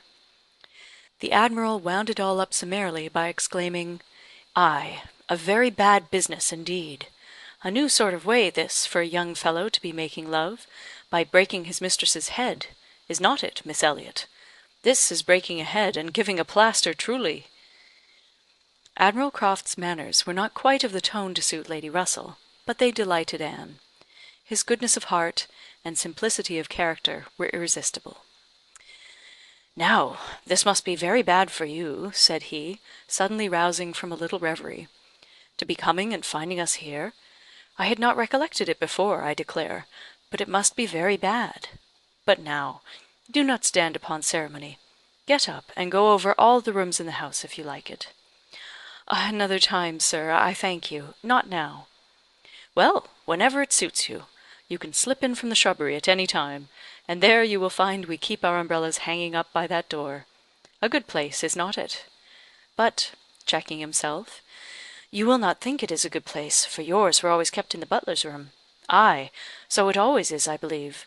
One man's ways may be as good as another's, but we all like our own best. And so you must judge for yourself, whether it would be better for you to go about the house or not." Anne, finding she might decline it, did so very gratefully. "We have made very few changes either," continued the Admiral, after thinking a moment. "Very few. We told you about the laundry door at Uppercross. That has been a very great improvement. The wonder was how any family upon earth could bear with the inconvenience of its opening as it did so long. You will tell Sir Walter what we have done, and that Mr. Shepherd thinks it the greatest improvement the house ever had. Indeed, I must do ourselves the justice to say, that the few alterations we have made have been all very much for the better. My wife should have the credit of them, however. I have done very little besides sending away some of the large looking-glasses from my dressing-room, which was your father's. A very good man, and very much the gentleman, I am sure, but I should think, Miss Elliot, looking with serious reflection, I should think he must be rather a dressy man for his time of life. Such a number of looking-glasses! Oh, Lord! There was no getting away from one's self. So I got Sophy to lend me a hand, and we soon shifted their quarters. And now I am quite snug, with my little shaving-glass in one corner, and another great thing that I never go near. Anne, amused in spite of herself, was rather distressed for an answer, and the Admiral, fearing he might not have been civil enough, took up the subject again to say, "The next time you write to your good father, Miss Elliot, pray give my compliments, and Mrs. Croft's, and say that we are settled here quite to our liking, and have no fault at all to find with the place. The breakfast-room chimney smokes a little, I grant you, but it is only when the wind is due north and blows hard, which may not happen 3 times a winter. And take it altogether, now that we have been into most of the houses hereabouts, and can judge, there is not one that we like better than this. Pray say so, with my compliments. He will be glad to hear it." Lady Russell and Mrs. Croft were very well pleased with each other, but the acquaintance which this visit began was fated not to proceed far at present; for when it was returned, the Crofts announced themselves to be going away for a few weeks to visit their connections in the north of the county, and probably might not be at home again before Lady Russell would be removing to Bath. So ended all danger to Anne of meeting Captain Wentworth at Kellynch Hall, or of seeing him in company with her friend. Everything was safe enough, and she smiled over the many anxious feelings she had wasted on the subject. Chapter 14. Though Charles and Mary had remained at Lyme much longer after Mr. and Mrs. Musgrove's going than Anne conceived they could have been at all wanted, they were yet the first of the family to be at home again, and as soon as possible after their return to Uppercross, they drove over to the lodge. They had left Louisa beginning to sit up, but her head, though clear, was exceedingly weak, and her nerves susceptible to the highest extreme of tenderness; and although she might be pronounced to be altogether doing very well, it was still impossible to say when she might be able to bear the removal home; and her father and mother, who must return in time to receive their younger children for the Christmas holidays, had hardly a hope of being allowed to bring her with them. They had been all in lodgings together. Mrs. Musgrove had got Mrs. Harville's children away as much as she could; every possible supply from Uppercross had been furnished to lighten the inconvenience to the Harvilles, while the Harvilles had been wanting them to come to dinner every day; and, in short, it seemed to have been only a struggle on each side as to which should be most disinterested and hospitable. Mary had had her evils, but upon the whole, as was evident by her staying so long, she had found more to enjoy than to suffer. Charles Hayter had been at Lyme oftener than suited her, and when they dined with the Harvilles, there had been only a maidservant to wait, and at first Mrs. Harville had always given Mrs. Musgrove precedence; but then she had received so very handsome an apology from her on finding out whose daughter she was, and there had been so much going on every day, there had been so many walks between their lodgings and the Harvilles', and she had got books from the library, and changed them so often, that the balance had certainly been much in favour of Lyme. She had been taken to Charmouth too, and she had bathed, and she had gone to church, and there were a great many more people to look at in the church at Lyme than at Uppercross; and all this, joined to the sense of being so very useful, had made really an agreeable fortnight. Anne inquired after Captain Benwick. Mary's face was clouded directly. Charles laughed. "Oh, Captain Benwick is very well, I believe, but he is a very odd young man. I do not know what he would be at. We asked him to come home with us for a day or two. Charles undertook to give him some shooting, and he seemed quite delighted; and for my part, I thought it was all settled, when, behold! on Tuesday night he made a very awkward sort of an excuse. He never shot, and he had been quite misunderstood, and he had promised this, and he had promised that, and the end of it was, I found, that he did not mean to come. I suppose he was afraid of finding it dull, but upon my word I should have thought we were lively enough at the cottage for such a heart-broken man as Captain Benwick."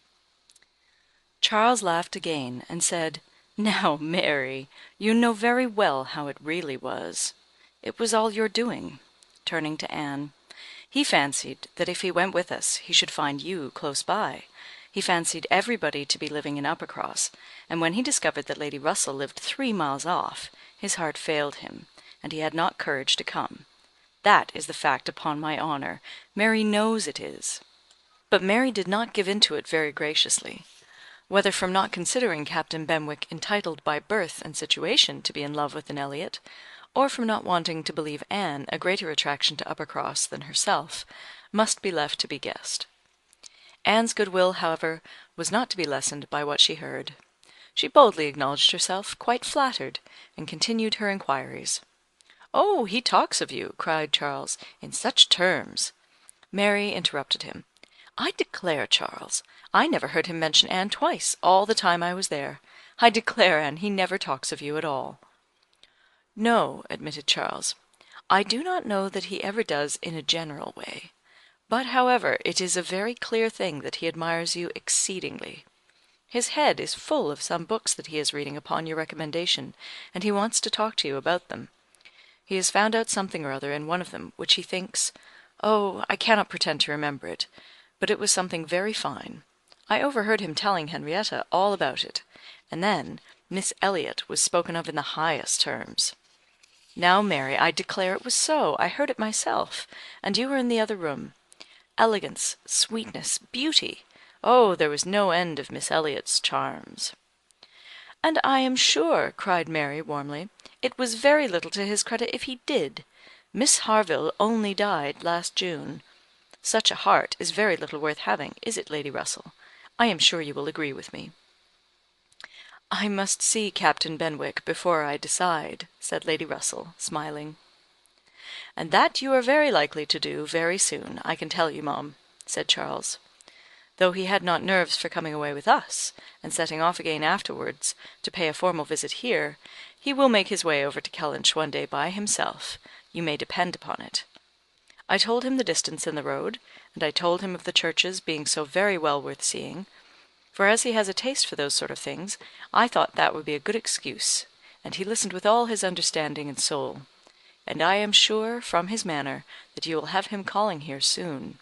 So I give you notice, Lady Russell." "Any acquaintance of Anne's will always be welcome to me," was Lady Russell's kind answer. "Oh, as to being Anne's acquaintance," said Mary, "I think he is rather my acquaintance, for I have been seeing him every day this last fortnight." "Well, as your joint acquaintance, then, I shall be very happy to see Captain Benwick." "You will not find anything very agreeable in him, I assure you, ma'am. He is one of the dullest young men that ever lived. He has walked with me, sometimes, from one end of the sands to the other, without saying a word. He is not at all a well-bred young man. I am sure you will not like him." "There we differ, Mary," said Anne.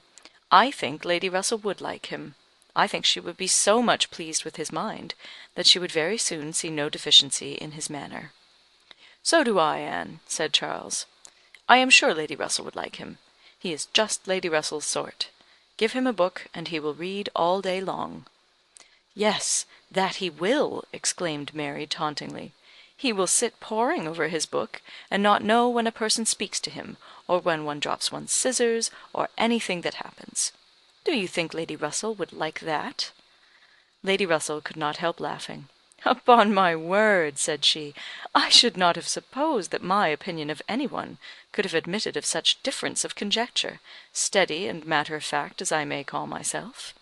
I have really a curiosity to see the person who can give occasion to such directly opposite notions. I wish he may be induced to call here, and when he does, Mary, you may depend upon hearing my opinion.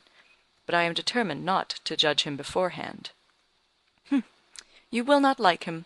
I will answer for it." Lady Russell began talking of something else. Mary spoke with animation of their meeting with, or rather missing, Mr. Elliot so extraordinarily.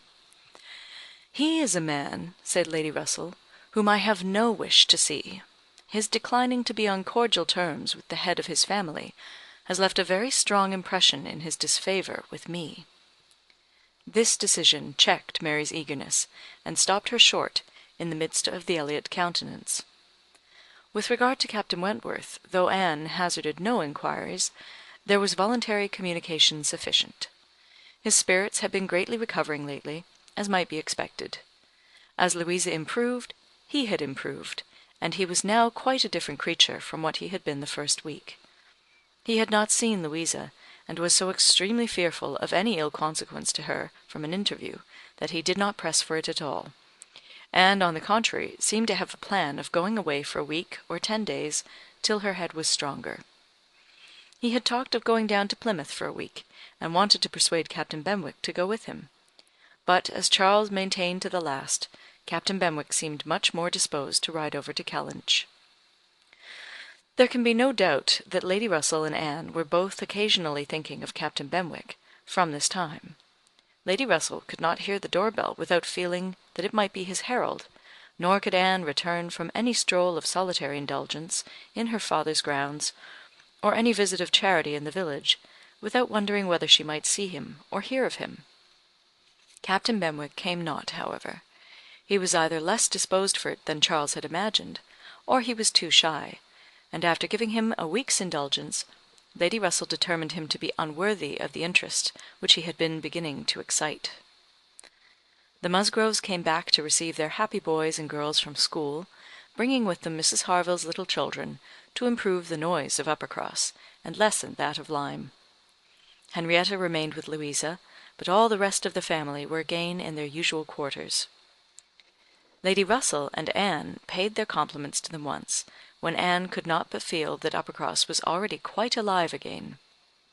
Though neither Henrietta, nor Louisa, nor Charles Hayter, nor Captain Wentworth were there, the room presented as strong a contrast as could be wished to the last state she had seen it in.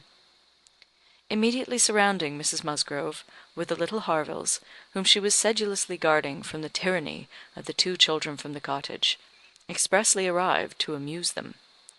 On one side was a table occupied by some chattering girls, cutting up silk and gold paper, and on the other were trestles and trays, bending under the weight of brawn and cold pies, where riotous boys were holding high revel, the whole completed by a roaring Christmas fire, which seemed determined to be heard in spite of all the noise of the others.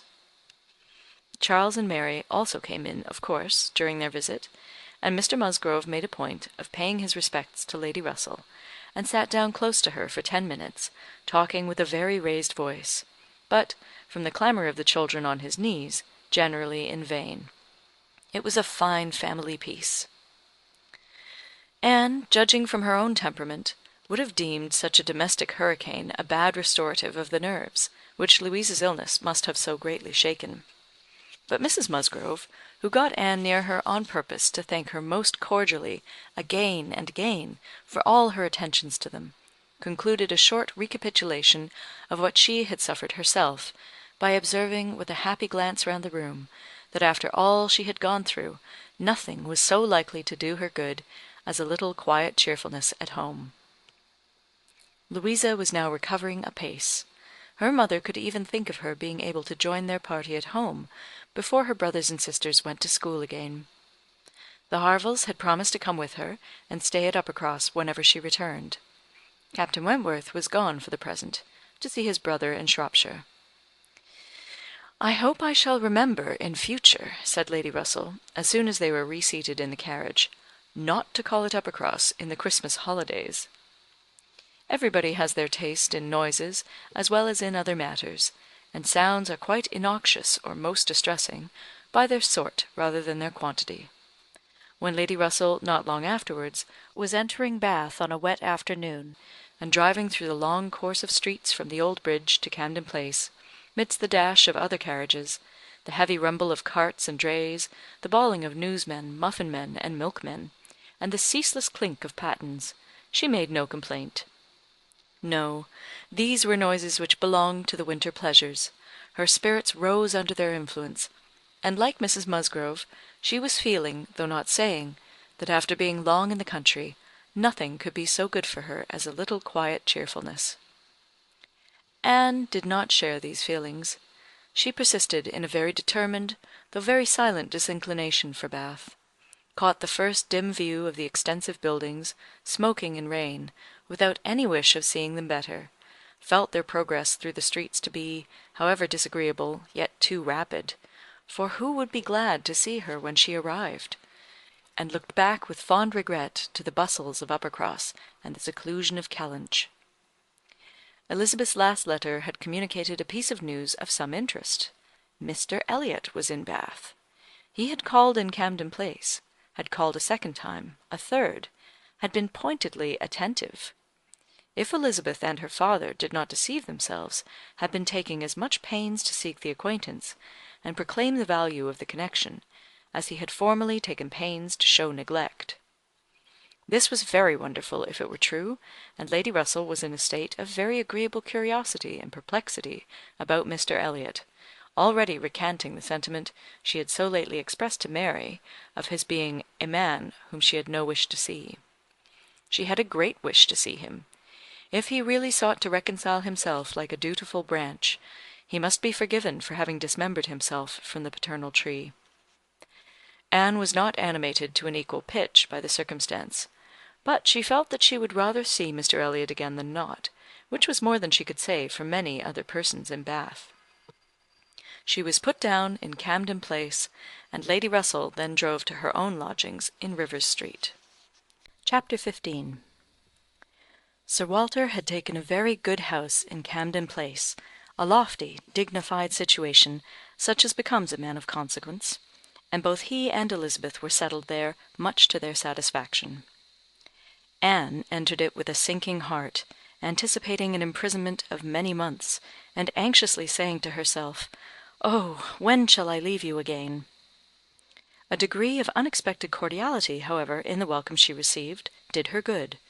Her father and sister were glad to see her, for the sake of showing her the house and furniture, and met her with kindness. Her making a fourth, when they sat down to dinner, was noticed as an advantage. Mrs. Clay was very pleasant, and very smiling, but her courtesies and smiles were more a matter of course. Anne had always felt that she would pretend what was proper on her arrival, but the complaisance of the others was unlooked for. They were evidently in excellent spirits, and she was soon to listen to the causes. They had no inclination to listen to her. After laying out for some compliments of being deeply regretted in their old neighbourhood, which Anne could not pay, they had only a few faint inquiries to make before the talk must be all their own. Uppercross excited no interest, Kellynch very little. It was all Bath. They had the pleasure of assuring her that Bath more than answered their expectations in every respect. Their house was undoubtedly the best in Camden Place. Their drawing-rooms had many decided advantages over all the others which they had either seen or heard of, and the superiority was not less in the style of the fitting up, or the taste of the furniture. Their acquaintance was exceedingly sought after. Everybody was wanting to visit them. They had drawn back from many introductions, and still were perpetually having cards left, by people of whom they knew nothing. Here were funds of enjoyment. Could Anne wonder that her father and sister were happy? She might not wonder, but she must sigh that her father should feel no degradation in his change, should see nothing to regret in the duties and dignity of the resident landholder, should find so much to be vain of in the littleness of a town.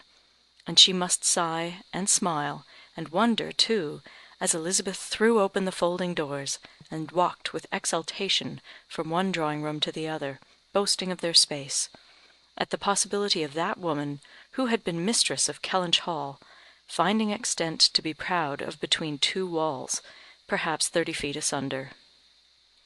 But this was not all which they had to make them happy. They had Mr. Elliot too. Anne had a great deal to hear of Mr. Elliot. He was not only pardoned, they were delighted with him.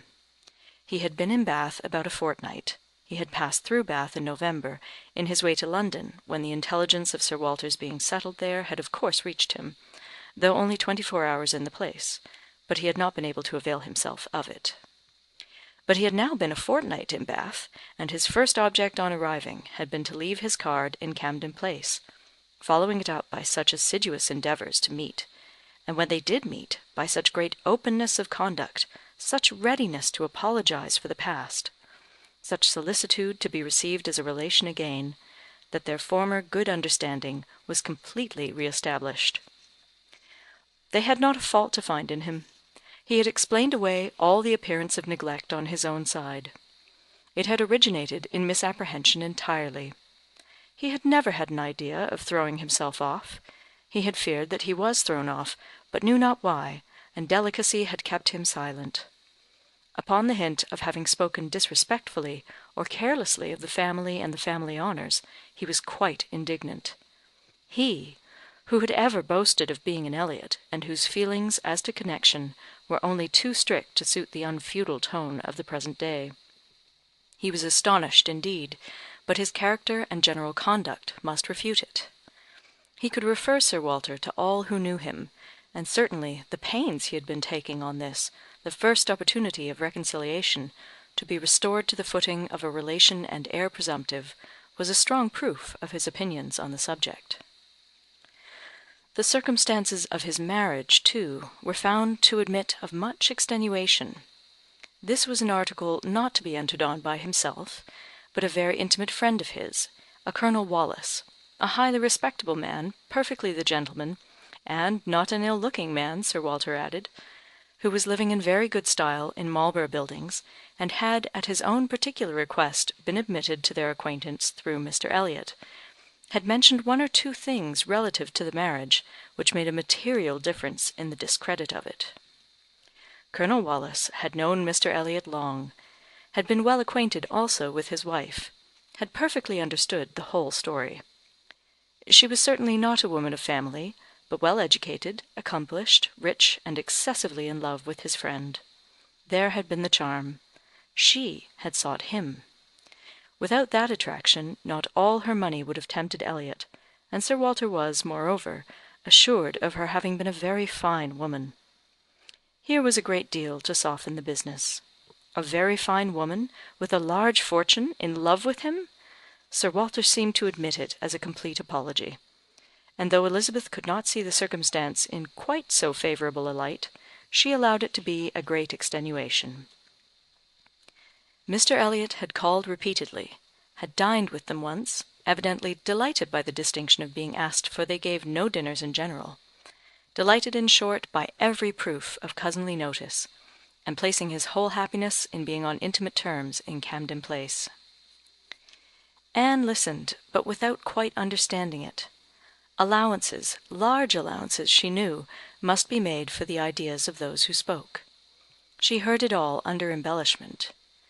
All that sounded extravagant or irrational in the progress of the reconciliation might have no origin but in the language of the relators. Still, however, she had the sensation of there being something more than immediately appeared in Mr. Elliot's wishing, after an interval of so many years, to be well received by them. In a worldly view, he had nothing to gain by being on terms with Sir Walter, nothing to risk by a state of variance. In all probability, he was already the richer of the two, and the Kellynch estate would as surely be his hereafter as the title. A sensible man, and he had looked like a very sensible man, why should it be an object to him? She could only offer one solution. It was, perhaps, for Elizabeth's sake. There might really have been a liking formerly, though convenience and accident had drawn him a different way, and now that he could afford to please himself, he might mean to pay his addresses to her. Elizabeth was certainly very handsome, with well-bred, elegant manners, and her character might never have been penetrated by Mr. Elliot, knowing her but in public, and when very young himself. How her temper and understanding might bear the investigation of his present keener time of life was another concern, and rather a fearful one. Most earnestly did she wish that he might not be too nice, or too observant if Elizabeth were his object, and that Elizabeth was disposed to believe herself so, and that her friend, Mrs. Clay, was encouraging the idea, seemed apparent by a glance or two between them, while Mr. Elliot's frequent visits were talked of. Anne mentioned the glimpses she had had of him at Lyme, but without being much attended to. Oh, yes, perhaps, it had been Mr. Elliot. They did not know. It might be him, perhaps. They could not listen to her description of him. They were describing him themselves, Sir Walter especially.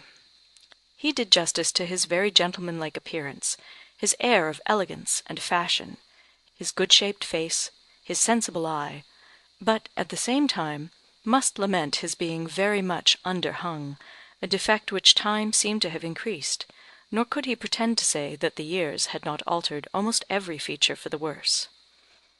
Mr. Elliot appeared to think that he, Sir Walter, was looking exactly as he had done when they last parted. But Sir Walter had not been able to return the compliment entirely, which had embarrassed him.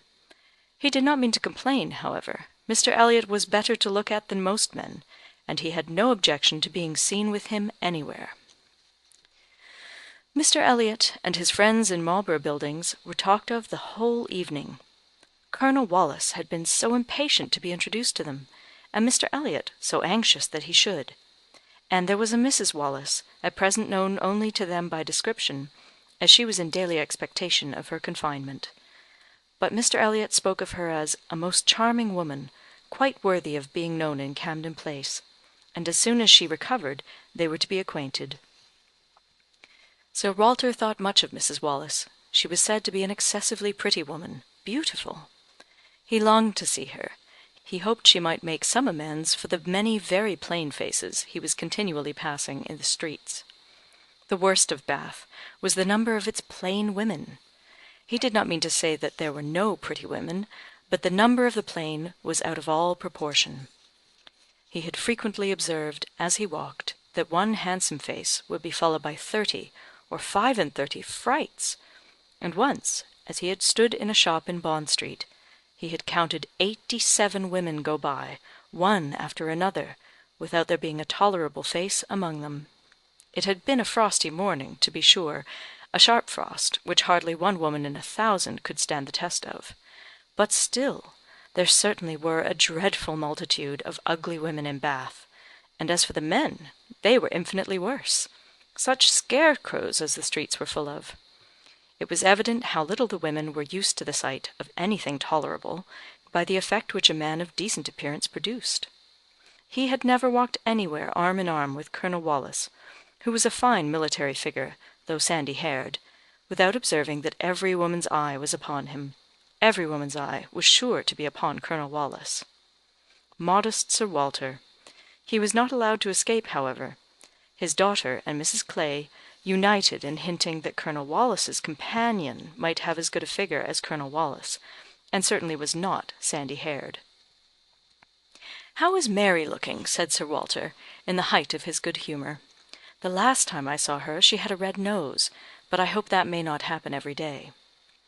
"Oh, no, that must have been quite accidental. In general she has been in very good health, and very good looks since Michaelmas." "Oh, if I thought it would not tempt her to go out in sharp winds and grow coarse, I would send her a new hat and pelisse." Anne was considering whether she should venture to suggest that a gown or a cap would not be liable to any such misuse, when a knock at the door suspended everything. A knock at the door, and so late! It was 10 o'clock. Could it be Mr. Elliot? They knew he was to dine in Lansdowne Crescent. It was possible that he might stop, in his way home, to ask them how they did. They could think of no one else. Mrs. Clay decidedly thought it Mr. Elliot's knock. Mrs. Clay was right. With all the state which a butler and footboy could give, Mr. Elliot was ushered into the room. It was the very same man, with no difference but of dress. Anne drew a little back, while the others received his compliments, and her sister his apologies for calling it so unusual an hour, but he could not be so near without wishing to know that neither she nor her friend had taken cold the day before, etc., etc., which was all as politely done and as politely taken as possible, but her part must follow then. Sir Walter talked of his youngest daughter. Mr. Elliot must give him leave to present him to his youngest daughter. There was no occasion for remembering Mary, and Anne, smiling and blushing, very becomingly showed to Mr. Elliot the pretty features which he had by no means forgotten, and instantly saw, with amusement at his little start of surprise, that he had not been at all aware of who she was. He looked completely astonished, but not more astonished than pleased. His eyes brightened, and with the most perfect alacrity he welcomed the relationship, alluded to the past, and entreated to be received as an acquaintance already. He was quite as good-looking as he had appeared at Lyme. His countenance improved by speaking, and his manners were so exactly what they ought to be, so polished, so easy, so particularly agreeable, that she could compare them in excellence to only one person's manners. They were not the same, but they were, perhaps, equally good. He sat down with them and improved their conversation very much. There could be no doubt of his being a sensible man. 10 minutes were enough to certify that. His tone, his expressions, his choice of subject, his knowing where to stop, it was all the operation of a sensible, discerning mind. As soon as he could, he began to talk to her of Lyme, wanting to compare opinions respecting the place, but especially wanting to speak of the circumstance of their happening to be guests in the same inn at the same time, to give his own route, understand something of hers, and regret that he should have lost such an opportunity of paying his respects to her. She gave him a short account of her party and business at Lyme. His regret increased as he listened. He had spent his whole solitary evening in the room adjoining theirs, had heard voices, mirth continually, thought they must be a most delightful set of people, longed to be with them, but certainly without the smallest suspicion of his possessing the shadow of a right to introduce himself. If he had but asked who the party were, the name of Musgrove would have told him enough. Well, it would serve to cure him of an absurd practice of never asking a question at an inn, which he had adopted when quite a young man, on the principle of its being very ungenteel to be curious. The notions of a man of 21 or 22, said he, as to what is necessary in manners to make him quite the thing, are more absurd, I believe, than those of any other set of beings in the world. The folly of the means they often employ is only to be equalled by the folly of what they have in view. But he must not be addressing his reflections to Anne alone. He knew it. He was soon diffused again among the others, and it was only at intervals that he could return to Lyme. His inquiries, however, produced at length an account of the scene which she had been engaged in there, soon after his leaving the place. Having alluded to an accident, he must hear the whole. When he questioned, Sir Walter and Elizabeth began to question also, but the difference in their manner of doing it could not be unfelt. She could only compare Mr. Elliot to Lady Russell, in the wish of really comprehending what had passed, and in the degree of concern for what she must have suffered in witnessing it. He stayed an hour with them. The elegant little clock on the mantelpiece had struck 11 with its silver sounds, and the watchman was beginning to be heard at a distance telling the same tale, before Mr. Elliot or any of them seemed to feel that he had been there long. Anne could not have supposed it possible that her first evening in Camden Place could have passed so well. Chapter 16. There was one point which Anne, on returning to her family, would have been more thankful to ascertain even than Mr. Elliot's being in love with Elizabeth, which was her father's not being in love with Mrs. Clay, and she was very far from easy about it, when she had been home a few hours. On going down to breakfast the next morning, she found there had just been a decent pretence on the lady's side of meaning to leave them. She could imagine Mrs. Clay to have said that, now Miss Anne was come, she could not suppose herself at all wanted, for Elizabeth was replying in a sort of whisper, "That must not be any reason indeed. I assure you I feel it none. She is nothing to me compared with you." And she was in full time to hear her father say, "My dear madam, this must not be. As yet you have seen nothing of Bath. You have been here only to be useful. You must not run away from us now. You must stay to be acquainted with Mrs. Wallace, the beautiful Mrs. Wallace. To your fine mind, I well know the sight of beauty is a real gratification." He spoke and looked so much in earnest, that Anne was not surprised to see Mrs. Clay stealing a glance at Elizabeth and herself. Her countenance, perhaps, might express some watchfulness, but the praise of the fine mind did not appear to excite a thought in her sister. The lady could not but yield to such joint entreaties, and promised to stay. In the course of the same morning, Anne and her father chancing to be alone together, he began to compliment her on her improved looks. He thought her less thin in her person, in her cheeks, Her skin, her complexion, greatly improved, clearer, fresher. Had she been using anything in particular? No, nothing. Merely Gowland, he supposed. No, nothing at all. Ha!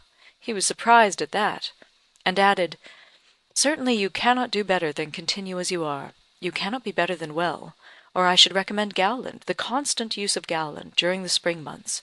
Mrs. Clay has been using it at my recommendation, and you see what it has done for her.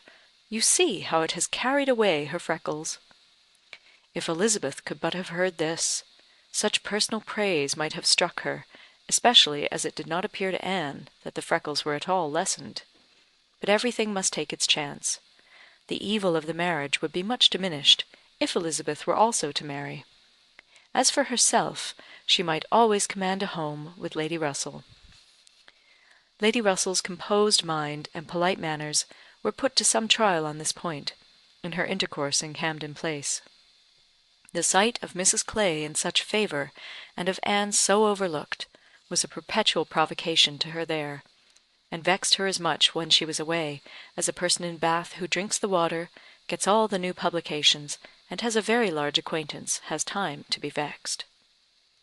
As Mr. Elliot became known to her, she grew more charitable, or more indifferent towards the others. His manners were an immediate recommendation, and on conversing with him she found the solid so fully supporting the superficial, that she was at first, as she told Anne, almost ready to exclaim, "Can this be Mr. Elliot?" and could not seriously picture to herself a more agreeable or estimable man. Everything united in him: good understanding, correct opinions, knowledge of the world, and a warm heart. He had strong feelings of family attachment and family honour, without pride or weakness. He lived with the liberality of a man of fortune, without display. He judged for himself in everything essential, without defying public opinion in any point of worldly decorum. He was steady, observant, moderate, candid, never run away with by spirits or by selfishness, which fancied itself strong feeling, and yet with a sensibility to what was amiable and lovely, and a value for all the felicities of domestic life, which characters of fancied enthusiasm and violent agitation seldom really possess. She was sure that he had not been happy in marriage. Colonel Wallis said it, and Lady Russell saw it; but it had been no unhappiness to sour his mind, nor, she began pretty soon to suspect, to prevent his thinking of a second choice.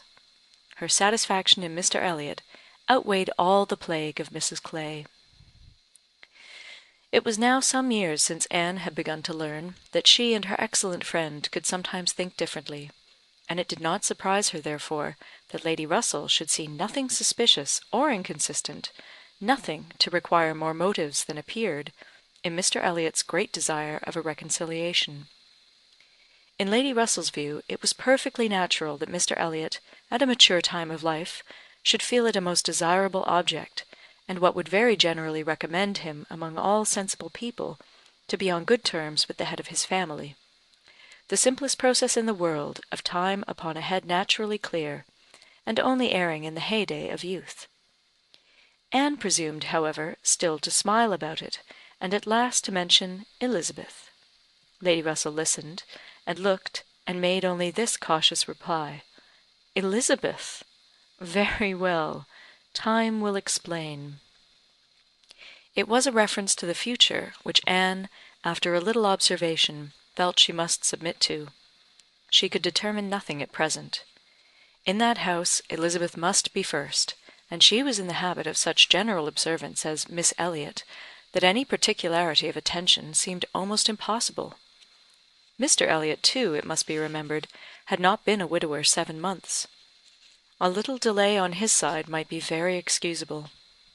In fact, Anne could never see the crape around his hat, without fearing that she was the inexcusable one, in attributing to him such imaginations; for though his marriage had not been very happy, still it had existed so many years that she could not comprehend a very rapid recovery from the awful impression of its being dissolved. However it might end, he was without any question their pleasantest acquaintance in Bath. She saw nobody equal to him, and it was a great indulgence now and then to talk to him about Lyme, which he seemed to have as lively a wish to see again, and to see more of, as herself. They went through the particulars of their first meeting a great many times. He gave her to understand that he had looked at her with some earnestness. She knew it well, and she remembered another person's look also. They did not always think alike. His value for rank and connection she perceived to be greater than hers. It was not merely complaisance, it must be a liking to the cause, which made him enter warmly into her father and sister's solicitudes, on a subject which she thought unworthy to excite them. The Bath paper one morning announced the arrival of the Dowager Viscountess Dalrymple, and her daughter, the Honourable Miss Carteret, and all the comfort of No. Camden Place was swept away for many days, for the Dalrymples, in Anne's opinion most unfortunate, were cousins of the Elliots, and the agony was how to introduce themselves properly. Anne had never seen her father and sister before in contact with nobility, and she must acknowledge herself disappointed. She had hoped better things from their high ideas of their own situation in life, and was reduced to form a wish which she had never foreseen, a wish that they had more pride, for "our cousins, Lady Dalrymple and Miss Carteret, our cousins the Dalrymples," sounded in her ears all day long.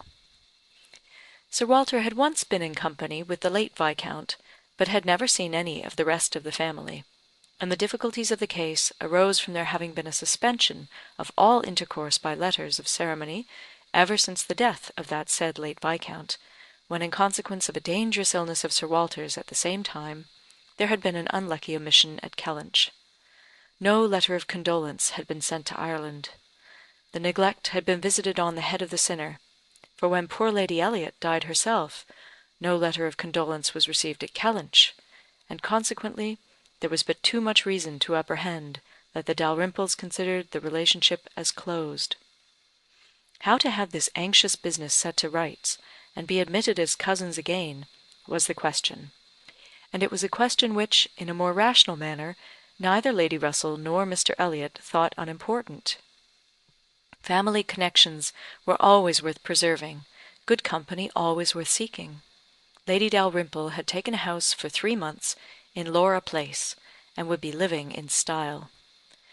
She had been at Bath the year before, and Lady Russell had heard her spoken of as a charming woman. It was very desirable that the connection should be renewed, if it could be done, without any compromise of propriety on the side of the Elliots. Sir Walter, however, would choose his own means, and at last wrote a very fine letter of ample explanation, regret, and entreaty to his right honourable cousin. Neither Lady Russell nor Mr. Elliot could admire the letter, but it did all that was wanted in bringing 3 lines of scrawl from the Dowager Viscountess. She was very much honoured, and should be happy in their acquaintance. The toils of the business were over, the sweets began. They visited in Laura Place. They had the cards of Dowager Viscountess Dalrymple and the Honourable Miss Carteret to be arranged wherever they might be most visible, and "our cousins in Laura Place," "our cousins, Lady Dalrymple and Miss Carteret," were talked of to everybody. Anne was ashamed. Had Lady Dalrymple and her daughter even been very agreeable, she would still have been ashamed of the agitation they created, but they were nothing. There was no superiority of manner, accomplishment, or understanding. Lady Dalrymple had acquired the name of a charming woman, because she had a smile and a civil answer for everybody. Miss Carteret, with still less to say, was so plain and so awkward that she would never have been tolerated in Camden Place but for her birth. Lady Russell confessed that she had expected something better, but yet it was an acquaintance worth having, and when Anne ventured to speak her opinion of them to Mr. Elliot, he agreed to their being nothing in themselves, but still maintained that as a family connection, as good company, as those who would collect good company around them, they had their value. Anne smiled, and said, "My idea of good company, Mr. Elliot, is the company of clever, well-informed people, who have a great deal of conversation. That is what I call good company." "You are mistaken," said he, gently. "That is not good company. That is the best. Good company requires only birth, education, and manners, and with regard to education is not very nice. Birth and good manners are essential, but a little learning is by no means a dangerous thing in good company. On the contrary, it will do very well. Ah, my cousin Anne shakes her head. She is not satisfied. She is fastidious. My dear cousin, sitting down by her, you have a better right to be fastidious than almost any other woman I know. But will it answer? Will it make you happy? Will it not be wiser to accept the society of these good ladies in Laura Place, and enjoy all the advantages of the connection as far as possible? You may depend upon it that they will move in the first set in Bath this winter, and as rank is rank, your being known to be related to them will have its use in fixing your family, our family, let me say, in that degree of consideration which we must all wish for. Yes, sighed Anne, we shall indeed be known to be related to them. Then, recollecting herself, and not wishing to be answered, she added, I certainly do think there has been by far too much trouble taken to procure the acquaintance. I suppose, smiling, I have more pride than any of you, but I confess it does vex me that we should be so solicitous to have the relationship acknowledged, which we may be very sure is a matter of perfect indifference to them. Pardon me, my dear cousin, you are unjust to your own claims. In London, perhaps, in your present quiet style of living, it might be as you say. But in Bath, Sir Walter Elliot and his family will always be worth knowing, always acceptable as acquaintance. Well, said Anne, I certainly am proud, too proud to enjoy a welcome which depends so entirely upon place. I love your indignation, said he. It is very natural. But here you are, in Bath, and the object is to be established here with all the credit and dignity which ought to belong to Sir Walter Elliot. You talk of being proud. I am called proud, I know, and I shall not wish to believe myself otherwise. For our pride, if investigated, would have the same object, I have no doubt, though the kind may seem a little different. In one point I am sure, my dear cousin, he continued, speaking lower, though there was no one else in the room, in one point I am sure we must feel alike. We must feel that every addition to your father's society, among his equals or superiors, may be of use in diverting his thoughts from those who are beneath him. He looked as he spoke to the seat which Mrs. Clay had been lately occupying, a sufficient explanation of what he particularly meant. And though Anne could not believe in their having the same sort of pride, she was pleased with him for not liking Mrs. Clay, and her conscience admitted that his wishing to promote her father's getting great acquaintance was more than excusable in the view of defeating her. Chapter 17. While Sir Walter and Elizabeth were assiduously pushing their good fortune in Laura Place, Anne was renewing an acquaintance of a very different description. She had called on her former governess, and had heard from her of there being an old schoolfellow in Bath who had too strong claims on her attention of past kindness and present suffering. Miss Hamilton, now Mrs. Smith, had shown her kindness in one of those periods of her life when it had been most valuable. Anne had gone unhappy to school, grieving for the loss of a mother whom she had dearly loved, feeling her separation from home, and suffering as a girl of 14, of strong sensibility and not high spirits, must suffer at such a time. And Miss Hamilton, 3 years older than herself, but still from the want of near relations and a settled home, remaining another year at school, had been useful and good to her in a way which had considerably lessened her misery, and could never be remembered with indifference. Miss Hamilton had left school, had married not long afterwards, was said to have married a man of fortune, and this was all that Anne had known of her, till now that their governess's account brought her situation forward in a more decided but very different form. She was a widow, and poor. Her husband had been extravagant, and at his death about 2 years before had left his affairs dreadfully involved. She had had difficulties of every sort to contend with, and, in addition to these distresses, had been afflicted with a severe rheumatic fever, which, finally settling in her legs, had made her for the present a cripple. She had come to Bath on that account, and was now in lodgings near the hot baths, living in a very humble way, unable even to afford herself the comfort of a servant, and of course almost excluded from society. Their mutual friend answered for the satisfaction which a visit from Miss Elliot would give Mrs. Smith, and Anne therefore lost no time in going. She mentioned nothing of what she had heard, or what she intended at home. It would excite no proper interest there. She only consulted Lady Russell, who entered thoroughly into her sentiments, and was most happy to convey her as near to Mrs. Smith's lodgings in Westgate Buildings as Anne chose to be taken. The visit was paid, their acquaintance re-established, their interest in each other more than rekindled. The first 10 minutes had its awkwardness and its emotion. 12 years were gone since they had parted, and each presented a somewhat different person from what the other had imagined. 12 years had changed Anne from the blooming, silent, unformed girl of 15 to the elegant little woman of 27, with every beauty excepting bloom, and with manners as consciously right as they were invariably gentle. And 12 years had transformed the fine-looking, well-grown Miss Hamilton, in all the glow of health and confidence of superiority, into a poor, infirm, helpless widow, receiving the visit of her former protégé as a favour. But all that was uncomfortable in the meeting had soon passed away, and left only the interesting charm of remembering former partialities and talking over old times. Anne found in Mrs. Smith the good sense and agreeable manners which she had almost ventured to depend on, and a disposition to converse and be cheerful beyond her expectation. Neither the dissipations of the past, and she had lived very much in the world, nor the restrictions of the present, neither sickness nor sorrow seemed to have closed her heart or ruined her spirits. In the course of a second visit she talked with great openness, and Anne's astonishment increased. She could scarcely imagine a more cheerless situation in itself than Mrs. Smith's. She had been very fond of her husband, she had buried him. She had been used to affluence, it was gone. She had no child to connect her with life and happiness again, no relations to assist in the arrangement of perplexed affairs, no health to make all the rest supportable.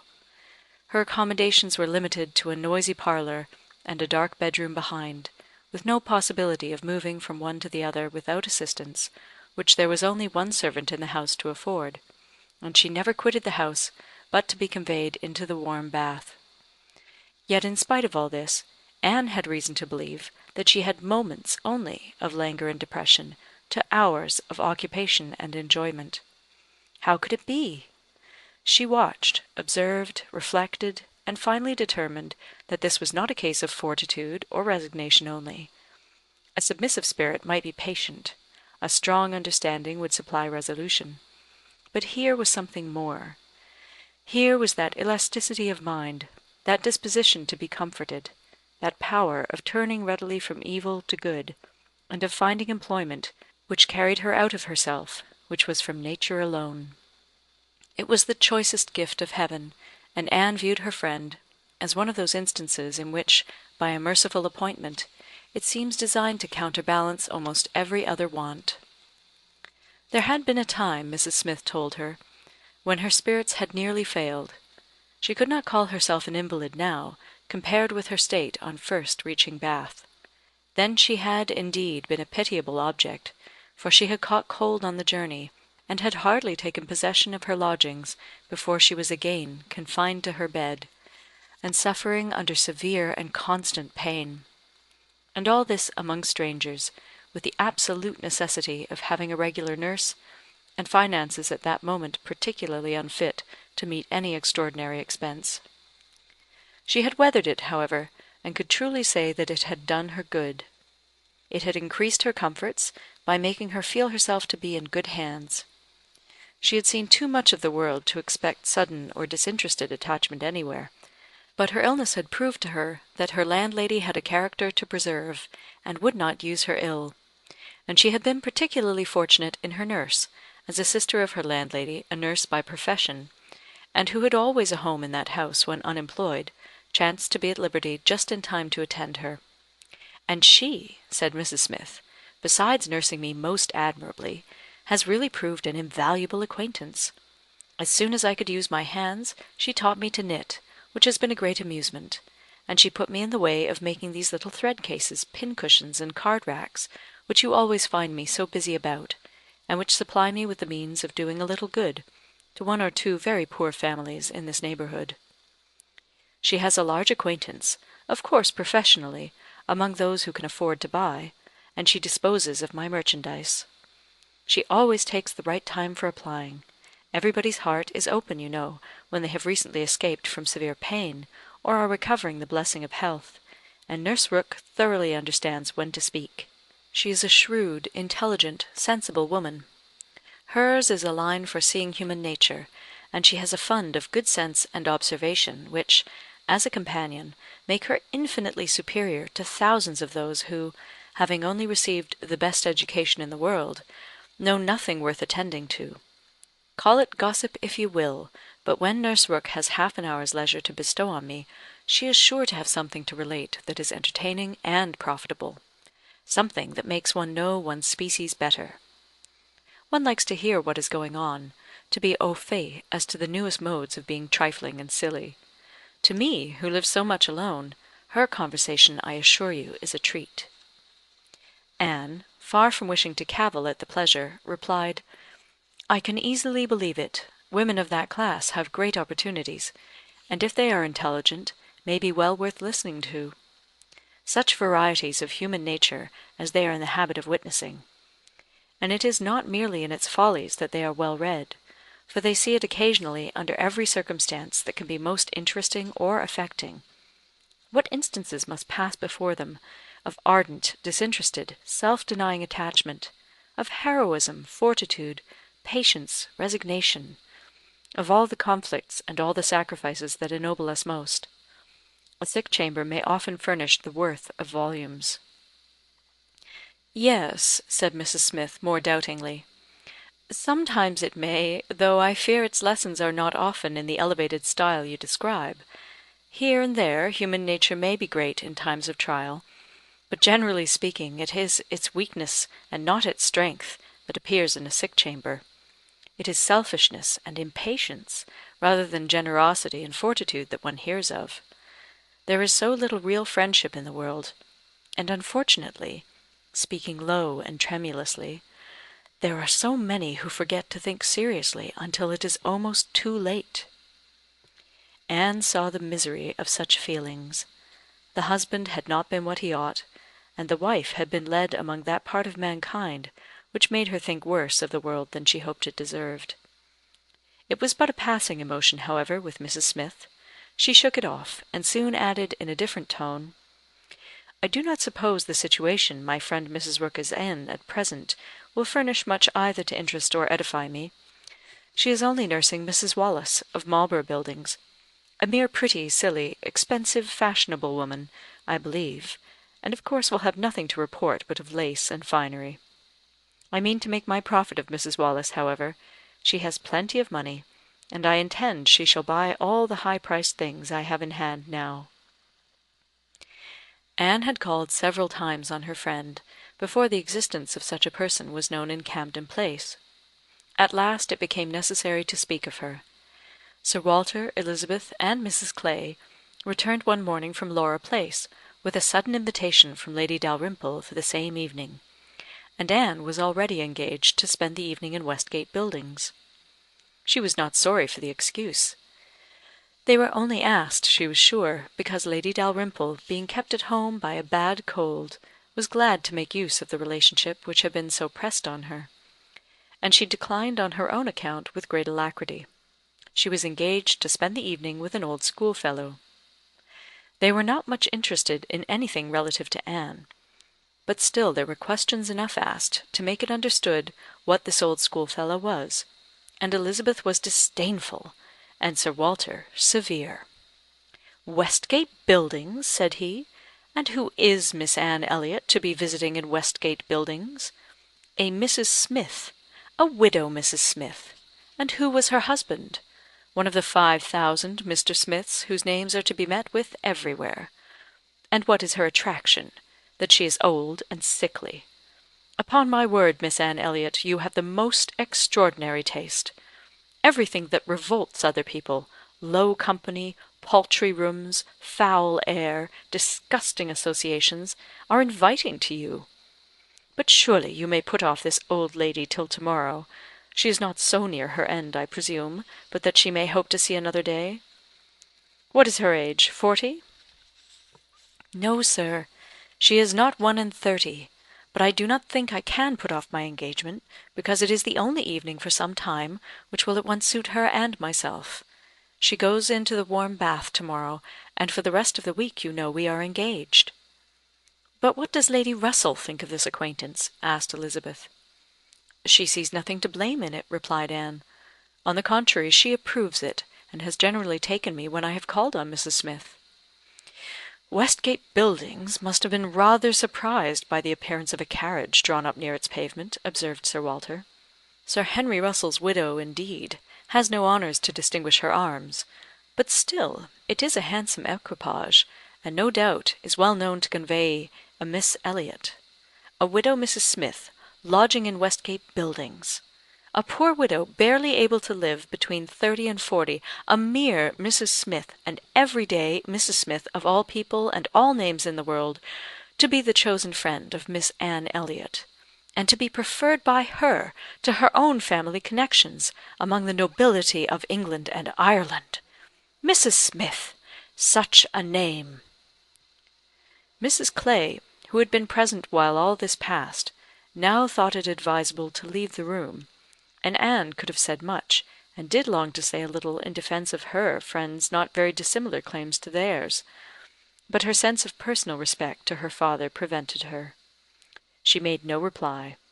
She left it to himself to recollect that Mrs. Smith was not the only widow in Bath between 30 and 40, with little to live on, and no surname of dignity. Anne kept her appointment, the others kept theirs, and of course she heard the next morning that they had had a delightful evening.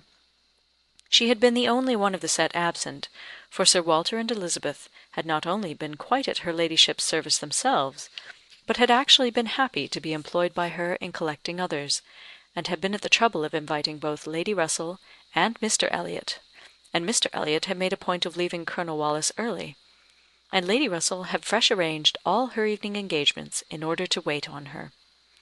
Anne had the whole history of all that such an evening could supply from Lady Russell. To her its greatest interest must be in having been very much talked of between her friend and Mr. Elliot, in having been wished for, regretted, and at the same time honoured for staying away in such a cause. Her kind, compassionate visits to this old schoolfellow, sick and reduced, seemed to have quite delighted Mr. Elliot. He thought her a most extraordinary young woman, in her temper, manners, mind, a model of female excellence. He could meet even Lady Russell in a discussion of her merits, and Anne could not be given to understand so much by her friend, could not know herself to be so highly rated by a sensible man, without many of those agreeable sensations which her friend meant to create. Lady Russell was now perfectly decided in her opinion of Mr. Elliot. She was as much convinced of his meaning to gain Anne in time, as of his deserving her, and was beginning to calculate the number of weeks which would free him from all the remaining restraints of widowerhood, and leave him at liberty to exert his most open powers of pleasing. She would not speak to Anne with half the certainty she felt on the subject. She would venture on little more than hints of what might be hereafter, of a possible attachment on his side, of the desirableness of the alliance, supposing such an attachment to be real and returned. Anne heard her and made no violent exclamations. She only smiled, blushed, and gently shook her head. "I am no match-maker, as you well know," said Lady Russell, being much too well aware of the uncertainty of all human events and calculations. "I only mean that if Mr. Elliot should some time hence pay his addresses to you, and if you should be disposed to accept him, I think there would be every possibility of your being happy together. A most suitable connection, everybody must consider it, but I think it might be a very happy one." "Mr. Elliot is an exceedingly agreeable man, and in many respects I think highly of him," said Anne, "but we should not suit." Lady Russell let this pass, and only said in rejoinder, "I own that to be able to regard you as the future mistress of Kellynch, the future Lady Elliot, to look forward and see you occupying your dear mother's place, succeeding to all her rights, and all her popularity, as well as to all her virtues, would be the highest possible gratification to me. You are your mother's self, in countenance and disposition, and if I might be allowed to fancy you such as she was, in situation and name and home, presiding and blessing in the same spot, and only superior to her in being more highly valued, my dearest Anne, it would give me more delight than is often felt at my time of life." Anne was obliged to turn away, to rise, to walk to a distant table, and, leaning there in pretended employment, try to subdue the feelings this picture excited. For a few moments her imagination and her heart were bewitched. The idea of becoming what her mother had been, of having the precious name of Lady Elliot first revived in herself, of being restored to Kellynch, calling it her home again, her home for ever, was a charm which she could not immediately resist. Lady Russell said not another word, willing to lead the matter to its own operation, and believing that, could Mr. Elliot at that moment with propriety have spoken for himself, she believed, in short, what Anne did not believe. The same image of Mr. Elliot speaking for himself brought Anne to composure again. The charm of Kellynch and of Lady Elliot all faded away. She could never accept him, and it was not only that her feelings were still adverse to any man save one. Her judgment, on a serious consideration of the possibilities of such a case, was against Mr. Elliot. Though they had now been acquainted a month, she could not be satisfied that she really knew his character. That he was a sensible man, an agreeable man, that he talked well, professed good opinions, seemed to judge properly, and as a man of principle. This was all clear enough. He certainly knew what was right, nor could she fix on any one article of moral duty evidently transgressed. But yet she would have been afraid to answer for his conduct. She distrusted the past, if not the present. The names which occasionally dropped of former associates, the allusions to former practices and pursuits, suggested suspicions not favourable of what he had been. She saw that there had been bad habits, that Sunday travelling had been a common thing, that there had been a period of his life, and probably not a short one, where he had been at least careless on all serious matters; and though he might now think very differently, who could answer for the true sentiments of a clever, cautious man, grown old enough to appreciate a fair character? How could it ever be ascertained that his mind was truly cleansed? Mr. Elliot was rational, discreet, polished, but he was not open. There was never any burst of feeling, any warmth of indignation or delight, at the evil or good of others. This to Anne was a decided imperfection. Her early impressions were incurable. She prized the frank, the open-hearted, the eager character beyond all others. Warmth and enthusiasm did captivate her still. She felt that she could so much more depend upon the sincerity of those who sometimes looked or said a careless or a hasty thing, than of those whose presence of mind never varied, whose tongue never slipped. Mr. Elliot was too generally agreeable. Various as were the tempers in her father's house, he pleased them all. He endured too well, stood too well with everybody.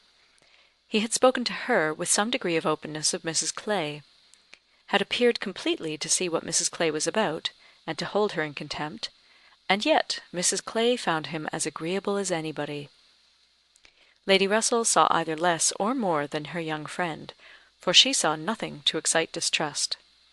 She could not imagine a man more exactly what he ought to be than Mr. Elliot, nor did she ever enjoy a sweeter feeling than the hope of seeing him receive the hand of her beloved Anne in Kellynch Church in the course of the following autumn.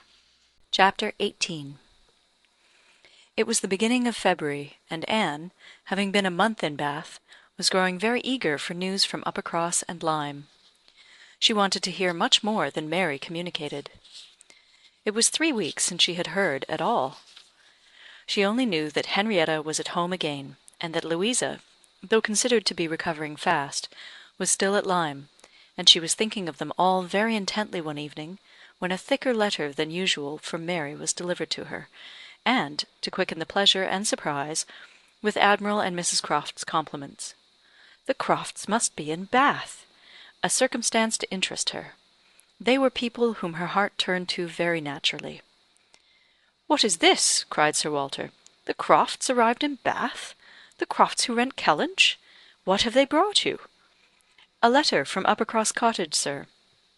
"Oh! Those letters are convenient passports. They secure an introduction. I should have visited Admiral Croft, however, at any rate. I know what is due to my tenant." Anne could listen no longer. She could not even have told how the poor Admiral's complexion escaped. Her letter engrossed her. It had been begun several days back. February 1st. My dear Anne, I make no apology for my silence, because I know how little people think of letters in such a place as Bath. You must be a great deal too happy to care for Uppercross, which, as you well know, affords little to write about. We have had a very dull Christmas. Mr. and Mrs. Musgrove have not had one dinner party all the holidays. I do not reckon the Hayters as anybody. The holidays, however, are over at last. I believe no children ever had such long ones. I am sure I had not. The house was cleared yesterday, except of the little Harvilles, but you will be surprised to hear that they have never gone home. Mrs. Harville must be an odd mother to part with them so long. I do not understand it. They are not at all nice children, in my opinion, but Mrs. Musgrove seems to like them quite as well, if not better, than her grandchildren. What dreadful weather we have had! It may not be felt in Bath, with your nice pavements, but in the country it is of some consequence. I have not had a creature call on me since the 2nd week in January, except Charles Hayter, who has been calling much oftener than was welcome. Between ourselves, I think it a great pity that Henrietta did not remain at Lyme as long as Louisa. It would have kept her a little out of his way. The carriage is gone to-day, to bring Louisa and the Harvilles to-morrow. We are not asked to dine with them, however, till the day after. Mrs. Musgrove is so afraid of her being fatigued by the journey, which is not very likely, considering the care that will be taken of her, and it would be much more convenient to me to dine there to-morrow. I am glad you find Mr. Elliot so agreeable, and wish I could be acquainted with him too. But I have my usual luck. I am always out of the way when anything desirable is going on. Always the last of my family to be noticed. What an immense time Mrs. Clay has been staying with Elizabeth! Does she never mean to go away? But, perhaps, if she were to leave the room vacant, we might not be invited. Let me know what you think of this.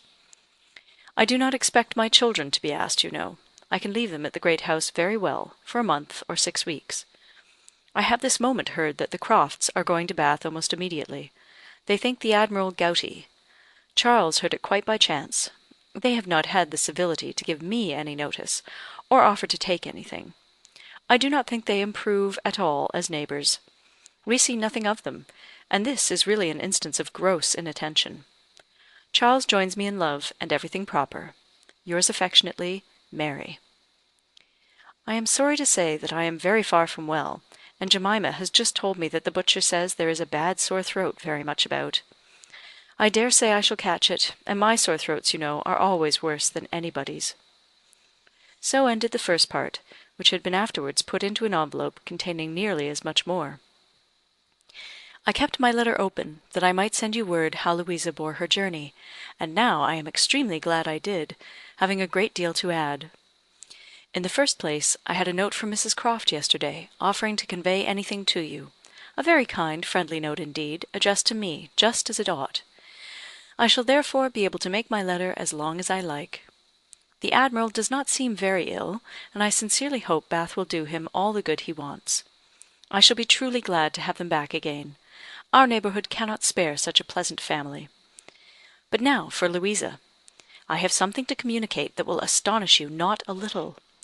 She and the Harvilles came on Tuesday very safely, and in the evening we went to ask her how she did, when we were rather surprised not to find Captain Benwick of the party, for he had been invited as well as the Harvilles. And what do you think was the reason? Neither more nor less than his being in love with Louisa, and not choosing to venture to Uppercross till he had had an answer from Mr. Musgrove, for it was all settled between him and her before she came away, and he had written to her father by Captain Harville. True, upon my honour. Are not you astonished? I shall be surprised at least if you ever received a hint of it, for I never did. Mrs. Musgrove protests solemnly that she knew nothing of the matter. We are all very well pleased, however, for though it is not equal to her marrying Captain Wentworth, it is infinitely better than Charles Hayter, and Mr. Musgrove has written his consent, and Captain Benwick is expected to-day. Mrs. Harville says her husband feels a good deal on his poor sister's account; but, however, Louisa is a great favourite with both. Indeed, Mrs. Harville and I quite agree that we love her the better for having nursed her. Charles wonders what Captain Wentworth will say, but if you remember, I never thought him attached to Louisa. I never could see anything of it. And this is the end, you see, of Captain Benwick's being supposed to be an admirer of yours. How Charles could take such a thing into his head was always incomprehensible to me. I hope he will be more agreeable now. Certainly not a great match for Louisa Musgrove, but 1,000,000 times better than marrying among the Hayters. Mary need not have feared her sister's being in any degree prepared for the news. She had never in her life been more astonished. Captain Benwick and Louisa Musgrove? It was almost too wonderful for belief, and it was with the greatest effort that she could remain in the room, preserve an air of calmness, and answer the common questions of the moment. Happily for her, they were not many. Sir Walter wanted to know whether the Crofts travelled with 4 horses, and whether they were likely to be situated in such a part of Bath as it might suit Miss Elliot and himself to visit in, but had little curiosity beyond. "How is Mary?" said Elizabeth, and without waiting for an answer, "and pray what brings the Crofts to Bath?" "They come on the Admiral's account. He is thought to be gouty." "Gout and decrepitude," said Sir Walter. "Poor old gentleman." "Have they any acquaintances here?" asked Elizabeth. "I do not know, but I can hardly suppose that at Admiral Croft's time of life, and in his profession, he should not have many acquaintances in such a place as this." "I suspect," said Sir Walter coolly, "that Admiral Croft will be best known in Bath as the renter of Kellynch Hall. Elizabeth, may we venture to present him and his wife in Laura Place?" "Oh no, I think not.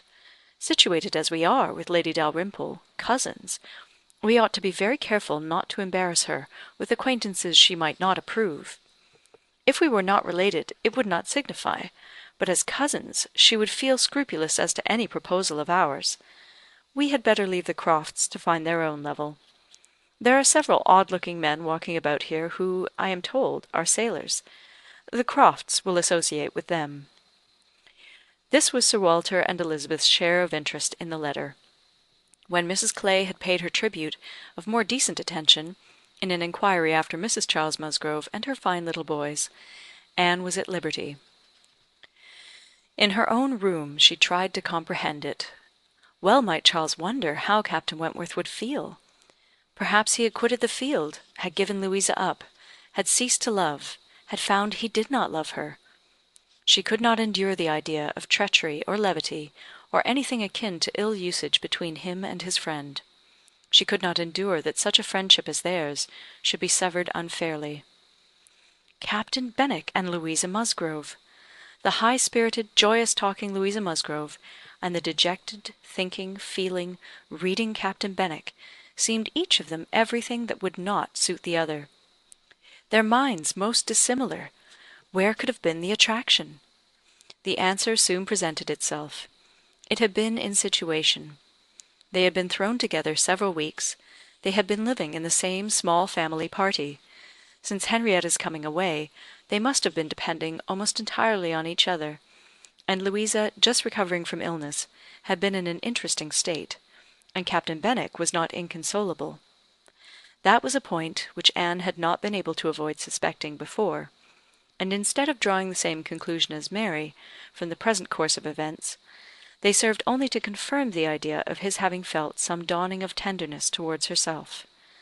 She did not mean, however, to derive much more from it to gratify her vanity than Mary might have allowed. She was persuaded that any tolerably pleasing young woman, who had listened and seemed to feel for him, would have received the same compliment. He had an affectionate heart. He must love somebody. She saw no reason against their being happy. Louisa had fine naval fervour to begin with, and they would soon grow more alike. He would gain cheerfulness, and she would learn to be an enthusiast for Scott and Lord Byron. Nay, that was probably learnt already. Of course they had fallen in love over poetry. The idea of Louisa Musgrove turned into a person of literary taste and sentimental reflection was amusing, but she had no doubt of its being so. The day at Lyme, the fall from the Cobb, might influence her health, her nerves, her courage, her character, to the end of her life, as thoroughly as it appeared to have influenced her fate. The conclusion of the whole was, that if the woman who had been sensible of Captain Wentworth's merits could be allowed to prefer another man, there was nothing in the engagement to excite lasting wonder; and if Captain Wentworth lost no friend by it, certainly nothing to be regretted. No, it was not regret which made Anne's heart beat in spite of herself, and brought the colour into her cheeks when she thought of Captain Wentworth unshackled and free. She had some feelings which she was ashamed to investigate. They were too much like joy, senseless joy. She longed to see the Crofts, but when the meeting took place, it was evident that no rumour of the news had yet reached them. The visit of ceremony was paid, and returned, and Louisa Musgrove was mentioned, and Captain Benwick too, without even half a smile. The Crofts had placed themselves in lodgings in Gay Street, perfectly to Sir Walter's satisfaction. He was not at all ashamed of the acquaintance, and did in fact think and talk a great deal more about the Admiral than the Admiral ever thought or talked about him. The Crofts knew quite as many people in Bath as they wished for, and considered their intercourse with the Elliots as a mere matter of form, and not in the least likely to afford them any pleasure. They brought with them their country habit of being always together. He was ordered to go walk to keep off the gout, and Mrs. Croft seemed to go shares with him in everything, and to walk for her life to do him good. Anne saw them wherever she went.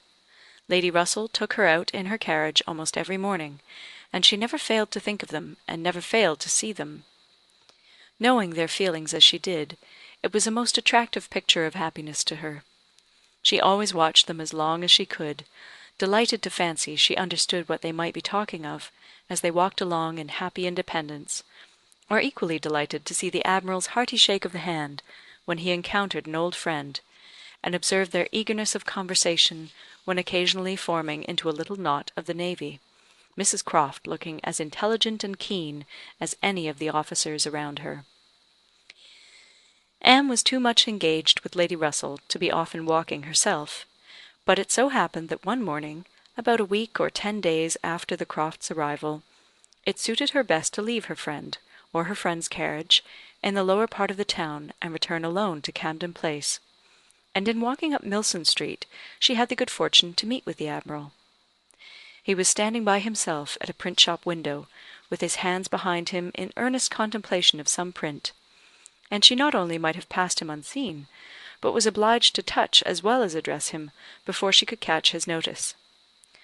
When he did perceive and acknowledge her, however, it was done with all his usual frankness and good humour.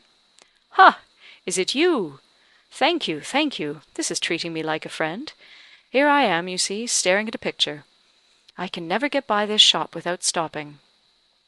But what a thing here is by the way of a boat! Do look at it. Did you ever see the like? What queer fellows your fine painters must be, to think that anybody would venture their lives in such a shapeless old cockle shell as that. And yet here are 2 gentlemen stuck up in it, mightily at their ease, and looking about them at the rocks and mountains, as if they were not to be upset the next moment, which they certainly must be. I wonder where that boat was built. Ha, ha, ha! I would not venture over a horse pond in it. Well," turning away, "now where are you bound? I can go anywhere for you, or with you. Can I be of any use?" "Oh, none, I thank you, unless you will give me the pleasure of your company the little way our road lies together. I am going home." "That I will, with all my heart, and further too. Yes, yes, we will have a snug walk together, and I have something to tell you as we go along. There, take my arm, that's right. I do not feel comfortable if I have not a woman there. Lord, what a boat it is!" taking a last look at the picture, as they began to be in motion. "Did you say that you had something to tell me, sir?" "Yes, I have, presently. But here comes a friend, Captain Brigden. I shall only say how d'ye do as we pass, however, I shall not stop. How d'ye do? Brigden stares to see anybody with me but my wife. She, poor soul, is tied by the leg. She has a blister on one of her heels as large as a 3-shilling piece. If you look across the street, you will see Admiral Brand coming down, and his brother. Shabby fellows, both of them. I am glad they are not on this side of the way. Sophie cannot bear them. They played me a pitiful trick once, got away some of my best men. I'll tell you the whole story another time. Ha, there comes old Sir Archibald Drew and his grandson. Look, he sees us. He kisses his hand to you. He takes you for my wife. Ah, the peace has come too soon for that yonker. Poor old Sir Archibald. How do you like Bath, Miss Elliot? It suits us very well. We are always meeting with some old friend or other. The street's full of them every morning, sure to have plenty of chat, and then we get away from them all, and shut ourselves into our lodgings, and draw in our chairs, and are as snug as if we were at Kellynch, ay, or as we used to be even at North Yarmouth and Deal. We do not like our lodgings here the worse, I can tell you, for putting us in mind of those we first had at North Yarmouth. The wind blows through one of the cupboards just in the same way. When they got a little further, Anne ventured to press again for what he had to communicate. She had hoped, when clear of Milsom Street, to have her curiosity gratified, but she was still obliged to wait, for the Admiral had made up his mind not to begin till they had gained the greater space and quiet of Belmont. And as she was not really Mrs. Croft, she must let him have his own way. As soon as they were fairly ascending Belmont, he began. "Well, now you shall hear something that will surprise you.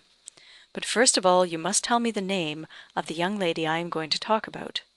That young lady, you know, that we have all been so concerned for. The Miss Musgrove that all this has been happening to. Her Christian name. I always forget her Christian name."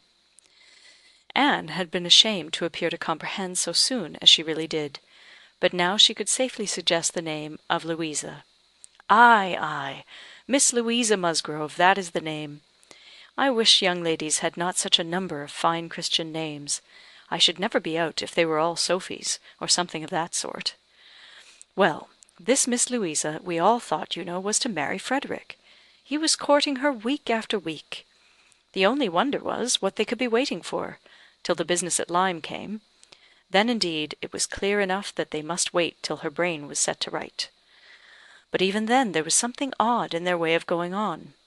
Instead of staying at Lyme, he went off to Plymouth, and then he went off to see Edward. When we came back from Minehead, he was gone down to Edward's, and there he has been ever since. We have seen nothing of him since November. Even Sophie could not understand it. But now the matter has taken the strangest turn of all, for this young lady, this same Miss Musgrove, instead of being to marry Frederick, is to marry James Benwick. You know James Benwick?" "A little. I am a little acquainted with Captain Benwick." "Well, she is to marry him. Nay, most likely they are married already, for I do not know what they should wait for." "I thought Captain Benwick a very pleasing young man," said Anne, "and I understand that he bears an excellent character." "Oh, yes, yes. There is not a word to be said against James Benwick. He is only a commander, it is true, made last summer, and these are bad times for getting on. But he has not another fault that I know of. An excellent, good-hearted fellow, I assure you. A very active, zealous officer, too, which is more than you would think, for perhaps, for that soft sort of manner does not do him justice." "Indeed, you are mistaken there, sir. I should never augur want of spirit from Captain Benwick's manners. I thought them particularly pleasing, and I will answer for it, they would generally please." "Well, well, ladies are the best judges, but James Benwick is rather too piano for me, and though very likely it is all our partiality, Sophie and I cannot help thinking Frederick's manners better than his. There is something about Frederick more to our taste." Anne was caught. She had only meant to oppose the too common idea of spirit and gentleness being incompatible with each other, not at all to represent Captain Benwick's manners as the very best that could possibly be. And after a little hesitation, she was beginning to say, "I was not entering into any comparison of the two friends." But the Admiral interrupted her with, "And the thing is certainly true. It is not a mere bit of gossip. We have it from Frederick himself. His sister had a letter from him yesterday, in which he tells us of it, and he had just had it in a letter from Harville, written upon the spot from Uppercross. I fancy they are all at Uppercross." This was an opportunity which Anne could not resist. She said, therefore, "I hope, Admiral, there is nothing in the style of Captain Wentworth's letter to make you and Mrs. Croft particularly uneasy.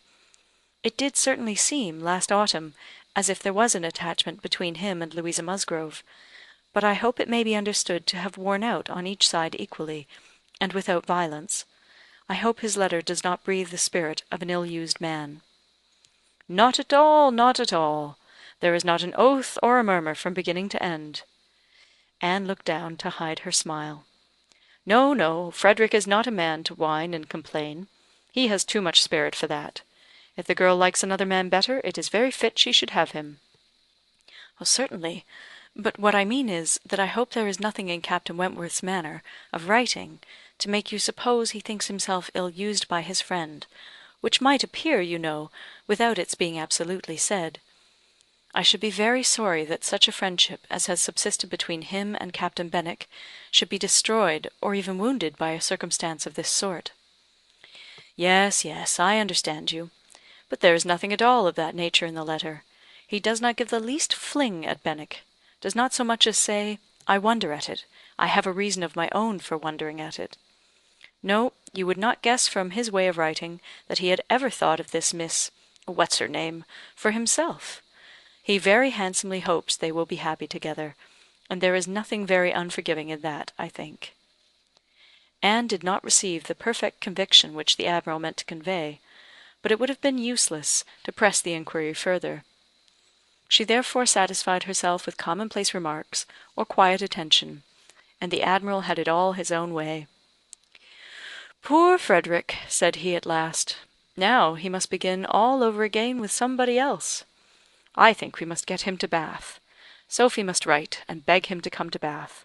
Here are pretty girls enough, I am sure. It would be of no use to go to Uppercross again, for that other Miss Musgrove, I find, is bespoken by her cousin, the young parson. Do not you think, Miss Elliot, we had better try to get him to Bath?" Chapter 19.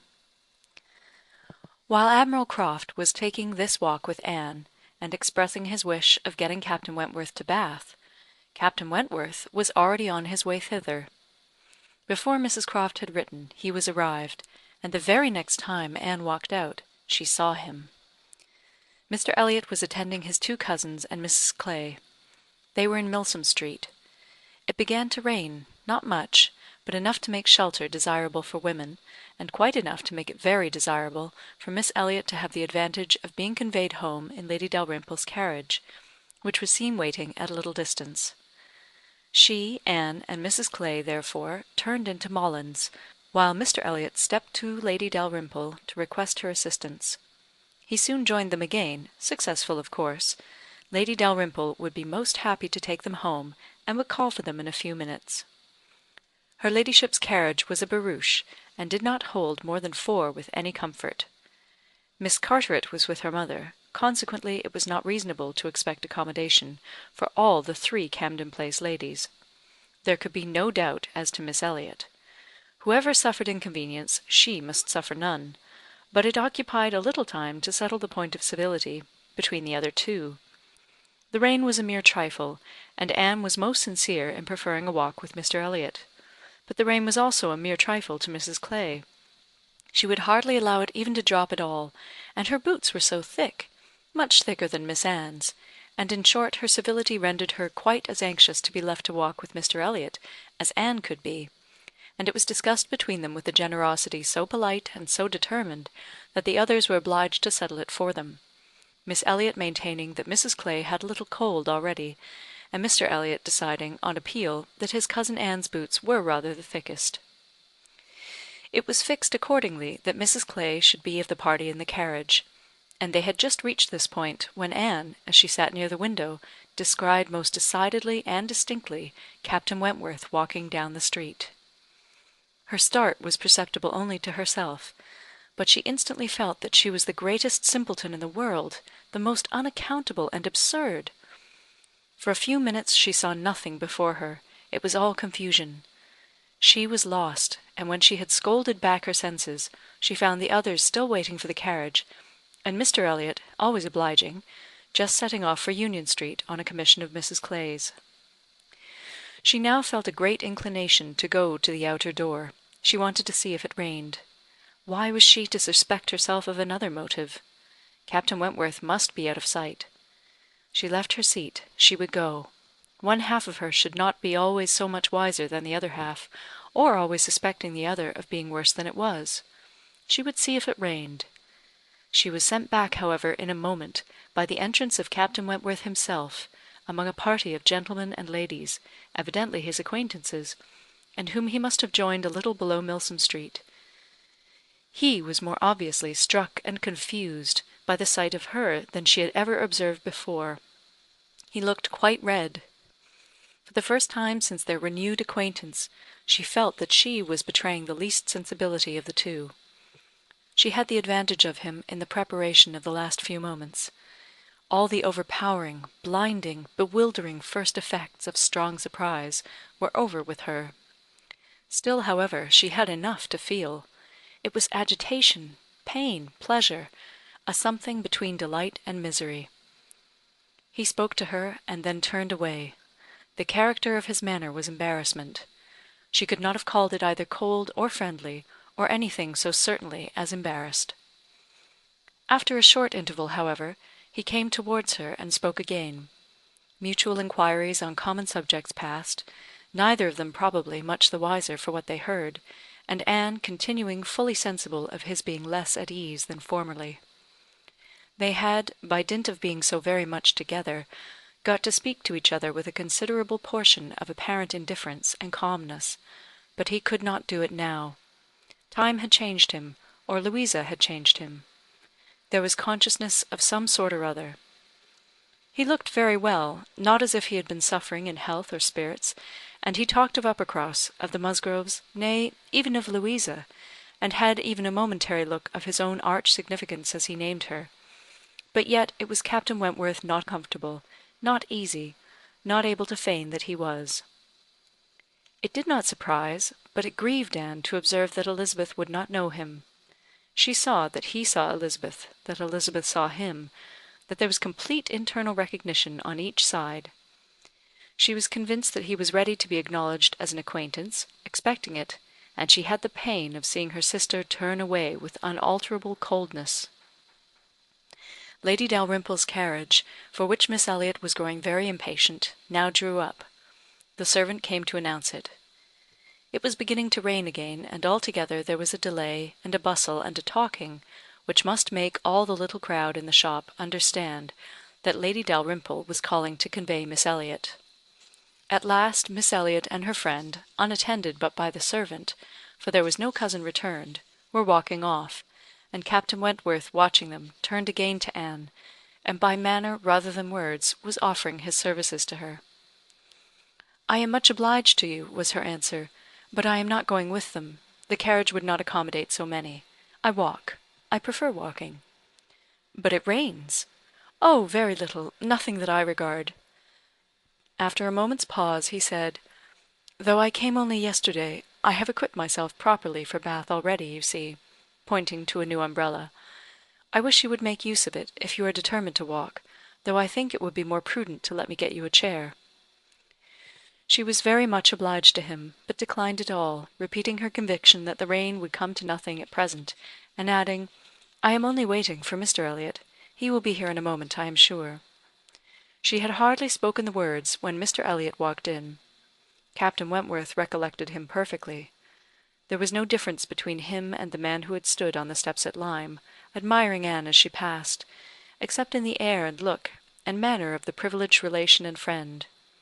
He came in with eagerness, appeared to see and think only of her, apologized for his stay, and was grieved to have kept her waiting, and anxious to get her away without further loss of time, and before the rain increased.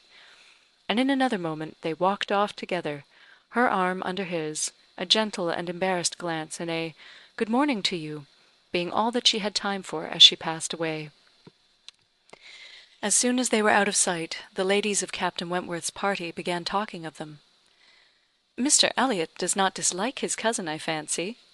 "Oh, no, that is clear enough. One can guess what will happen there. He is always with them, half lives in the family, I believe. What a very good-looking man!" "Yes, and Miss Atkinson, who dined with him once at the Wallaces, says he is the most agreeable man she ever was in company with." "She is pretty, I think, Anne Elliot. Very pretty when one comes to look at her. It is not the fashion to say so, but I confess I admire her more than her sister."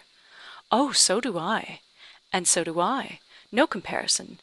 But the men are all wild after Miss Elliot. Anne is too delicate for them." Anne would have been particularly obliged to her cousin if he would have walked by her side all the way to Camden Place without saying a word. She had never found it so difficult to listen to him, though nothing could exceed his solicitude and care, and though his subjects were principally such as were wont to be always interesting. Praise, warm, just, and discriminating, of Lady Russell, and insinuations highly rational against Mrs. Clay. But just now she could think only of Captain Wentworth. She could not understand his present feelings, whether he were really suffering much from disappointment or not, and till that point were settled, she could not be quite herself. She hoped to be wise and reasonable in time, but alas, alas, she must confess to herself that she was not wise yet. Another circumstance very essential for her to know was how long he meant to be in Bath. He had not mentioned it, or she could not recollect it. He might be only passing through, but it was more probable that he should be come to stay. In that case, so liable as everybody was to meet everybody in Bath, Lady Russell would in all likelihood see him somewhere. Would she recollect him? How would it all be? She had already been obliged to tell Lady Russell that Louisa Musgrove was to marry Captain Benwick. It had cost her something to encounter Lady Russell's surprise, and now, if she were by any chance to be thrown into company with Captain Wentworth, her imperfect knowledge of the matter might add another shade of prejudice against him. The following morning Anne was out with her friend, and for the first hour in an incessant and fearful sort of watch for him in vain. But at last, in returning down Putney Street, she distinguished him on the right-hand pavement, at such a distance as to have him in view the greater part of the street. There were many other men about him, many groups walking the same way, but there was no mistaking him. She looked instinctively at Lady Russell, but not from any mad idea of her recognizing him so soon as she did herself. No, it was not to be supposed that Lady Russell would perceive him till they were nearly opposite. She looked at her, however, from time to time, anxiously, and when the moment approached which must point him out, though not daring to look again, for her own countenance, she knew, was unfit to be seen, she was yet perfectly conscious of Lady Russell's eyes being turned exactly in the direction for him, of her being, in short, intently observing him. She could thoroughly comprehend the sort of fascination he must possess over Lady Russell's mind, the difficulty it must be for her to withdraw her eyes, the astonishment she must be feeling that 8 or 9 years should have passed over him, and in foreign climes and in active service too, without robbing him of one personal grace. At last Lady Russell drew back her head. Now, how would she speak of him? "You will wonder," said she, "what has been fixing my eye so long, but I was looking after some window curtains which Lady Alicia and Mrs. Frankland were telling me of last night. They described the drawing-room window curtains of one of the houses on this side of the way, and this part of the street, as being the handsomest and best hung of any in Bath, but could not recollect the exact number, and I have been trying to find out which it could be. But I confess I can see no curtains hereabout that answer their description." Anne sighed, and blushed, and smiled, in pity and disdain either at her friend or herself. The part which provoked her most was that in all this waste of foresight and caution she should have lost the right moment for seeing whether he saw them. A day or two passed without producing anything. The theatre or the rooms, where he was most likely to be, were not fashionable enough for the Elliots, whose evening amusements were solely in the elegant stupidity of private parties, in which they were getting more and more engaged; and Anne, wearied of such a state of stagnation, sick of knowing nothing, and fancying herself stronger because her strength was not tried, was quite impatient for the concert evening. It was a concert for the benefit of a person patronised by Lady Dalrymple. Of course they must attend. It was really expected to be a good one, and Captain Wentworth was very fond of music. If she could only have a few minutes' conversation with him again, she fancied she should be satisfied; and as to the power of addressing him, she felt all over courage if the opportunity occurred. Elizabeth had turned from him, Lady Russell overlooked him. Her nerves were strengthened by these circumstances. She felt that she owed him attention. She had once partly promised Mrs. Smith to spend the evening with her, but in a short hurried call she excused herself and put it off, with the more decided promise of a longer visit on the morrow. Mrs. Smith gave a most good-humoured acquiescence. "By all means," said she, "only tell me all about it when you do come. Who is your party?" Anne named them all. Mrs. Smith made no reply, but when she was leaving her said, with an expression half serious, half arch, "Well, I heartily wish your concert may answer, and do not fail me to-morrow if you can come, for I begin to have a foreboding that I may not have many more visits from you." Anne was startled and confused, but after standing in a moment's suspense, was obliged, and not sorry to be obliged, to hurry away. Chapter 20. Sir Walter, his 2 daughters, and Mrs. Clay were the earliest of all their party at the rooms in the evening, and as Lady Dalrymple must be waited for, they took their station by one of the fires in the octagon room. But hardly were they so settled, when the door opened again, and Captain Wentworth walked in alone. Anne was the nearest to him, and making a little advance, she instantly spoke. He was preparing only to bow and pass on, but her gentle "How do you do?" brought him out of the straight line to stand near her and make inquiries in return, in spite of the formidable father and sister in the background. Their being in the background was a support to Anne. She knew nothing of their looks, and felt equal to everything which she believed right to be done. While they were speaking, a whispering between her father and Elizabeth caught her ear. She could not distinguish, but she must guess the subject, and on Captain Wentworth's making a distant bow, she comprehended that her father had judged so well as to give him that simple acknowledgment of acquaintance, and she was just in time by a side glance to see a slight curtsy from Elizabeth herself. This, though late, and reluctant, and ungracious, was yet better than nothing, and her spirits improved. After talking, however, of the weather and Bath, and the concert, their conversation began to flag, and so little was said at last that she was expecting him to go every moment, but he did not. He seemed in no hurry to leave her, and presently with renewed spirit, with a little smile, a little glow, he said, "I have hardly seen you since our day at Lyme. I am afraid you must have suffered from the shock, and the more from its not overpowering you at the time." She assured him that she had not. "It was a frightful hour," said he, "a frightful day." And he passed his hand across his eyes, as if the remembrance were still too painful.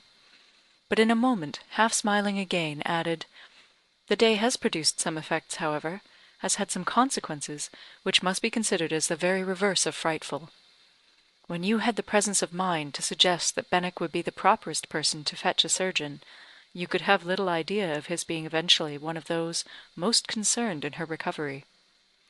"Certainly I could have none. But it appears I should hope it would be a very happy match. They are on both sides good principles and good temper." "Yes," said he, looking not exactly forward, "but there, I think, ends the resemblance. With all my soul I wish them happy, and rejoice over every circumstance in favour of it. They have no difficulties to contend with at home, no opposition, no caprice, no delays. The Musgroves are behaving like themselves, most honourably and kindly, only anxious with true parental hearts to promote their daughter's comfort. All this is much, very much in favour of their happiness, more than perhaps—" He stopped. A sudden recollection seemed to occur, and to give him some taste of that emotion which was reddening Anne's cheeks, and fixing her eyes on the ground. After clearing his throat, however, he proceeded thus: "I confess that I do think there is a disparity, too great a disparity, and in a point no less essential than mind. I regard Louisa Musgrove as a very amiable, sweet-tempered girl, and not deficient in understanding. But Benwick is something more. He is a clever man, a reading man, and I confess that I do consider his attaching himself to her with some surprise. Had it been the effect of gratitude, had he learned to love her because he believed her to be preferring him, it would have been another thing. But I have no reason to suppose it so. It seems, on the contrary, to have been a perfectly spontaneous, untaught feeling on his side, and this surprises me. A man like him, in his situation, with a heart pierced, wounded, almost broken. Fanny Harville was a very superior creature, and his attachment to her was indeed attachment. A man does not recover from such a devotion of the heart to such a woman. He ought not. He does not. Either from the consciousness, however, that his friend had recovered, or from some other consciousness, he went no further, and Anne, who, in spite of the agitated voice in which the latter part had been uttered, and in spite of all the various noises of the room, the almost ceaseless slam of the door, and ceaseless buzz of persons walking through, had distinguished every word, was struck, gratified, confused, and beginning to breathe very quick, and feel 100 things in a moment. It was impossible for her to enter on such a subject, and yet, after a pause, feeling the necessity of speaking, and having not the smallest wish for a total change, she only deviated so far as to say, "You were a good while at Lyme, I think?" "About a fortnight. I could not leave it till Louisa's doing well was quite ascertained. I had been too deeply concerned in the mischief to be soon at peace. It had been my doing, solely mine. She would not have been obstinate if I had not been weak. The country round Lyme is very fine. I walked and rode a great deal, and the more I saw, the more I found to admire." "I should very much like to see Lyme again," said Anne. "Indeed! I should not have supposed that you could have found anything in Lyme to inspire such a feeling. The horror and distress you are involved in, the stretch of mind, the wear of spirits. I should have thought your last impressions of Lyme must have been strong disgust." "The last few hours were certainly very painful," replied Anne. "But when pain is over, the remembrance of it often becomes a pleasure. One does not love a place the less for having suffered in it, unless it has been all suffering, nothing but suffering, which was by no means the case at Lyme. We were only in anxiety and distress during the last 2 hours, and previously there had been a great deal of enjoyment, so much novelty and beauty. I have travelled so little that every fresh place would be interesting to me, but there is real beauty at Lyme, and in short," with a faint blush at some recollections, "altogether my impressions of the place are very agreeable." As she ceased, the entrance door opened again, and the very party appeared for whom they were waiting. "Lady Dalrymple! Lady Dalrymple!" was the rejoicing sound, and with all the eagerness compatible with anxious elegance, Sir Walter and his 2 ladies stepped forward to meet her. Lady Dalrymple and Miss Carteret, escorted by Mr. Elliot and Colonel Wallis, who had happened to arrive nearly at the same instant, advanced into the room. The others joined them, and it was a group in which Anne found herself also necessarily included. She was divided from Captain Wentworth. Their interesting, almost too interesting conversation must be broken up for a time, but slight was the penance compared with the happiness which brought it on.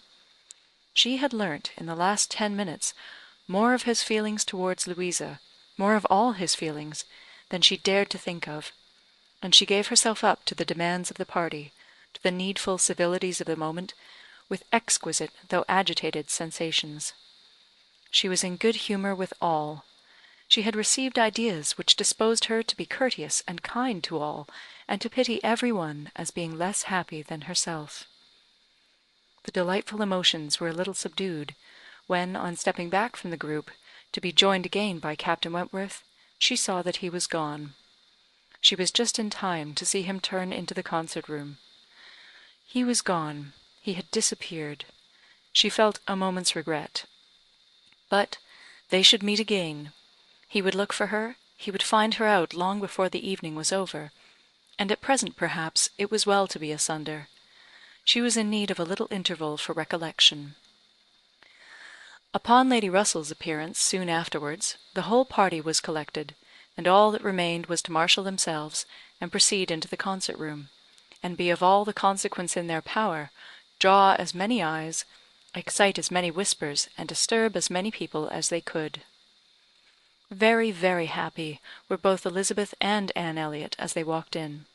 Elizabeth, arm in arm with Miss Carteret, and looking on the broad back of the Dowager Viscountess Dalrymple before her, had nothing to wish for which did not seem within her reach.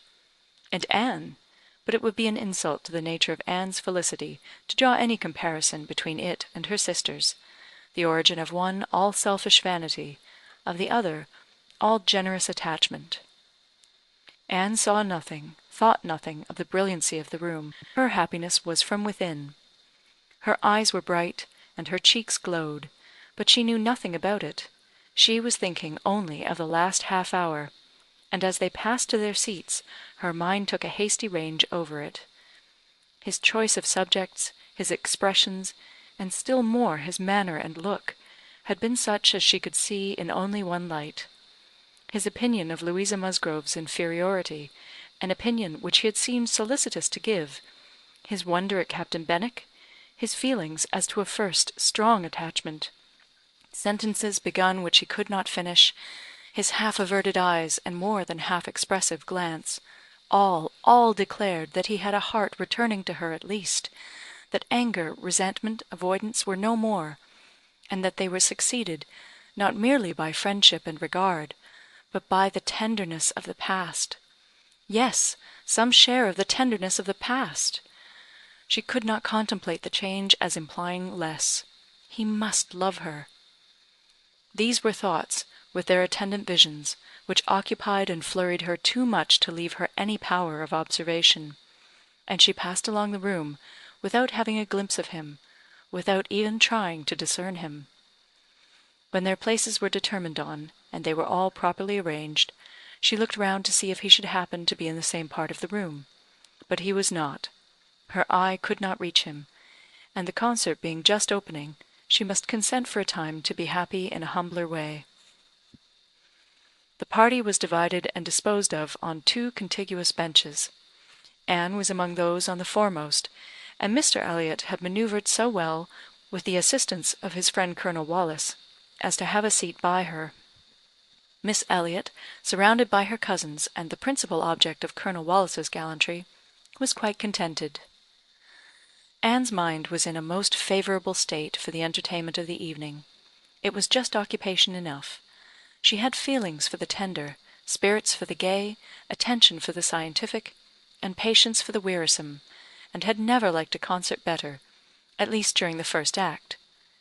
Towards the close of it, in the interval succeeding an Italian song, she explained the words of the song to Mr. Elliot. They had a concert bill between them. "This," said she, "is nearly the sense, or rather the meaning of the words, for certainly the sense of an Italian love song must not be talked of. But it is as nearly the meaning as I can give, for I do not pretend to understand the language. I am a very poor Italian scholar." "Yes, yes, I see you are. I see you know nothing of the matter. You have only knowledge enough of the language to translate at sight these inverted, transposed, curtailed Italian lines into clear, comprehensible, elegant English. You need not say anything more of your ignorance. Here is complete proof." "I will not oppose such kind politeness, but I should be sorry to be examined by a real proficient." "I have not had the pleasure of visiting in Camden Place so long," replied he, "without knowing something of Miss Anne Elliot, and I do regard her as one who is too modest for the world in general to be aware of half her accomplishments, and too highly accomplished for modesty to be natural in any other woman." "For shame, for shame! This is too much of flattery.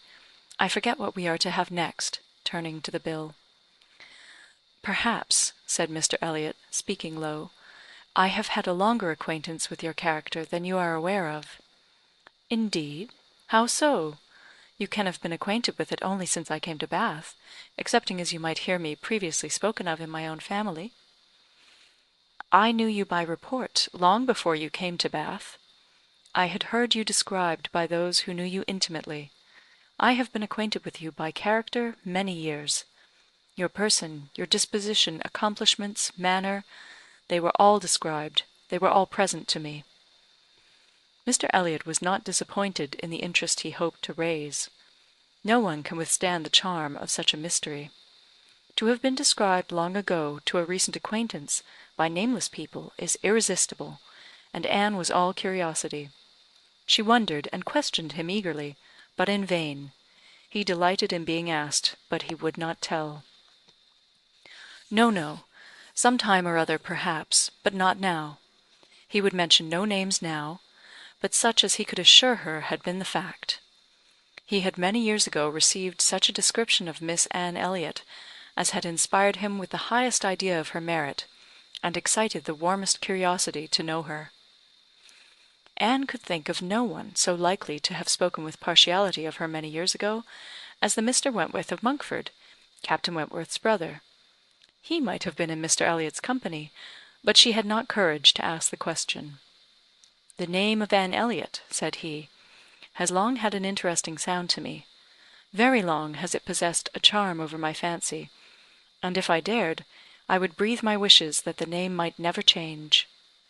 Such, she believed, were his words, but scarcely had she received their sound than her attention was caught by other sounds immediately behind her, which rendered everything else trivial. Her father and Lady Dalrymple were speaking. "A well-looking man," said Sir Walter. "A very well-looking man." "A very fine young man indeed," said Lady Dalrymple. "More air than one often sees in Bath. Irish, I dare say?" "No, I just know his name. A bowing acquaintance. Wentworth, Captain Wentworth, of the Navy. His sister married my tenant in Somersetshire, the Croft, who rents Kellynch."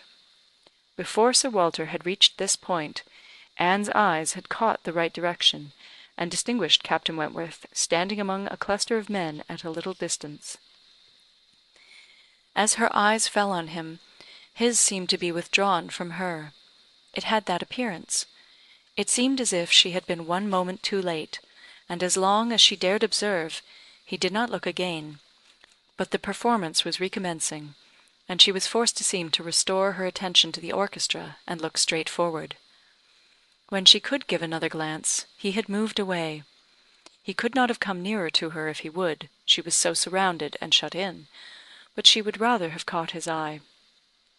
Mr. Elliot's speech, too, distressed her. She had no longer any inclination to talk to him. She wished him not so near her. The first act was over. Now she hoped for some beneficial change, and, after a period of nothing saying amongst the party, some of them did decide on going in quest of tea. Anne was one of the few who did not choose to move. She remained in her seat, and so did Lady Russell. But she had the pleasure of getting rid of Mr. Elliot, and she did not mean, whatever she might feel on Lady Russell's account, to shrink from conversation with Captain Wentworth, if he gave her the opportunity. She was persuaded by Lady Russell's countenance that she had seen him. He did not come, however. Anne sometimes fancied she discerned him at a distance, but he never came. The anxious interval wore away unproductively. The others returned, the room filled again, benches were reclaimed and repossessed, and another hour of pleasure or of penance was to be sat out. Another hour of music was to give delight or the gapes, as real or affected taste for it prevailed. To Anne it chiefly wore the prospect of an hour of agitation. She could not quit that room in peace without seeing Captain Wentworth once more, without the interchange of one friendly look. In resettling themselves there were now many changes, the result of which was favourable for her. Colonel Wallis declined sitting down again, and Mr. Elliot was invited by Elizabeth and Miss Carteret, in a manner not to be refused, to sit between them; and by some other removals, and a little scheming of her own, Anne was enabled to place herself much nearer the end of the bench than she had been before, much more within reach of a passer-by. She could not do so without comparing herself with Miss Larolles, the inimitable Miss Larolles, but still she did it, and not with much happier effect, though by what seemed prosperity in the shape of an early abdication in her next neighbours, she found herself at the very end of the bench before the concert closed. Such was her situation, with a vacant space at hand, when Captain Wentworth was again in sight. She saw him not far off. He saw her too, yet he looked grave and seemed irresolute, and only by very slow degrees came at last near enough to speak to her. She felt that something must be the matter. The change was indubitable. The difference between his present air and what it had been in the octagon room was strikingly great. Why was it? She thought of her father, of Lady Russell. Could there have been any unpleasant glances? He began by speaking of the concert gravely, more like the Captain Wentworth of Uppercross; owned himself disappointed, had expected better singing, and in short must confess that he should not be sorry when it was over. Anne replied, and spoke in defence of the performance so well, and yet an allowance for his feeling so pleasantly, that his countenance improved, and he replied again with almost a smile. They talked for a few minutes more. The improvement held. He even looked down towards the bench, as if he saw a place on it well worth occupying, when at that moment a touch on her shoulder obliged Anne to turn round. It came from Mr. Elliot. He begged her pardon, but she must be applied to explain Italian again. Miss Carteret was very anxious to have a general idea of what was next to be sung. Anne could not refuse, but never had she sacrificed to politeness with a more suffering spirit. A few minutes, though as few as possible, were inevitably consumed, and when her own mistress again, when able to turn and look as she had done before, she found herself accosted by Captain Wentworth in a reserved yet hurried sort of farewell. He must wish her good night. He was going. He should get home as fast as he could. "Is not this song worth staying for?" said Anne, suddenly struck by an idea which made her yet more anxious to be encouraging. "No," he replied impressively. "There is nothing worth my staying for." And he was gone directly. Jealousy of Mr. Elliot! It was the only intelligible motive. Captain Wentworth jealous of her affection! Could she have believed it a week ago, 3 hours ago? For a moment the gratification was exquisite, but alas, there were very different thoughts to succeed. How was such jealousy to be quieted? How was the truth to reach him? How, in all the peculiar disadvantages of their respective situations, would he ever learn her real sentiments? It was misery to think of Mr. Elliot's attentions. Their evil was incalculable. Chapter 21. Anne recollected with pleasure the next morning her promise of going to Mrs. Smith, meaning that it should engage her from home at the time when Mr. Elliot would be most likely to call, for to avoid Mr. Elliot was almost a first object. She felt a great deal of goodwill towards him. In spite of the mischief of his attentions, she owed him gratitude and regard, perhaps compassion. She could not help thinking much of the extraordinary circumstances attending their acquaintance, of the right which he seemed to have to interest her, by everything in situation, by his own sentiments, by his early prepossession. It was altogether very extraordinary, flattering, but painful. There was much to regret. How she might have felt had there been no Captain Wentworth in the case was not worth inquiry, for there was a Captain Wentworth, and be the conclusion of the present suspense good or bad, her affection would be his for ever. Their union, she believed, could not divide her more from other men than their final separation. Prettier musings of high-wrought love and eternal constancy could never have passed along the streets of Bath than Anne was sporting with from Camden Place to Westgate Buildings.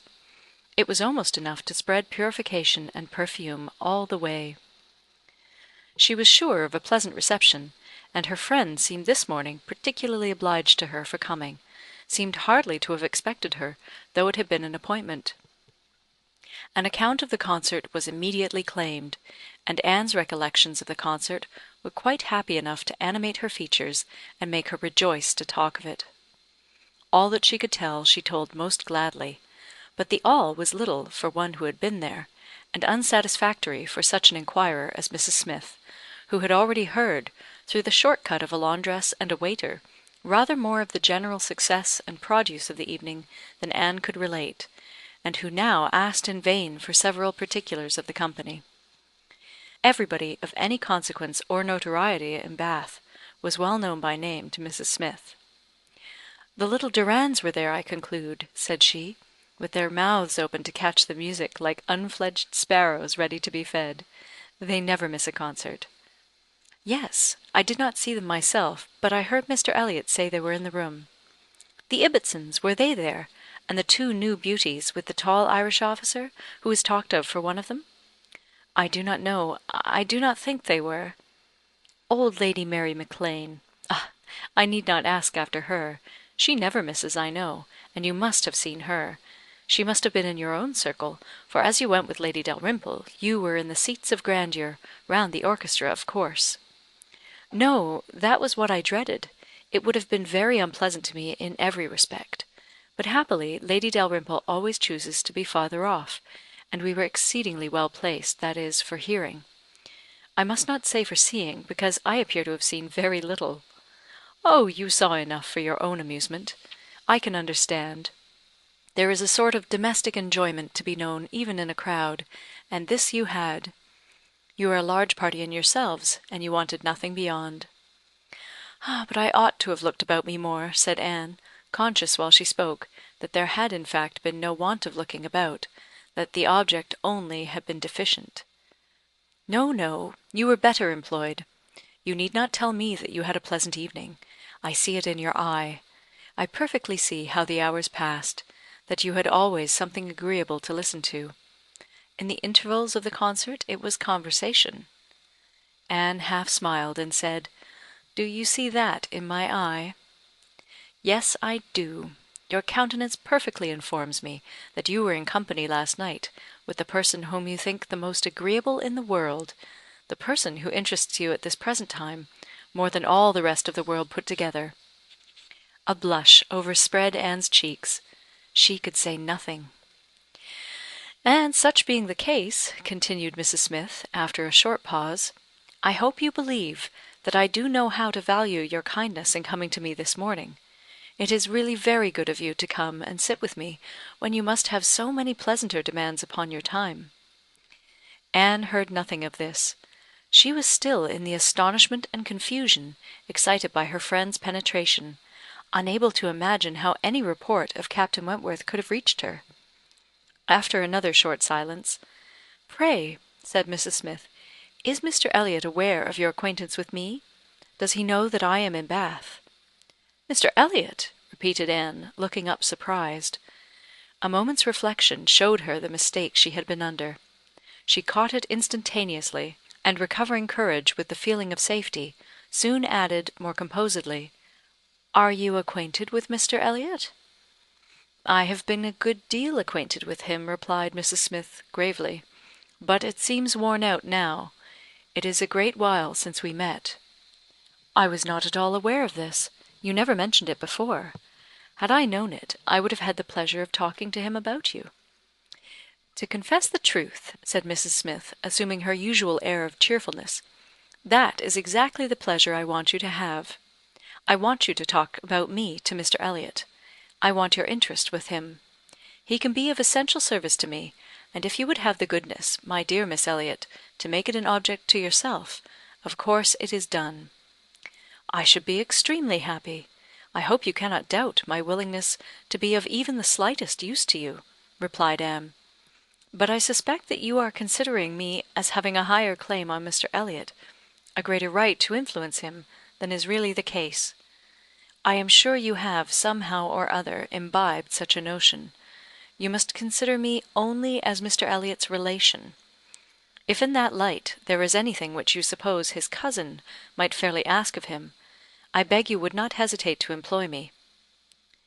Mrs. Smith gave her a penetrating glance, and then, smiling, said, "I have been a little premature, I perceive. I beg your pardon.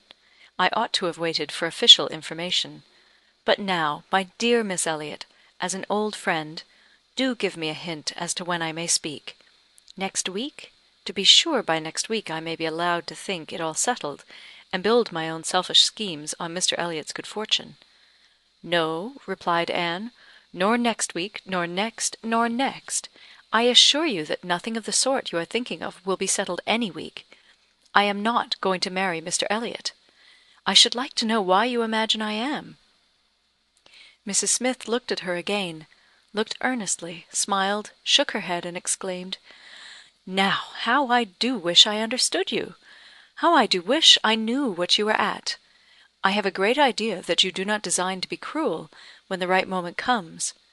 Till it does come, you know, we women never mean to have anybody. It is a thing of course among us, that every man is refused till he offers. But why should you be cruel? Let me plead for my present friend I cannot call him, but for my former friend. Where can you look for a more suitable match? Where could you expect a more gentlemanlike, agreeable man? Let me recommend Mr. Elliot. I am sure you hear nothing but good of him from Colonel Wallace, and who can know him better than Colonel Wallace? My dear Mrs. Smith, Mr. Elliot's wife has not been dead much above half a year. He ought not to be supposed to be paying his addresses to any one. "Oh, if these are your only objections," cried Mrs. Smith, archly, "well, Mr. Elliot is safe, and I shall give myself no more trouble about him. Do not forget me when you are married, that's all. Let him know me to be a friend of yours, and then he will think little of the trouble required, which it is very natural for him now, with so many affairs and engagements of his own, to avoid and get rid of as he can. Very natural, perhaps. 99 out of 100 would do the same. Of course, he cannot be aware of the importance to me. Well, my dear Miss Elliot, I hope and trust you will be very happy. Mr. Elliot has sense to understand the value of such a woman. Your peace will not be shipwrecked as mine has been. You are safe in all worldly matters, and safe in his character. He will not be led astray. He will not be misled by others to his ruin." "No," said Anne, "I can readily believe all that of my cousin. He seems to have a calm, decided temper, not at all open to dangerous impressions. I consider him with great respect. I have no reason, from anything that has fallen within my observation, to do otherwise. But I have not known him long, and he is not a man, I think, to be known intimately soon. Will not this manner of speaking to him, Mrs. Smith, convince you that he is nothing to me? Surely this must be calm enough. And upon my word, he is nothing to me. Should he ever propose to me, which I have very little reason to imagine he has any thought of doing, I shall not accept him. I assure you I shall not. I assure you Mr. Elliot had not the share which you have been supposing in whatever pleasure the concert of last night might afford. Not Mr. Elliot. It is not Mr. Elliot that—" She stopped, regretting with a deep blush that she had implied so much. But less would hardly have been sufficient. Mrs. Smith would hardly have believed as soon in Mr. Elliot's failure, but from the perception of there being a somebody else. As it was, she instantly submitted, and with all the semblance of seeing nothing beyond, and Anne, eager to escape further notice, was impatient to know why Mrs. Smith should have fancied she was to marry Mr. Elliot, where she could have received the idea, or from whom she could have heard it. Do tell me how it first came into your head." "It first came into my head," replied Mrs. Smith, "upon finding how much you were together, and feeling it to be the most profitable thing in the world to be wished for by everybody belonging to either of you. And you may depend upon it that all your acquaintances have disposed of you in the same way. But I never heard it spoken of till 2 days ago." "And has it, indeed, been spoken of?" "Did you observe the woman who opened the door to you when you called yesterday?" "No. Was it not Mrs. Speed, as usual, or the maid? I observed no one in particular." "It was my friend Mrs. Rooke, Nurse Rooke, who, by the by, had a great curiosity to see you, and was delighted to be in the way to let you in. She came away from Marlborough Buildings only on Sunday, and she it was who told me you were to marry Mr. Elliot. She had had it from Mrs. Wallace herself, which did not seem bad authority. She sat an hour with me on Monday evening, and gave me the whole history." "The whole history!" repeated Anne, laughing. "She could not make a very long history, I think, of one such little article of unfounded news." Mrs. Smith said nothing. "But," continued Anne presently, "though there is no truth in my having this claim on Mr. Elliot, I should be extremely happy to be of use to you in any way that I could. Shall I mention to him your being in Bath? Shall I take any message?" "No, I thank you. No, certainly not. In the warmth of the moment, and under a mistaken impression, I might perhaps have endeavoured to interest you in some circumstances, but not now. No, I thank you, I have nothing to trouble you with." "I think you spoke of having known Mr. Elliot many years." "I did." "Not before he married, I suppose?" "Yes. He was not married when I knew him first." "And were you much acquainted?" "Intimately." "Indeed! Well, then, do tell me what he was at that time of life. I have a great curiosity to know what Mr. Elliot was as a very young man. Was he at all such as he appears now?"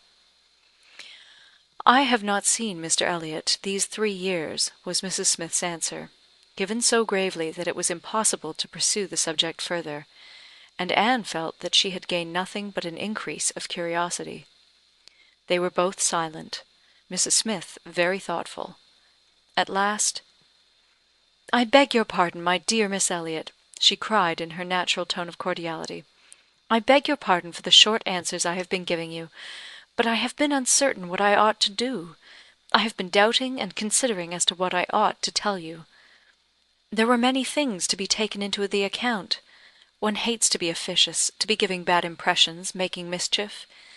Even the smooth surface of a family union seems worth preserving, though there may be nothing durable beneath. However, I have determined. I think I am right. I think you ought to be made acquainted with Mr. Elliot's real character. Though I fully believe that at present you have not the smallest intention of accepting him, there is no saying what may happen. You might, some time or other, be differently affected towards him. Hear the truth, therefore, now, while you are unprejudiced.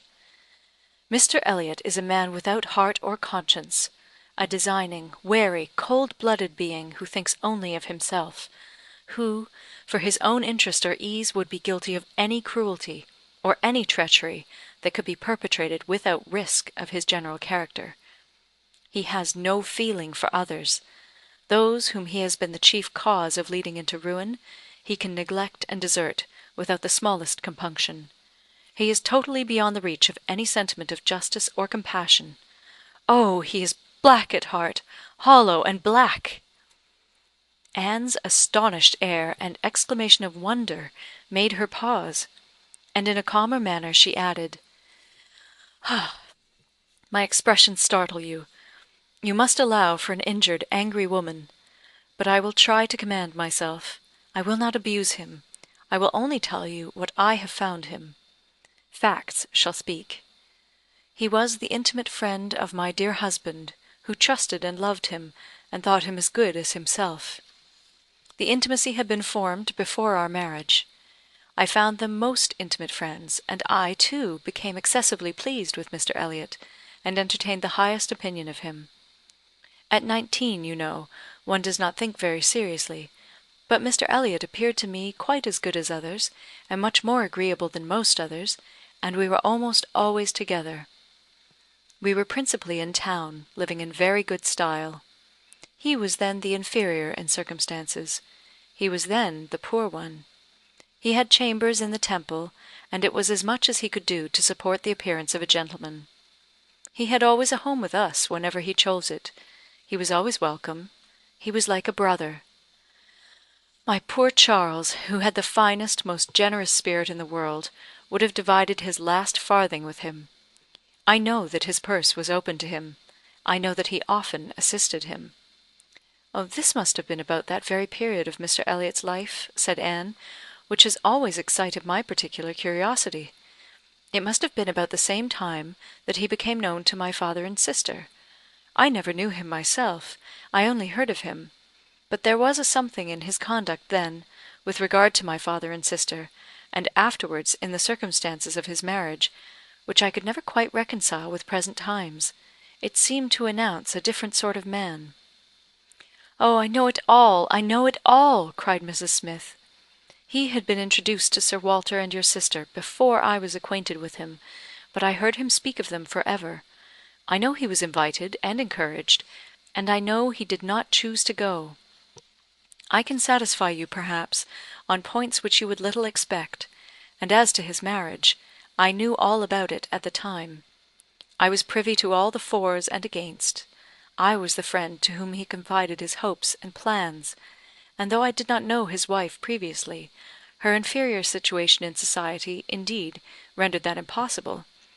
Yet I knew her all her life afterwards, or at least till within the last 2 years of her life, and can answer any question you wish to put."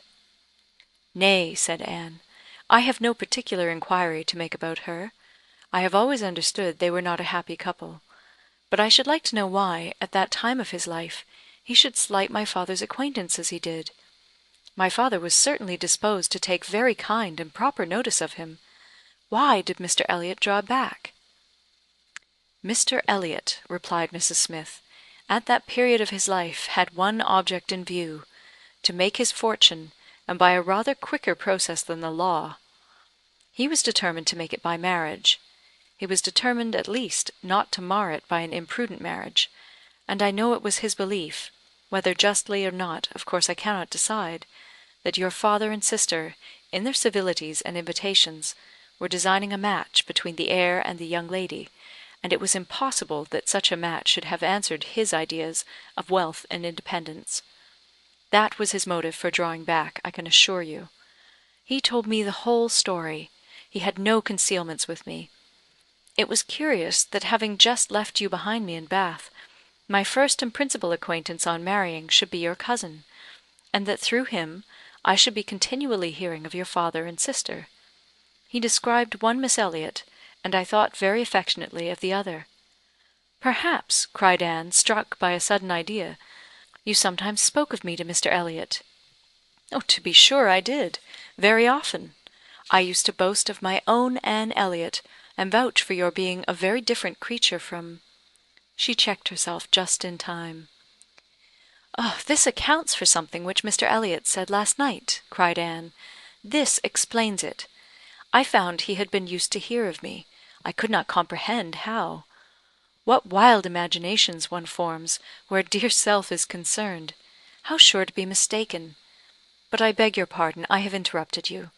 Mr. Elliot married, then, completely for money? The circumstance, probably, which first opened your eyes to his character?" Mrs. Smith hesitated a little here. "Oh, those things are too common. When one lives in the world, a man or woman's marrying for money is too common to strike one as it ought. I was very young, and associated only with the young, and we were a thoughtless, gay set, without any strict rules of conduct. We lived for enjoyment. I think differently now. Time, and sickness, and sorrow, have given me other notions. But at that period, I must own, I saw nothing reprehensible in what Mr. Elliot was doing. To do the best for himself passed as a duty. But was she not a very low woman? Yes, which I objected to, but he would not regard. Money, money, was all that he wanted. Her father was a grazier, her grandfather had been a butcher, but that was all nothing. She was a fine woman, had had a decent education, was brought forward by some cousins, thrown by chance into Mr. Elliot's company, and fell in love with him; and not a difficulty or a scruple was there on his side with respect to her birth. All his caution was spent in being secured of the real amount of her fortune, before he committed himself. Depend upon it, whatever esteem Mr. Elliot may have for his own situation in life now, as a young man he had not the smallest value for it. His chance of the Kellynch estate was something, but all the honour of the family he held as cheap as dirt. I have often heard him declare that if baronetcies were saleable, anybody should have his for £50, arms and motto, name and livery included. But I will not pretend to repeat half that I used to hear him say on that subject. It would not be fair. And yet you ought to have proof, for what is all this but assertion? And you shall have proof." "Oh, indeed, my dear Mrs. Smith, I want none," cried Anne. "You have asserted nothing contradictory to what Mr. Elliot appeared to be some years ago. This is all in confirmation, rather, of what we used to hear and believe. I am more curious to know why he should be so different now. But for my satisfaction, if you will have the goodness to ring for Mary, stay, I am sure you will have the still greater goodness of going yourself into my bedroom, and bringing me the small inlaid box which you will find on the upper shelf of the closet." Anne, seeing her friend to be earnestly bent on it, did as she was desired. The box was brought and placed before her, and Mrs. Smith, sighing over it as she unlocked it, said, This is full of papers belonging to him, to my husband, a small portion only of what I had to look over when I lost him. The letter I am looking for was one written by Mr. Elliot to him before our marriage, and happened to be saved. Why, one can hardly imagine. But he was careless and unmethodical like other men about those things, and when I came to examine his papers I found it with the others, still more trivial, from different people scattered here and there, while many letters and memorandums of real importance had been destroyed. Here it is. I would not burn it, because being even then very little satisfied with Mr. Elliot, I was determined to preserve every document of former intimacy. I have now another motive for being glad that I can produce it. This was the letter, directed to Charles Smith, Esquire, Tunbridge Wells, and dated from London as far back as July 1803. Dear Smith, I have received yours. Your kindness almost overpowers me. I wish nature had made such hearts as yours more common, but I have lived 23 years in the world, and have seen none like it. At present, believe me, I have no need of your services, being in cash again. Give me joy. I have got rid of Sir Walter and Miss. They are gone back to Kellynch, and almost made me swear to visit them this summer, but my first visit to Kellynch will be with a surveyor, to tell me how to bring it with best advantage to the hammer. The baronet, nevertheless, is not unlikely to marry again. He is quite fool enough. If he does, however, they will leave me in peace, which may be a decent equivalent for the reversion. He is worse than last year. I wish I had any name but Elliot. I am sick of it. The name of Walter I can drop, thank God, and I desire you will never insult me with my second W again, meaning for the rest of my life to be only yours truly, William Elliot. Such a letter could not be read without putting Anne in a glow, and Mrs. Smith, observing the high colour in her face, said, "The language, I know, is highly disrespectful.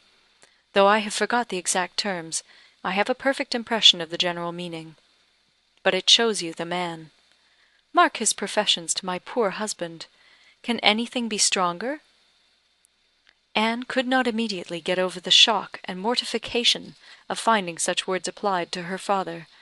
She was obliged to recollect that her seeing the letter was a violation of the laws of honour, that no one ought to be judged or to be known by such testimonies, that no private correspondence could bear the eye of others, before she could recover calmness enough to return the letter which she had been meditating over, and say, "Thank you. This is full proof, undoubtedly. Proof of everything you were saying. But why be acquainted with us now?" "I can explain this too," cried Mrs. Smith, smiling. "Can you really?" "Yes. I have shown you Mr. Elliot as he was a dozen years ago, and I will show him as he is now. I cannot produce written proof again, but I can give as authentic oral testimony as you desire of what he is now wanting and what he is now doing. He is no hypocrite now. He truly wants to marry you. His present attentions to your family are very sincere, quite from the heart. I will give you my authority, his friend, Colonel Wallace." "Colonel Wallace? Are you acquainted with him?" "No. It does not come to me in quite so direct a line as that. It takes a bend or two, but nothing of consequence. The stream is as good as at first. The little rubbish it collects in the turnings is easily moved away. Mr. Elliot talks unreservedly to Colonel Wallace of his views on you, which said Colonel Wallace I imagine to be, in himself a sensible, careful, discerning sort of character. But Colonel Wallace has a very pretty, silly wife, to whom he tells things which he had better not, and he repeats it all to her.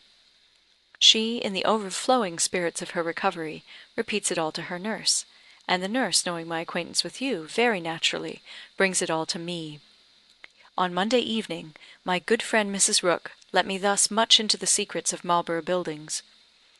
When I talked of a whole history, therefore, you see I was not romancing so much as you supposed." "My dear Mrs. Smith, your authority is deficient. This will not do. Mr. Elliot's having any views on me will not in the least account for the efforts he made towards a reconciliation with my father. That was all prior to my coming to Bath. I found them on most friendly terms when I arrived." "I know you did. I know it all perfectly, but Indeed, Mrs. Smith, we must not expect to get real information in such a line. Facts or opinions which are to pass through the hands of so many, to be misconceived by folly in one, and ignorance in another, can hardly have much truth left. Only give me a hearing. You will soon be able to judge of the general credit due, by listening to some particulars which you can yourself immediately contradict or confirm. Nobody supposes that you were his first inducement. He had seen you indeed, before he came to Bath, and admired you, but without knowing it to be you. So says my historian, at least. Is this true?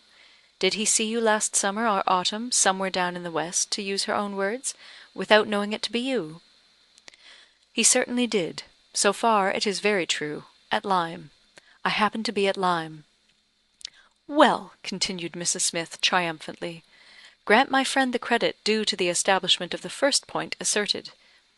He saw you then at Lyme, and liked you so well as to be exceedingly pleased to meet with you again in Camden Place, as Miss Anne Elliot, and from that moment I have no doubt had a double motive in his visits there. But there was another, and an earlier, which I will now explain. If there is anything in my story which you know to be either false or improbable, stop me. My account states that your sister's friend, the lady now staying with you, whom I have heard you mention, came to Bath with Miss Elliot and Sir Walter as long ago as September, in short, when they first came themselves, and has been staying there ever since, that she is a clever, insinuating, handsome woman, poor and plausible, and altogether such in situation and manner as to give a general idea, among Sir Walter's acquaintances, of her meaning to be Lady Elliot, and as general a surprise that Mrs. Elliot should be, apparently, blind to the danger. Here Mrs. Smith paused a moment, but Anne had not a word to say, and she continued. This was the light in which it appeared to those who knew the family, long before you returned to it, and Colonel Wallis had his eye upon your father enough to be sensible of it, though he did not then visit in Camden Place. But his regard for Mr. Elliot gave him an interest in watching all that was going on there, and when Mr. Elliot came to Bath for a day or two, as he happened to do a little before Christmas, Colonel Wallis made him acquainted with the appearance of things, and the reports beginning to prevail. Now, you are to understand that time had worked a very material change in Mr. Elliot's opinions as to the value of a baronetcy. Upon all points of blood and connection, he is a completely altered man. Having long had as much money as he could spend, nothing to wish for on the side of avarice or indulgence, he has been gradually learning to pin his happiness upon the consequence he is heir to. I thought it coming on before our acquaintance ceased, but it is now a confirmed feeling. He cannot bear the idea of not being Sir William. You may guess, therefore, that the news he heard from his friend could not be very agreeable, and you may guess what it produced. The resolution of coming back to Bath as soon as possible, and of fixing himself there for a time, with the view of renewing his former acquaintance, and recovering such a footing in the family as might give him the means of ascertaining the degree of his danger, and of circumventing the lady, if he found it material. This was agreed upon between the two friends as the only thing to be done, and Colonel Wallis was to assist in every way that he could. He was to be introduced, and Mrs. Wallis was to be introduced, and everybody was to be introduced. Mr. Elliot came back accordingly, and on application was forgiven, as you know, and readmitted into the family. And there it was his constant object, and his only object, till your arrival added another motive, to watch Sir Walter and Mrs. Clay. He omitted no opportunity of being with them, threw himself in their way, called at all hours, but I need not be particular on this subject. You can imagine what an artful man would do, and with this guide perhaps may recollect what you have seen him do. Yes, said Anne, you tell me nothing which does not accord with what I have known, or could imagine. There is always something offensive in the details of cunning. The manoeuvres of selfishness and duplicity must ever be revolting, but I have heard nothing which really surprises me. I know those who would be shocked by such a representation of Mr. Elliot, who would have difficulty in believing it, but I have never been satisfied. I have always wanted some other motive for his conduct than appeared. I should like to know his present opinion as to the probability of the event he has been in dread of. whether he considers the danger to be lessening or not. "Lessening, I understand," replied Mrs. Smith. "He thinks Mrs. Clay afraid of him, aware that he sees through her, and not daring to proceed as she might do in his absence. But since he must be absent some time or other, I do not perceive how he can ever be secure while she holds her present influence. Mrs. Wallace has an amusing idea, as nurse tells me, that it is to be put into the marriage articles when you and Mr. Elliot marry, that your father is not to marry Mrs. Clay. A scheme worthy of Mrs. Wallace's understanding, by all accounts; but my sensible nurse Rooke sees the absurdity of it. 'Why, to be sure, ma'am,' said she, 'it would not prevent his marrying anybody else.' And indeed, to own the truth, I do not think nurse, in her heart, is a very strenuous opposer of Sir Walter's making a second match. She must be allowed to be a favourer of matrimony, you know; and, since self will intrude, who can say that she may not have some flying visions of attending the next Lady Elliot, through Mrs. Wallace's recommendation?" "I am very glad to know all this," said Anne, after a little thoughtfulness. "It will be more painful to me in some respects to be in company with him, but I shall know better what to do. My line of conduct will be more direct. Mr. Elliot is evidently a disingenuous, artificial, worldly man, who has had never any better principle to guide him than selfishness." But Mr. Elliot was not yet done with. Mrs. Smith had been carried away from her first direction, and Anne had forgotten, in the interest of her own family concerns, how much had been originally implied against him; but her attention was now called to the explanation of those first hints, and she listened to a recital which, if it did not perfectly justify the unqualified bitterness of Mrs. Smith, proved him to have been very unfeeling in his conduct towards her, very deficient both in justice and compassion. She learned that, the intimacy between them continuing unimpaired by Mr. Elliot's marriage, they had been as before always together, and Mr. Elliot had led his friend into expenses much beyond his fortune. Mrs. Smith did not want to take the blame to herself, and was most tender of throwing any on her husband; but Anne could collect that their income had never been equal to their style of living, and that from the first there had been a great deal of general and joint extravagance. From his wife's account of him, she could discern Mr. Smith to have been a man of warm feelings, easy temper, careless habits, and not strong understanding; much more amiable than his friend, and very unlike him, led by him, and probably despised by him. Mr. Elliot, raised by his marriage to great affluence, and disposed to every gratification of pleasure and vanity which could be commanded without involving himself, for with all his self-indulgence he had become a prudent man, and beginning to be rich, just as his friend ought to have found himself to be poor, seemed to have had no concern at all for that friend's probable finances, but on the contrary had been prompting and encouraging expenses which could end only in ruin; and the Smiths accordingly had been ruined. The husband had died just in time to be spared the full knowledge of it. They had previously known embarrassments enough to try the friendship of their friends, and to prove that Mr. Elliot's had better not be tried; but it was not till his death that the wretched state of his affairs was fully known. With a confidence in Mr. Elliot's regard, more creditable to his feelings than his judgment, Mr. Smith had appointed him the executor of his will; but Mr. Elliot would not act, and the difficulties and distresses which this refusal had heaped on her, in addition to the inevitable sufferings of her situation, had been such as could not be related without anguish of spirit, or listened to without corresponding indignation. Anne was shown some letters of his on the occasion, answers to urgent applications from Mrs. Smith, which all breathed the same stern resolution of not engaging in a fruitless trouble, and, under a cold civility, the same hard-hearted indifference to any of the evils it might bring on her. It was a dreadful picture of ingratitude and inhumanity, and Anne felt at some moments that no flagrant open crime could have been worse. She had a great deal to listen to, all the particulars of past sad scenes, all the minutiae of distress upon distress, which in former conversations had been merely hinted at, were dwelt on now with a natural indulgence.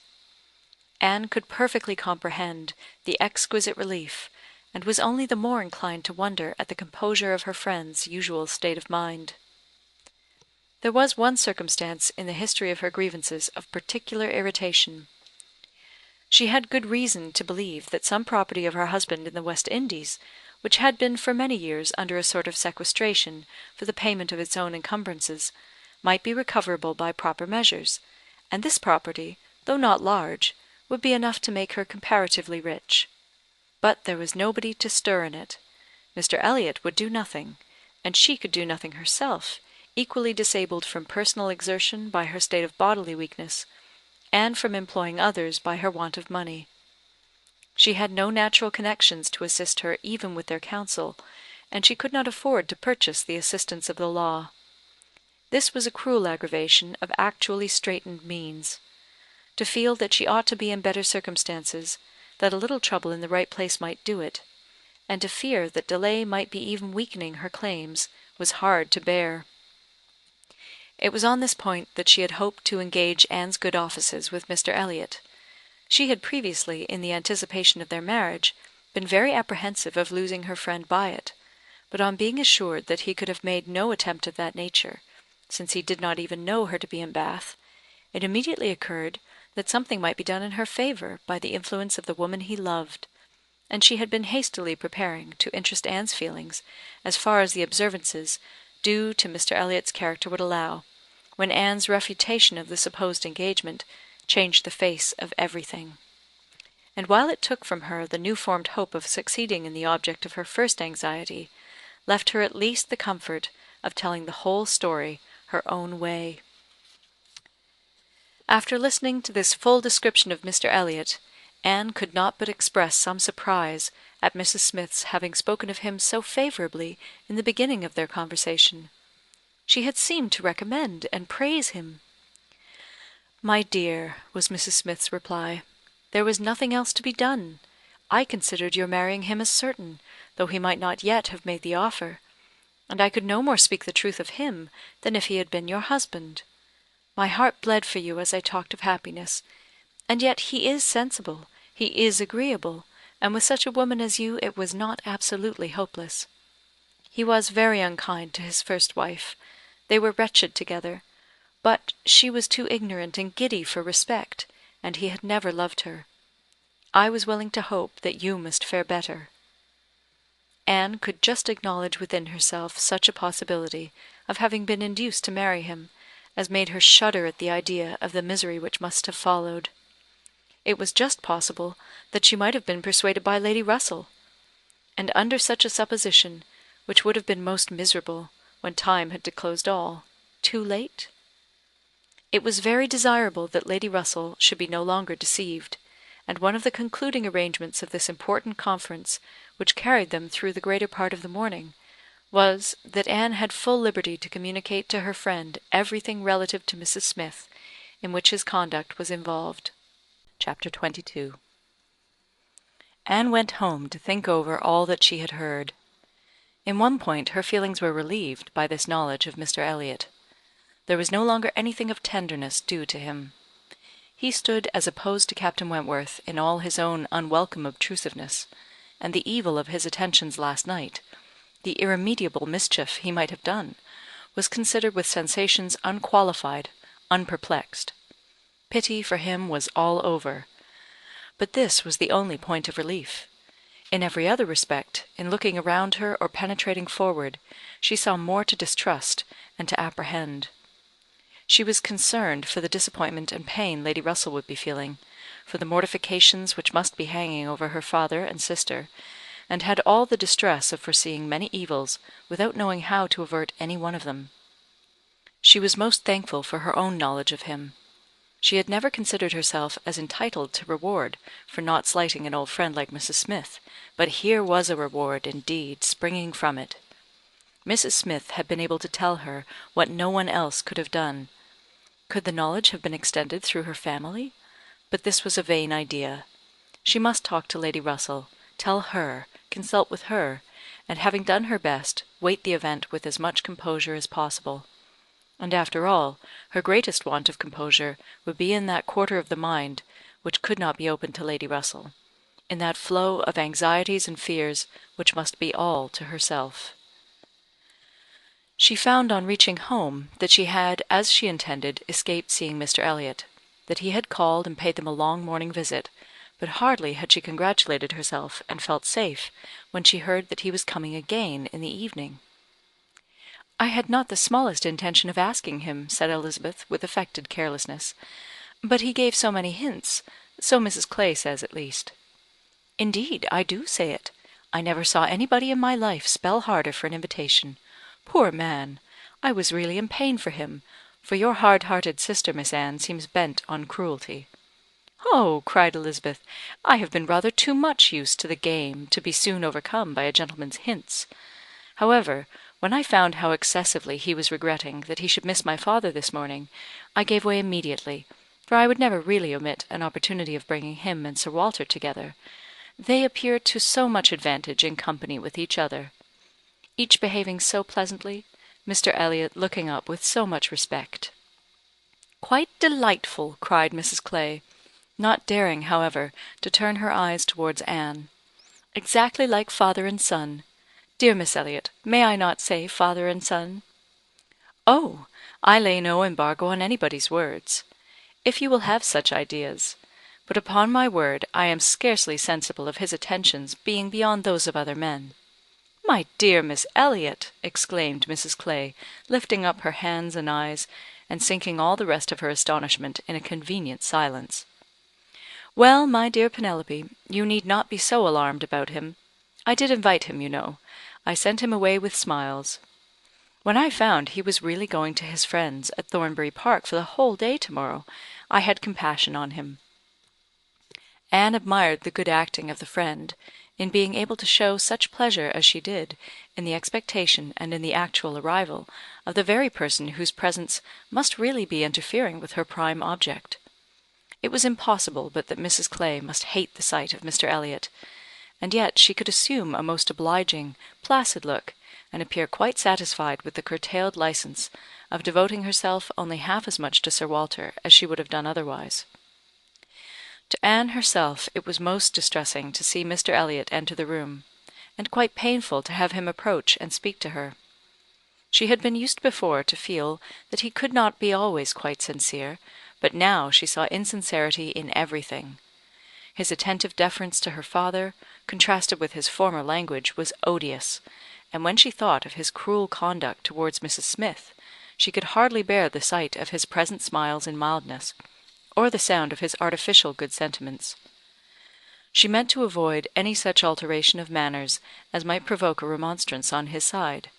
It was a great object with her to escape all enquiry or éclat, but it was her intention to be as decidedly cool to him as might be compatible with their relationship, and to retract, as quietly as she could, the few steps of unnecessary intimacy she had been gradually led along. She was accordingly more guarded and more cool than she had been the night before. He wanted to animate her curiosity again as to how and where he could have heard her formerly praised, wanted very much to be gratified by more solicitation, but the charm was broken. He found that the heat and animation of a public room was necessary to kindle his modest cousin's vanity. He found at least that it was not to be done now, by any of those attempts which he could hazard among the too commanding claims of the others. He little surmised that it was a subject acting now exactly against his interest, bringing immediately to her thoughts all those parts of his conduct which were least excusable. She had some satisfaction in finding that he was really going out of Bath the next morning, going early, and that he would be gone the greater part of 2 days. He was invited again to Camden Place the very evening of his return, but from Thursday to Saturday evening his absence was certain. It was bad enough that a Mrs. Clay should be always before her, but that a deeper hypocrite should be added to their party seemed the destruction of everything like peace and comfort. It was so humiliating to reflect on the constant deception practised on her father and Elizabeth, to consider the various sources of mortification preparing for them. Mrs. Clay's selfishness was not so complicate nor so revolting as his, and Anne would have compounded for the marriage at once, with all its evils, to be clear of Mr. Elliot's subtleties in endeavouring to prevent it. On Friday morning she meant to go very early to Lady Russell, and accomplish the necessary communication, and she would have gone directly after breakfast, but that Mrs. Clay was also going out on some obliging purpose of saving her sister trouble, which determined her to wait till she might be safe from such a companion. She saw Mrs. Clay fairly off, therefore, before she began to talk of spending the morning in Rivers Street.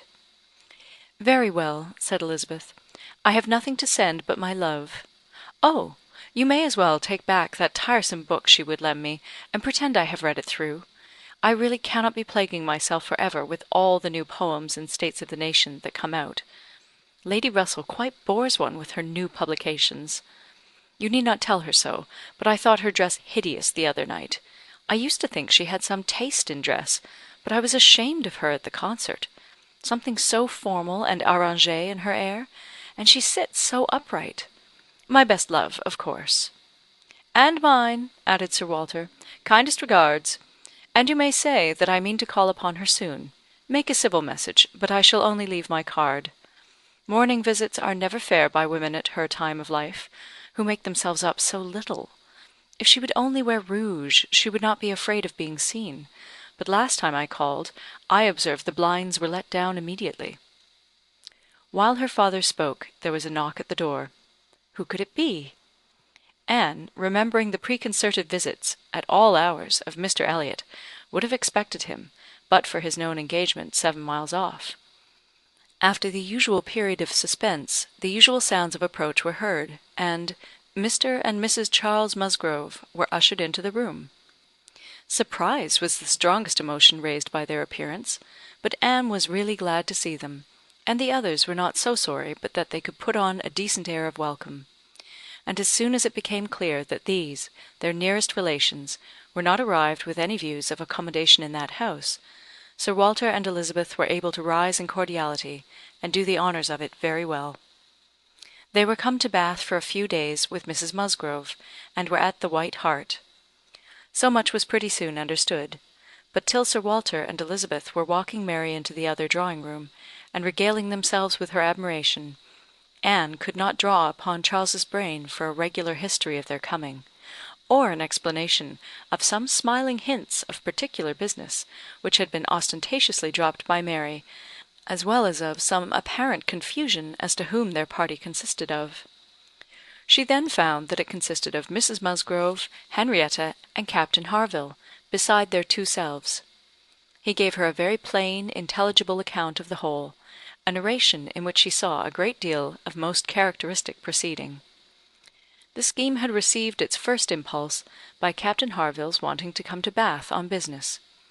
He had begun to talk of it a week ago, and by way of doing something as shooting was over, Charles had proposed coming with him, and Mrs. Harville had seemed to like the idea of it very much, as an advantage to her husband. But Mary could not bear to be left, and had made herself so unhappy about it, that for a day or two everything seemed to be in suspense, or at an end. But then it had been taken up by his father and mother. His mother had some old friends in Bath, whom she wanted to see. It was thought a good opportunity for Henrietta to come and buy wedding clothes for herself and her sister, and in short, it ended in being his mother's party, that everything might be comfortable and easy to Captain Harville, and he and Mary were included in it by way of general convenience. They had arrived late the night before. Mrs. Harville, her children, and Captain Benwick remained with Mr. Musgrove and Louisa at Uppercross. Anne's only surprise was, that affairs should be in forwardness enough for Henrietta's wedding clothes to be talked of. She had imagined such difficulties of fortune to exist there as must prevent the marriage from being near at hand. But she learned from Charles that, very recently, since Mary's last letter to herself, Charles Hayter had been applied to by a friend to hold a living for a youth who could not possibly claim it under many years, and that on the strength of this present income, with almost a certainty of something more permanent long before the term in question, the 2 families had consented to the young people's wishes, and that their marriage was likely to take place in a few months, quite as soon as Louisa's. And a very good living it was, Charles added, only 25 miles from Uppercross, and in a very fine country, fine part of Dorsetshire, in the centre of some of the best preserves in the kingdom, surrounded by 3 great proprietors, each more careful and jealous than the other, and to 2 of the 3 at least Charles Hayter might get a special recommendation. "Not that he will value it as he ought," he observed. "Charles is too cool about sporting. That's the worst of him." "I am extremely glad, indeed," cried Anne, "particularly glad that this should happen, and that of 2 sisters, who both deserve equally well, and who have always been such good friends, the pleasant prospects of one should not be dimming those of the other, that they should be so equal in their prosperity and comfort. I hope your father and mother are quite happy with regard to both." "Oh, yes! My father would be as well pleased if the gentleman were richer, but he has no other fault to find. Money, you know, coming down with money, 2 daughters at once, it cannot be a very agreeable operation, and it straightens him as to many things. However, I do not mean to say they have not a right to it.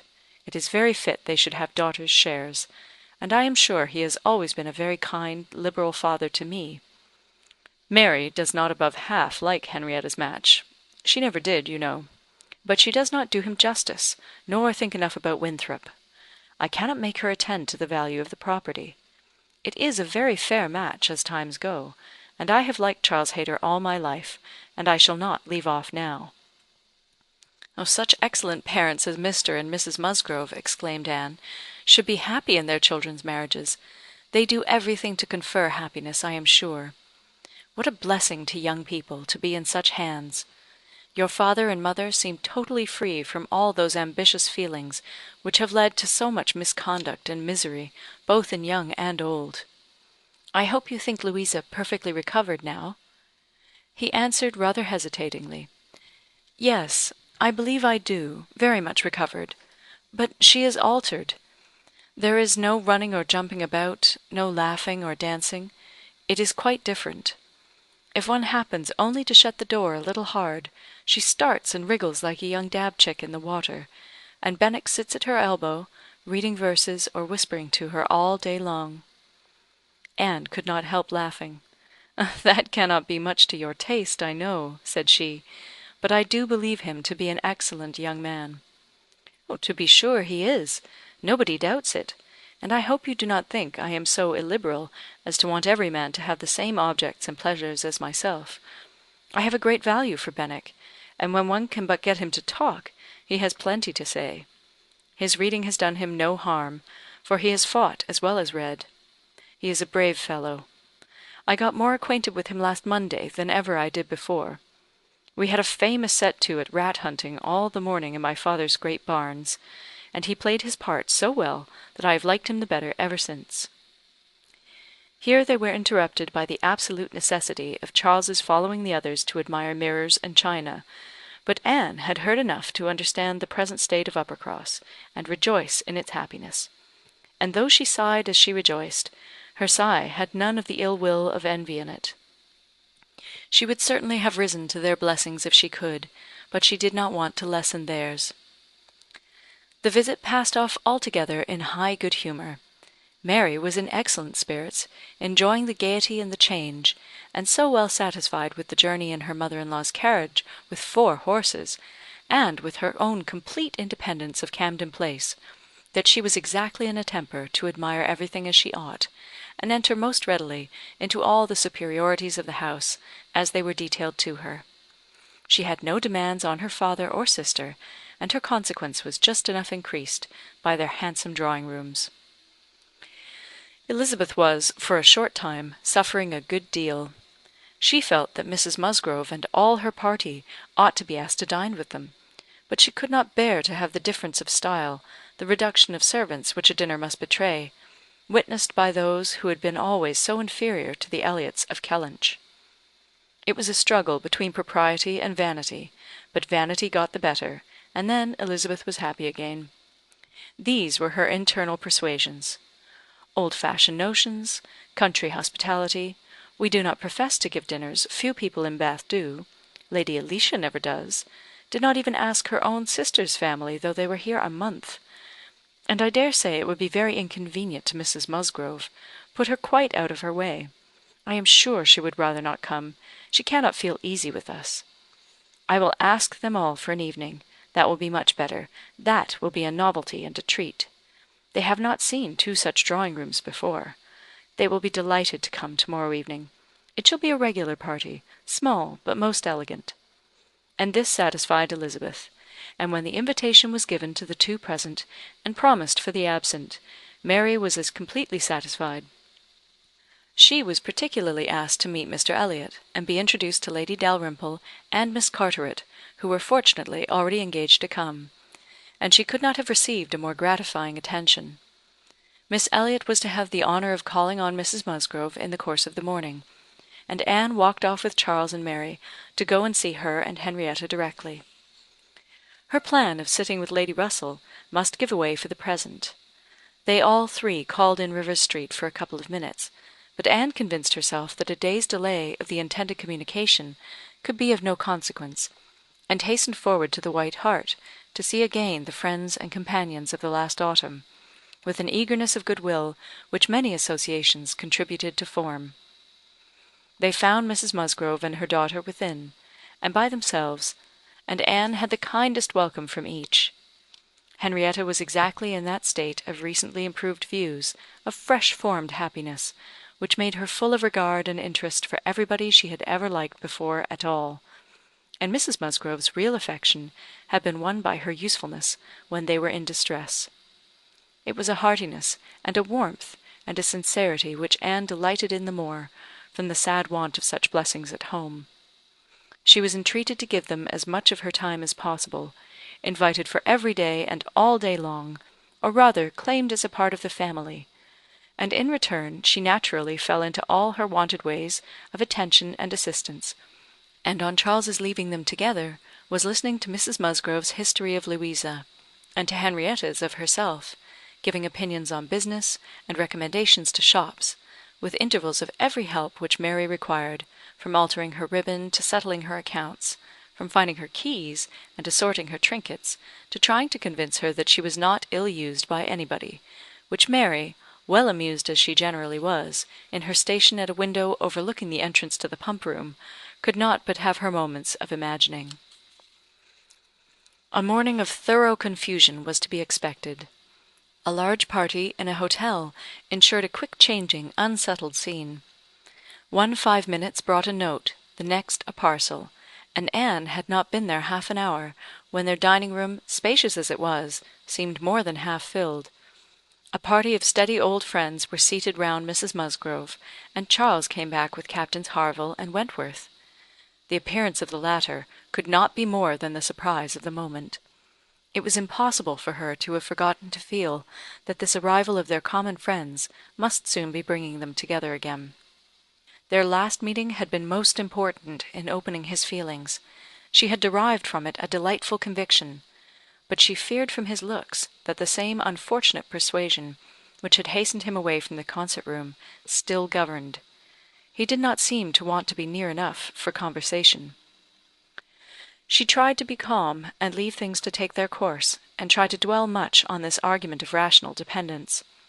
Surely, if there be constant attachment on each side, our hearts must understand each other ere long. We are not boy and girl, to be captiously irritable, misled by every moment's inadvertence, and wantonly playing with our own happiness. And yet, a few minutes afterwards, she felt as if their being in company with each other, under their present circumstances, could only be exposing them to inadvertencies and misconstructions of the most mischievous kind. "Anne!" cried Mary, still at her window, "there is Mrs. Clay, I am sure, standing under the colonnade, and a gentleman with her. I saw them turn the corner from Bath Street just now. Oh, they seem deep in talk. Who is it? Come and tell me." "Good heavens! I recollect. It is Mr. Elliot himself." "No," cried Anne quickly, "it cannot be Mr. Elliot, I assure you. He was to leave Bath at 9 this morning, and does not come back till to-morrow." As she spoke, she felt that Captain Wentworth was looking at her, the consciousness of which vexed and embarrassed her, and made her regret that she had said so much, simple as it was. Mary, resenting that she should be supposed not to know her own cousin, began talking very warmly about the family features, and protesting still more positively that it was Mr. Elliot, calling upon Anne to come and look herself. But Anne did not mean to stir, and tried to be cool and unconcerned. Her distress returned, however, on perceiving smiles and intelligent glances pass between 2 or 3 of the lady visitors, as if they believed themselves quite in the secret. It was evident that the report concerning her had spread, and a short pause succeeded, which seemed to ensure that it would now spread further. "Do come, Anne," cried Mary. "Come and look yourself. You will be too late if you do not make haste. They are parting. They are shaking hands. He is turning away. Not know Mr. Elliot, indeed! You seem to have forgot all about Lyme." To pacify Mary, and perhaps screen her own embarrassment, Anne did move quietly to the window. She was just in time to ascertain that it really was Mr. Elliot, which she had never believed, before he disappeared on one side, as Mrs. Clay walked quickly off on the other; and checking the surprise which she could not but feel at such an appearance of friendly conference between 2 persons of totally opposite interests, she calmly said, "Yes, it is Mr. Elliot, certainly. He has changed his hour of going, I suppose. That is all. Or I may be mistaken, I might not attend," and walked back to her chair, recomposed, and with the comfortable hope of having acquitted herself well. The visitors took their leave, and Charles, having civilly seen them off, and then made a face at them, and abused them for coming, began with, "Well, mother, I have done something for you that you will like. I have been to the theatre and secured a box for to-morrow night. Aren't I a good boy? I know you love a play, and there is room for us all. It holds 9. I have engaged Captain Wentworth. Anne will not be sorry to join us, I am sure. We all like a play. Have not I done well, mother?" Mrs. Musgrove was good-humouredly beginning to express her perfect readiness for the play, if Henrietta and all the others like it, when Mary eagerly interrupted her by exclaiming, "Good heavens! Charles, how can you think of such a thing? Take a box for to-morrow night? Have you forgot that we are engaged to Camden Place to-morrow night, and that we were most particularly asked to meet Lady Dalrymple, and her daughter, and Mr. Elliot, all the principal family connections, on purpose to be introduced to them? How can you be so forgetful?"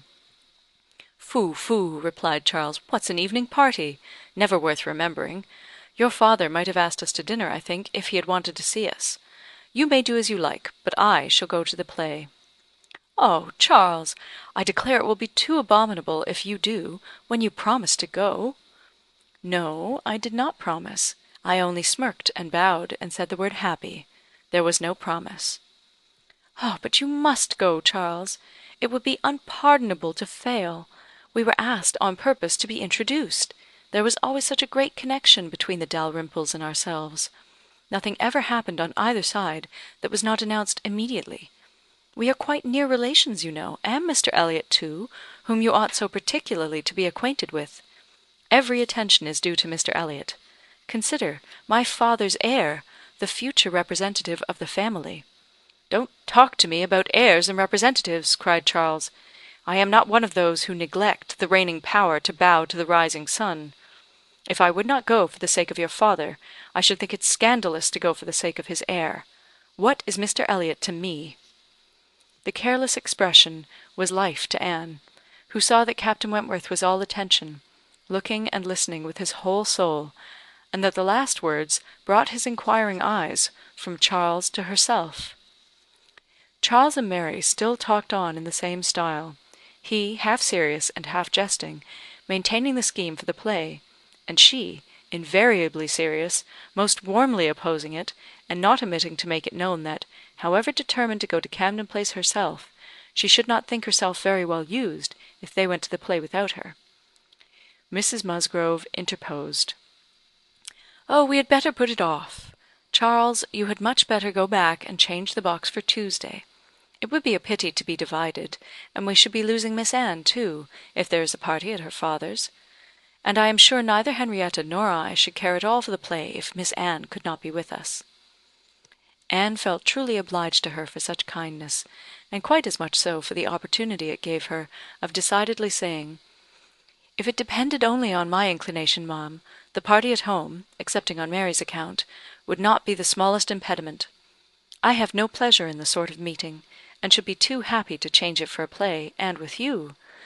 But it had better not be attempted, perhaps." She had spoken it, but she trembled when it was done, conscious that her words were listened to, and daring not even to try to observe their effect. It was soon generally agreed that Tuesday should be the day, Charles only reserving the advantage of still teasing his wife by persisting that he would go to the play to-morrow, if nobody else would. Captain Wentworth left his seat and walked to the fireplace, probably for the sake of walking away from it soon afterwards, and taking a station with less barefaced design by Anne. "You have not been long enough in Bath," said he, "to enjoy the evening parties of the place." "Oh, no! The usual character of them has nothing for me. I am no card player." "You were not formerly, I know. You did not use to like cards.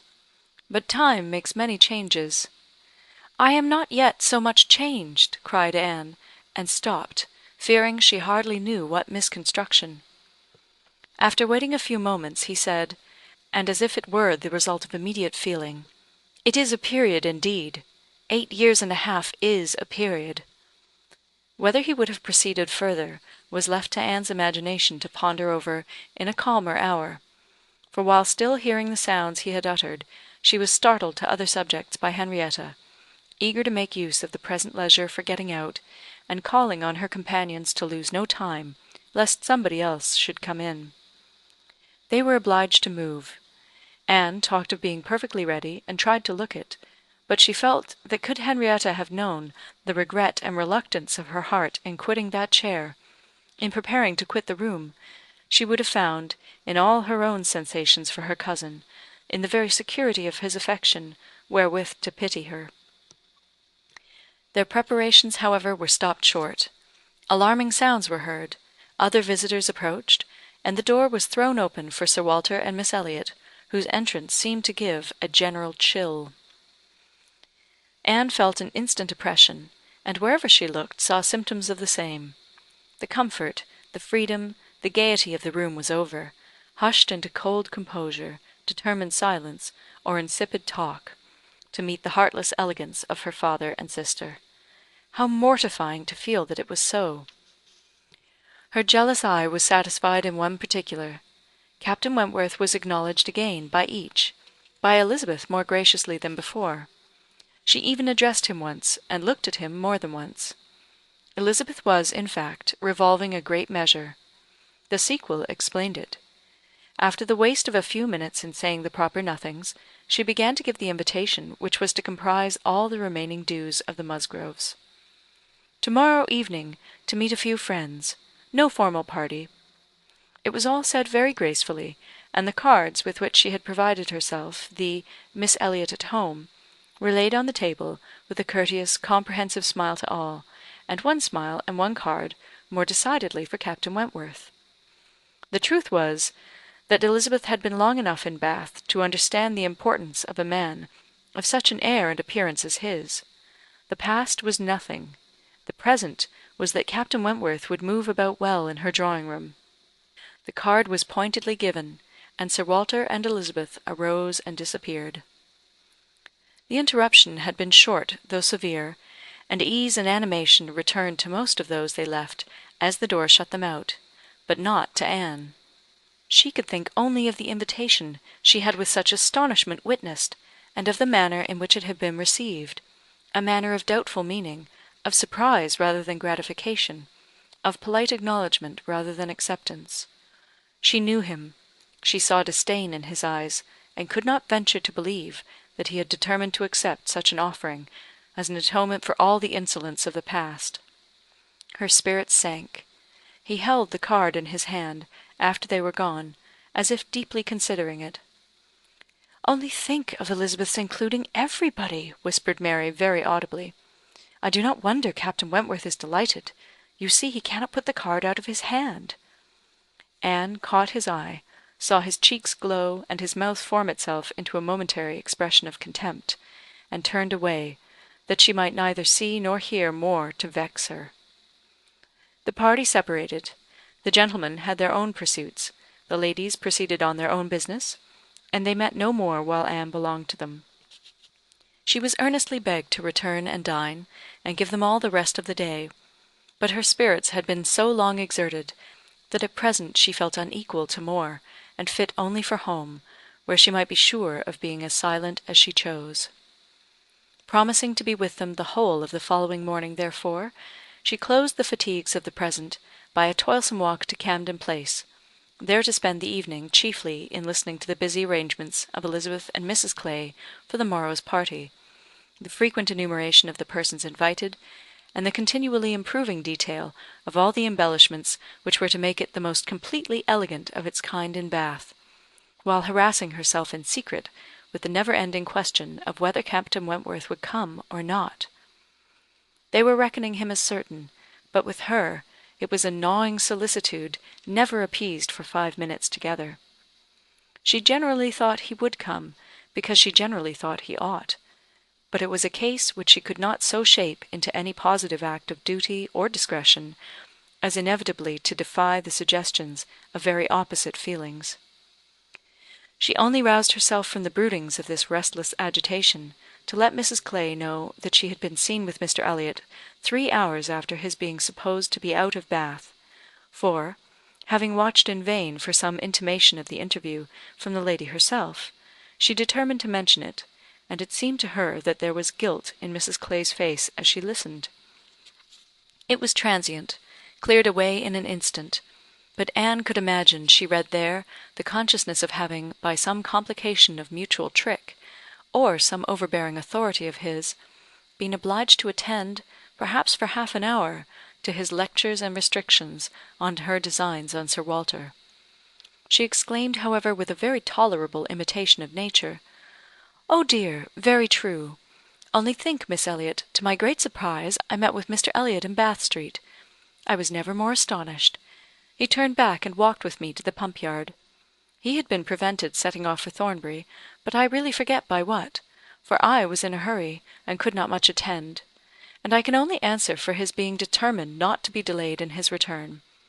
He wanted to know how early he might be admitted to-morrow.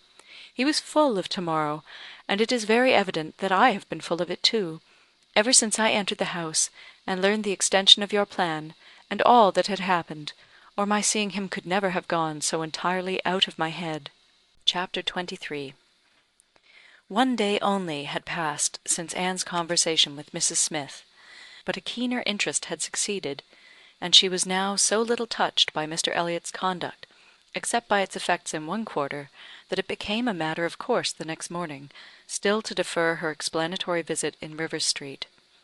She had promised to be with the Musgroves from breakfast to dinner. Her faith was plighted, and Mr. Elliot's character, like the Sultaness Scheherazade's head, must live another day. She could not keep her appointment punctually, however.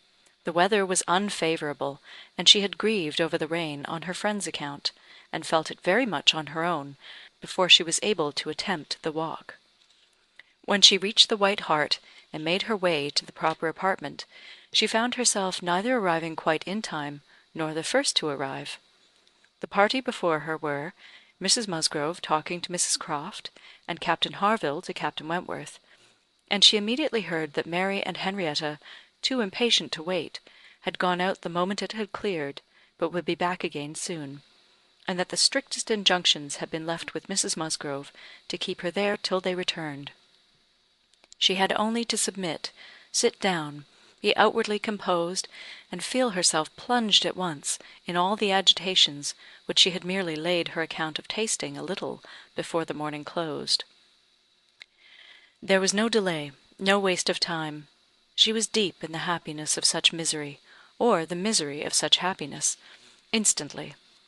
2 minutes after her entering the room, Captain Wentworth said, "We will write the letter we were talking of, Harville, now, if you will give me materials." Materials were all at hand, on a separate table. He went to it, and nearly turning his back on them all, was engrossed by writing. Mrs. Musgrove was giving Mrs. Croft the history of her eldest daughter's engagement, and just in that inconvenient tone of voice which was perfectly audible while it pretended to be a whisper. Anne felt that she did not belong to the conversation, and yet, as Captain Harville seemed thoughtful and not disposed to talk, she could not avoid hearing many undesirable particulars, such as how Mr. Musgrove and my brother Hayter had met again and again to talk it over, what my brother Hayter had said one day, and what Mr. Musgrove had proposed the next, and what had occurred to my sister Hayter, and what the young people had wished, and what I had said at first I never could consent to, but afterwards persuaded to think might do very well; and a great deal in the same style of open-hearted communication, minutiae which, even with every advantage of taste and delicacy, good Mrs. Musgrove could not give, could be properly interesting only to the principals. Mrs. Croft was attending with great good humour, and whenever she spoke at all, it was very sensibly. Anne hoped the gentlemen might each be too much self-occupied to hear.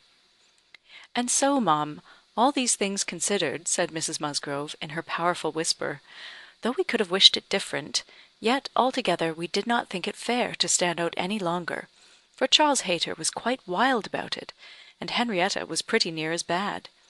And so we thought they had better marry at once, and make the best of it, as many others have done before them. At any rate, said I, it will be better than a long engagement." "That is precisely what I was going to observe," cried Mrs. Croft. "I would rather have young people settle on a small income at once, and have to struggle with a few difficulties together, than be involved in a long engagement. I always think that no mutual—" "Oh, dear Mrs. Croft!" cried Mrs. Musgrove, unable to let her finish her speech. "There is nothing I so abominate for young people as a long engagement. It is what I always protested against for my children. It is all very well, I used to say, for young people to be engaged, if there is a certainty of their being able to marry in 6 months, or even in 12, but a long engagement—" "Yes, dear ma'am," said Mrs. Croft, "or an uncertain engagement, an engagement which may be long. To begin without knowing that at such a time there will be the means of marrying, I hold to be very unsafe and unwise, and what I think all parents should prevent as far as they can." Anne found an unexpected interest here. She felt its application to herself, felt it in a nervous thrill all over her, and at the same moment that her eyes instinctively glanced towards the distant table, Captain Wentworth's pen ceased to move, his head was raised, pausing, listening, and he turned around the next instant to give a look, one quick, conscious look at her. The two ladies continued to talk, to re-urge the same admitted truths, and enforce them with such examples of the ill effect of a contrary practice as had fallen within their observation. But Anne heard nothing distinctly. It was only a buzz of words in her ear. Her mind was in confusion.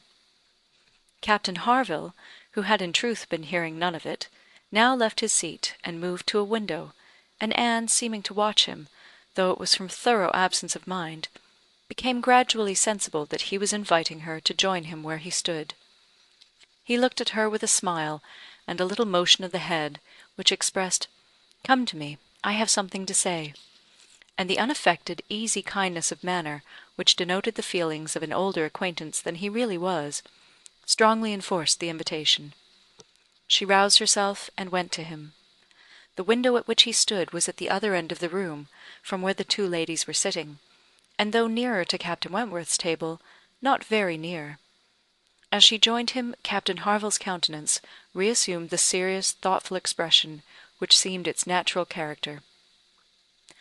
"Look here," said he, unfolding a parcel in his hand, and displaying a small miniature painting. "Do you know who that is?" "Certainly. Captain Benwick." "Yes, and you may guess who it is for.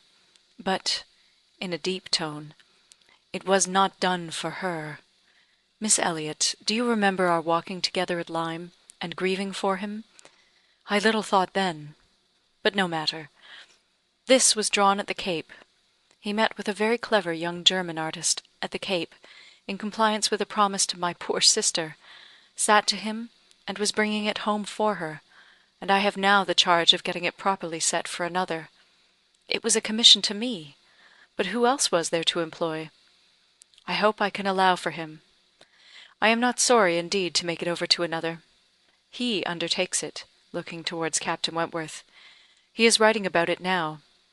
And with a quivering lip, he wound up the whole by adding, "Poor Fanny! She would not have forgotten him so soon." "No," replied Anne, in a low, feeling voice, "that I can easily believe. It was not in her nature. She doted on him. It would not be the nature of any woman who truly loved." Captain Harville smiled, as much to say, "Do you claim that for your sex?" And she answered the question, smiling also. "Yes, we certainly do not forget you so soon as you forget us. It is perhaps our fate rather than our merit. We cannot help ourselves. We live at home, quiet, confined, and our feelings prey upon us. You are forced on exertion. You have always a profession, pursuits, business of some sort or other, to take you back into the world immediately, and continual occupation and change soon weaken impressions. Granting your assertion that the world does all this so soon for men, which, however, I do not think I shall grant, it does not apply to Benwick. He has not been forced upon any exertion. The peace turned him on shore at the very moment, and he has been living with us in our little family circle ever since." "True," said Anne, "very true. I did not recollect. But what shall we say now, Captain Harville? If the change be not from outward circumstances, it must be from within. It must be nature, man's nature, which has done the business for Captain Benwick." "No, no, it is not man's nature. I will not allow it to be more man's nature than woman's to be inconstant and forget those they do love, or have loved. I believe the reverse. I believe in a true analogy between our bodily frames and our mental, and that, as our bodies are the strongest, so are our feelings, capable of bearing most rough usage, and riding out the heaviest weather." "Your feelings may be the strongest," replied Anne, "but the same spirit of analogy will authorize me to assert that ours are the most tender. Man is more robust than woman, but he is not longer lived, which exactly explains my view of the nature of their attachments. Nay, it would be too hard upon you if it were otherwise. You have difficulties and privations, and dangers enough to struggle with. You are always labouring and toiling, exposed to every risk and hardship. Your home, country, friends, all quitted, neither time, nor health, nor life to be called your own. It would be too hard indeed," with a faltering voice, "if woman's feelings were to be added to all this." "We shall never agree upon this question," Captain Harville was beginning to say, when a slight noise called their attention to Captain Wentworth's hitherto perfectly quiet division of the room. It was nothing more than that his pen had fallen down, but Anne was startled at finding him nearer than she had supposed, and half inclined to suspect that the pen had only fallen because he had been occupied by them, striving to catch sounds which yet she did not think he could have caught. "Have you finished your letter?" said Captain Harville. "Not quite. A few lines more. I shall have done in 5 minutes." "There is no hurry on my side. I am only ready whenever you are. I am in very good anchorage here," smiling at Anne, "well supplied, and want for nothing. No hurry for a signal at all. Well, Miss Elliot," lowering his voice, "as I was saying, we shall never agree, I suppose, upon this point.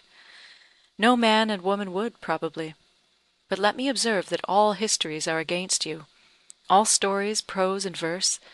If I had such a memory as Benwick, I could bring you 50 quotations in a moment on my side the argument, and I do not think I ever opened a book in my life which had not something to say upon women's inconstancy. Songs and proverbs all talk of woman's fickleness, but perhaps you will say these were all written by men. Perhaps I shall. Yes, yes, if you please, no reference to examples in books. Men have every advantage of us in telling their own story. Education has been theirs in so much higher a degree, the pen has been in their hands. I will not allow books to prove anything." "But how shall we prove anything?" "We never shall. We can never expect to prove anything upon such a point. It is a difference of opinion which does not admit of proof. We each begin, probably, with a little bias towards our own sex, and upon that bias build every circumstance in favour of it which has occurred within our own circle; many of which circumstances, perhaps those very cases which strike us the most, may be precisely such as cannot be brought forward without betraying a confidence, or in some respect saying what should not be said." "Ah!" cried Captain Harville in a tone of strong feeling, "if I could but make you comprehend what a man suffers when he takes a last look at his wife and children, and watches the boat that he has sent them off in, as long as it is in sight, and then turns away and says, 'God knows whether we ever meet again.' And then, If I could convey to you the glow of his soul when he does see them again, when, coming back after a 12-month's absence perhaps, and obliged to put into another port, he calculates how soon it be possible to get them there, pretending to deceive himself, and saying, they cannot be here till such a day, but all the while hoping for them 12 hours sooner, and seeing them arrive at last, as if heaven had given them wings, by many hours sooner still. If I could explain to you all this, and all that a man can bear and do, and glories to do, for the sake of these treasures of his existence, I speak, you know, only of such men as have hearts, pressing his own with emotion. "Oh!" cried Anne eagerly, "I hope to do justice to all that is felt by you, and by those who resemble you.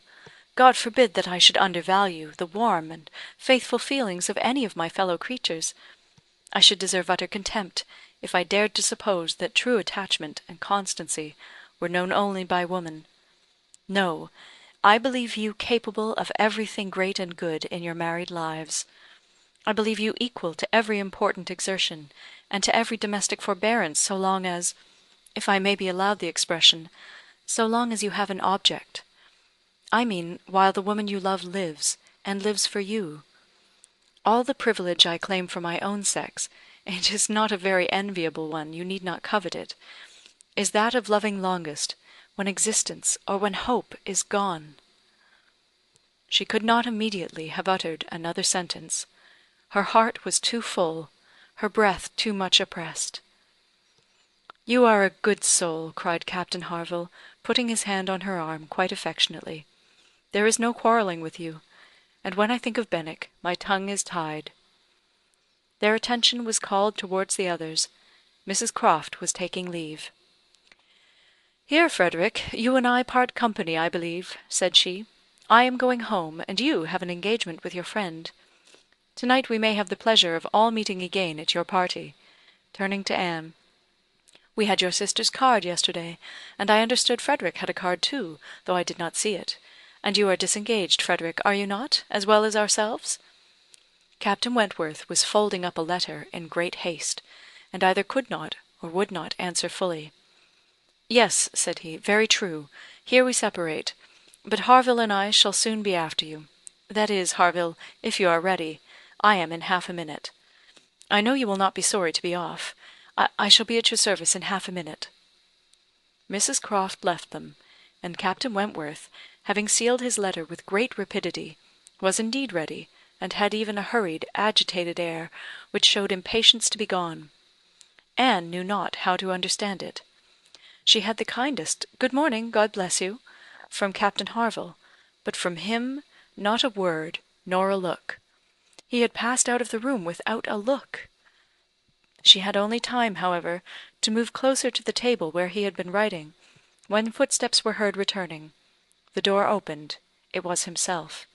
He begged their pardon, but he had forgotten his gloves, and instantly crossing the room to the writing table, and standing with his back towards Mrs. Musgrove, he drew out a letter from under the scattered paper, placed it before Anne, with eyes of glowing entreaty fixed on her for a time, and hastily collecting his gloves, was again out of the room, almost before Mrs. Musgrove was aware of his being in it. The work of an instant. The revolution which one instant had made in Anne was almost beyond expression. The letter, with the direction hardly legible to Miss A. E., was evidently the one which he had been folding so hastily.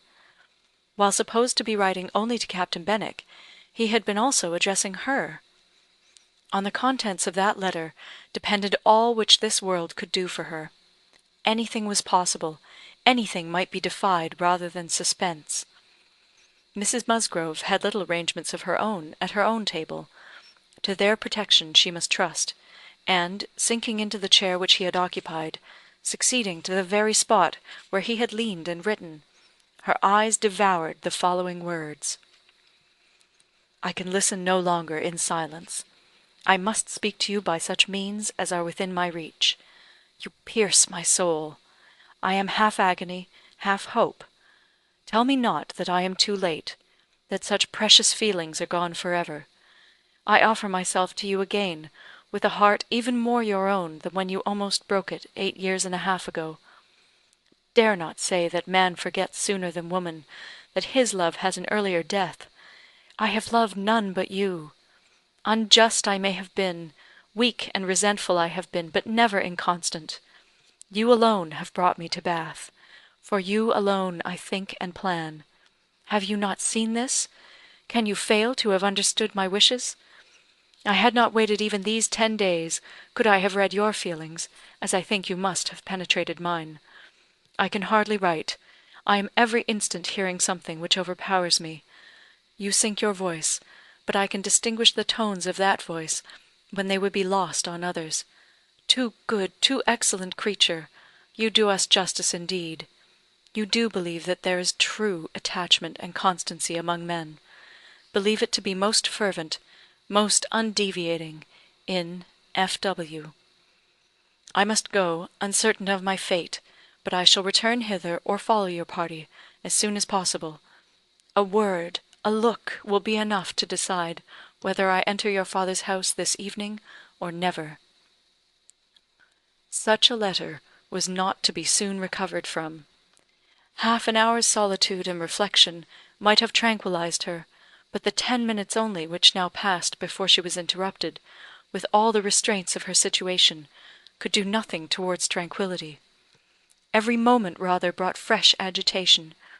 It was an overpowering happiness, and before she was beyond the first stage of full sensation, Charles, Mary, and Henrietta all came in.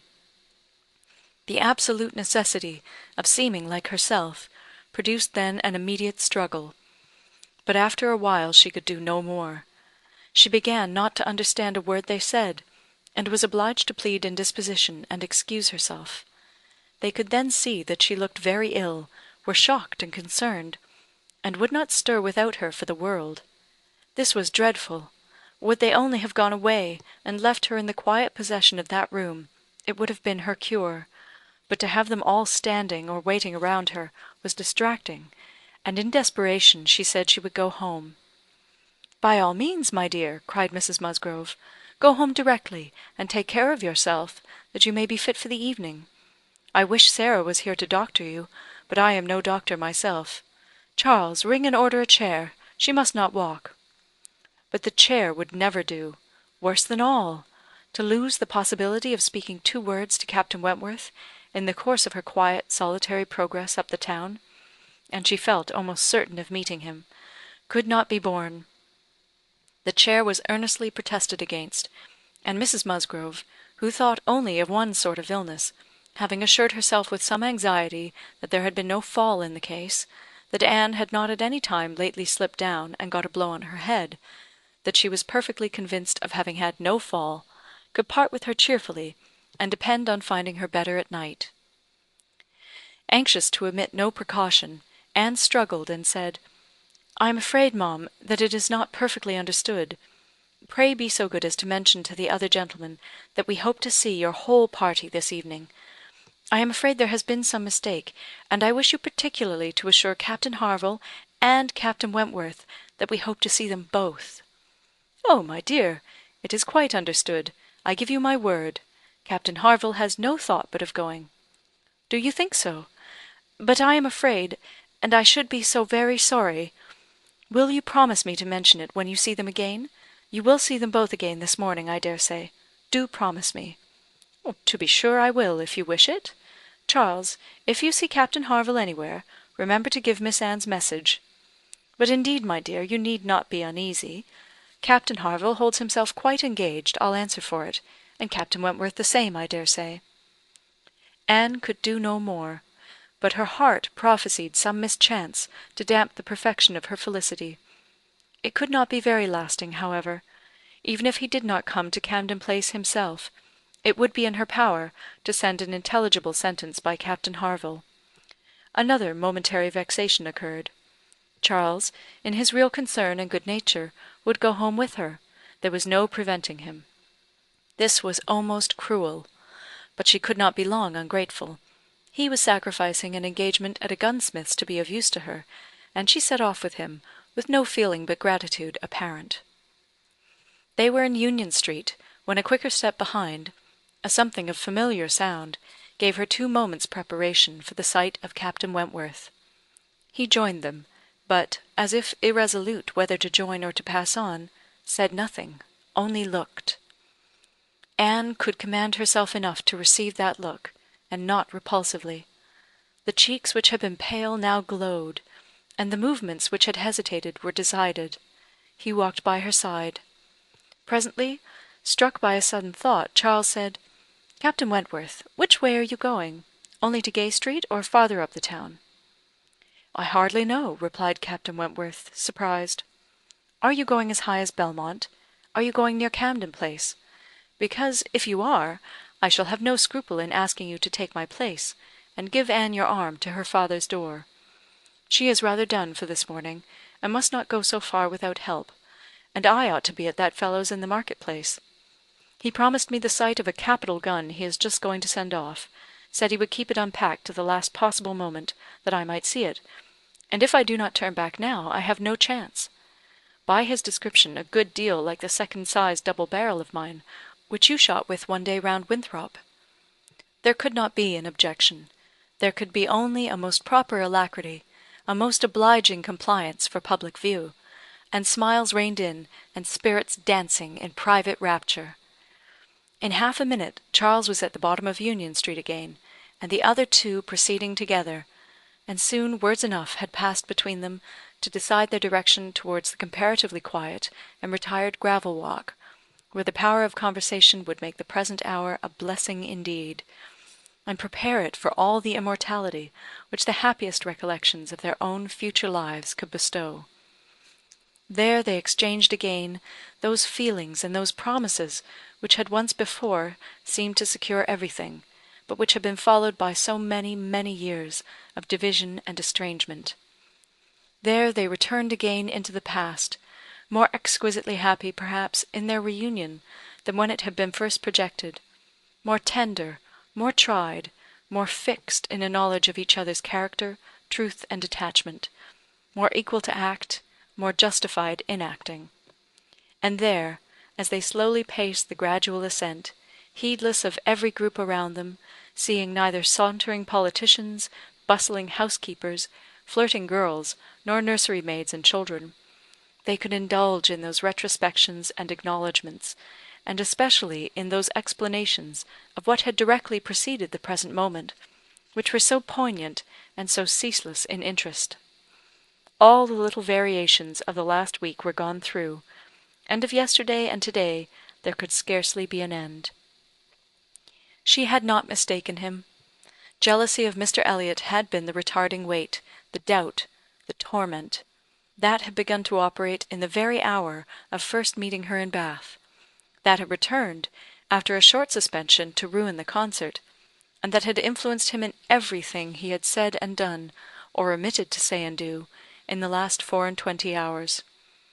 It had been gradually yielding to the better hopes which her looks or words or actions occasionally encouraged. It had been vanquished at last by those sentiments and those tones which had reached him while she talked with Captain Harville, and under the irresistible governance of which he had seized a sheet of paper and poured out his feelings. Of what he had then written, nothing was to be retracted or qualified. He persisted in having loved none but her. She had never been supplanted. He never even believed himself to see her equal.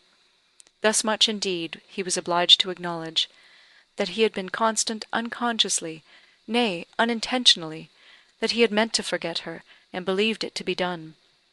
He had imagined himself indifferent when he had only been angry, and he had been unjust to her merits, because he had been a sufferer from them.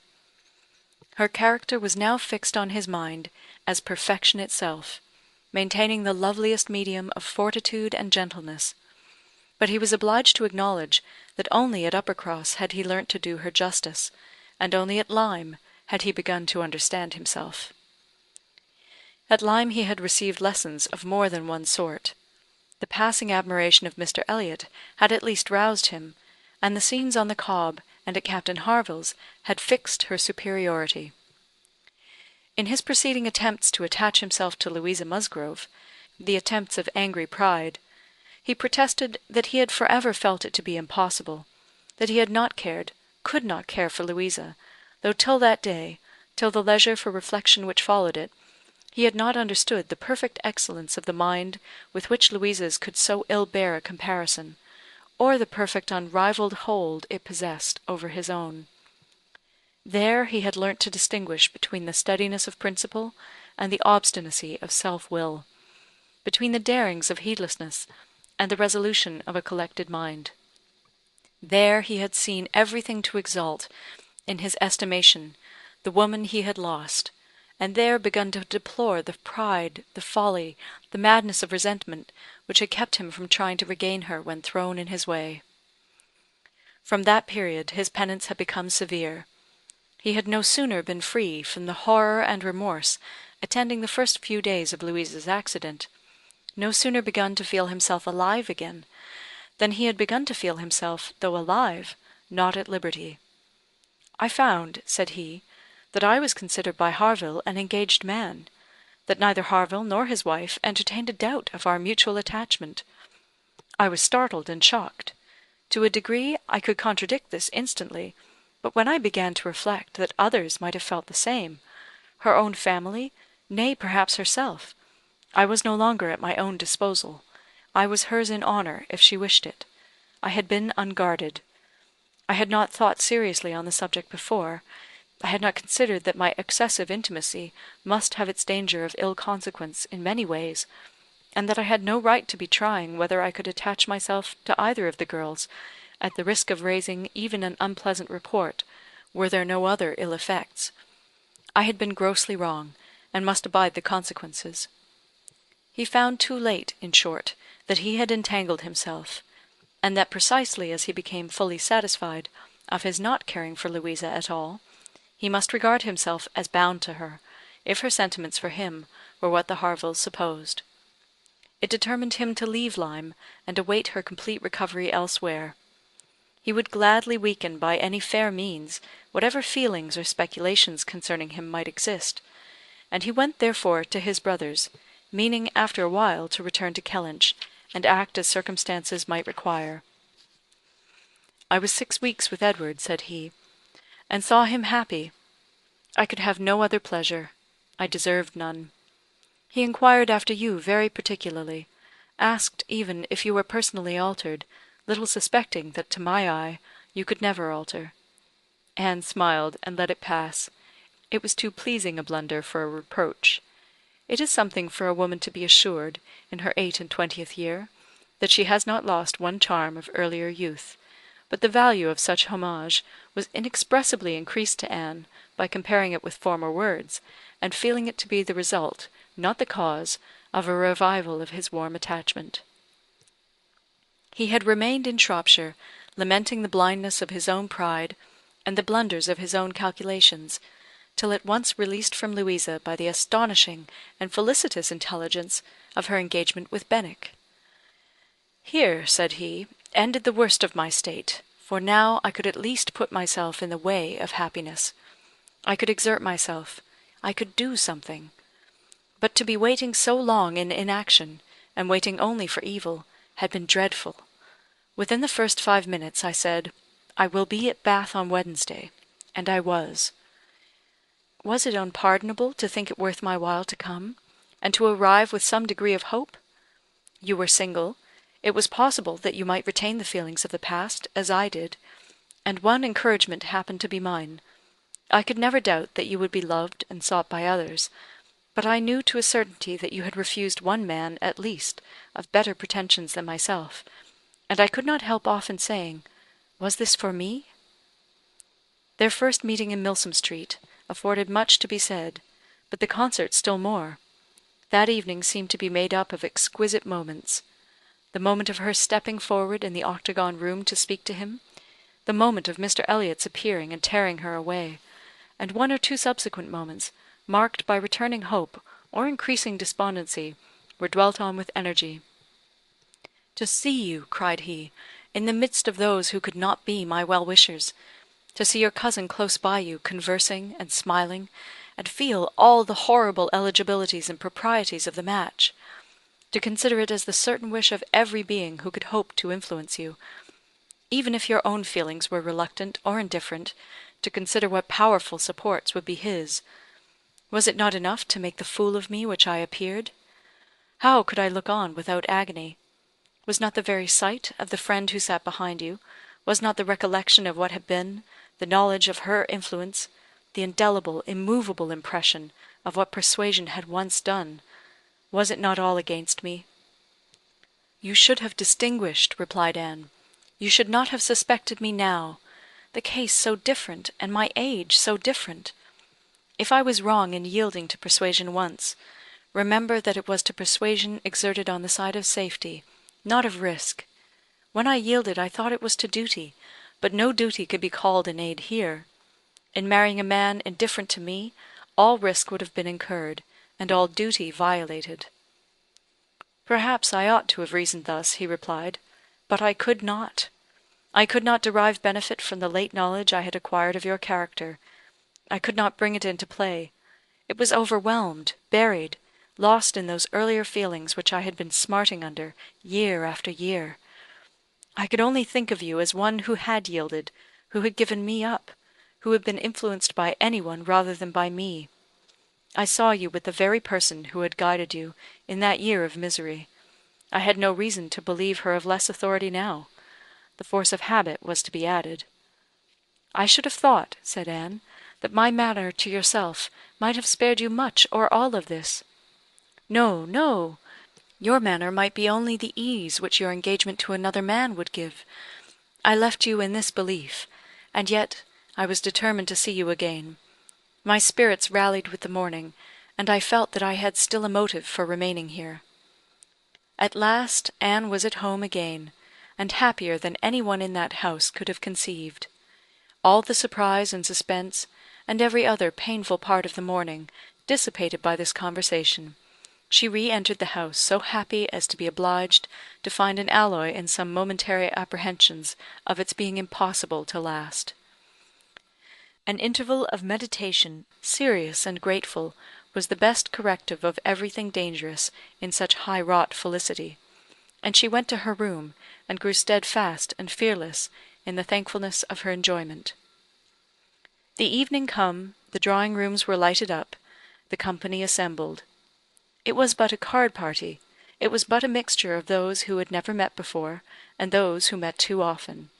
A commonplace business, too numerous for intimacy, too small for variety, but Anne had never found an evening shorter. Glowing and lovely in sensibility and happiness, and more generally admired than she thought about or cared for, she had cheerful or forbearing feelings for every creature around her. Mr. Elliot was there; she avoided, but she could pity him. The Wallaces, she had amusement in understanding them. Lady Dalrymple and Miss Carteret, they would soon be innoxious cousins to her. She cared not for Mrs. Clay, and had nothing to blush for in the public manners of her father and sister.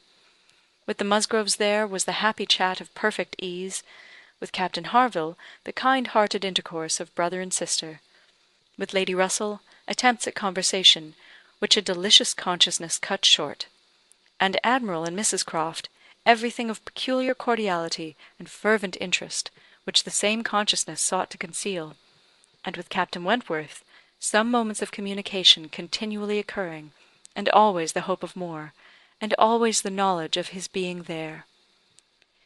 It was in one of these short meetings, each apparently occupied in admiring a fine display of greenhouse plants, that she said, "I have been thinking over the past, and trying impartially to judge of the right and wrong, I mean with regard to myself, and I must believe that I was right, much as I suffered from it, that I was perfectly right in being guided by the friend whom you will love better than you do now.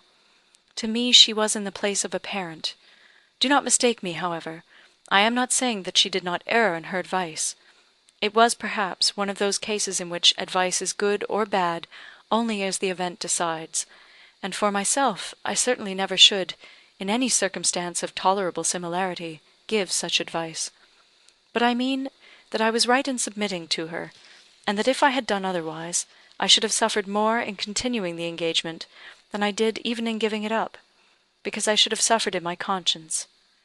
I have now, as far as such a sentiment is allowable in human nature, nothing to reproach myself with; and if I mistake not, a strong sense of duty is no bad part of a woman's portion." He looked at her, looked at Lady Russell, and looking again at her, replied, as if in cool deliberation, "Not yet, but there are hopes of her being forgiven in time.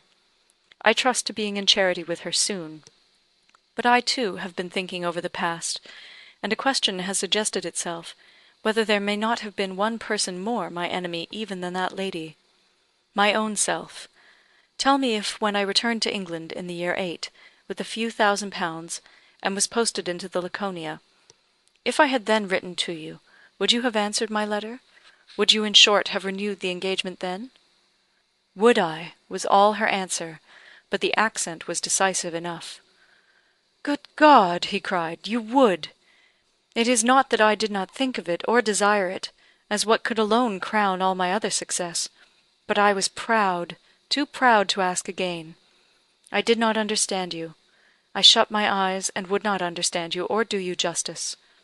This is a recollection which ought to make me forgive every one sooner than myself. 6 years of separation and suffering might have been spared. It is a sort of pain, too, which is new to me. I have been used to the gratification of believing myself to earn every blessing that I enjoyed. I have valued myself on honourable toils and just rewards.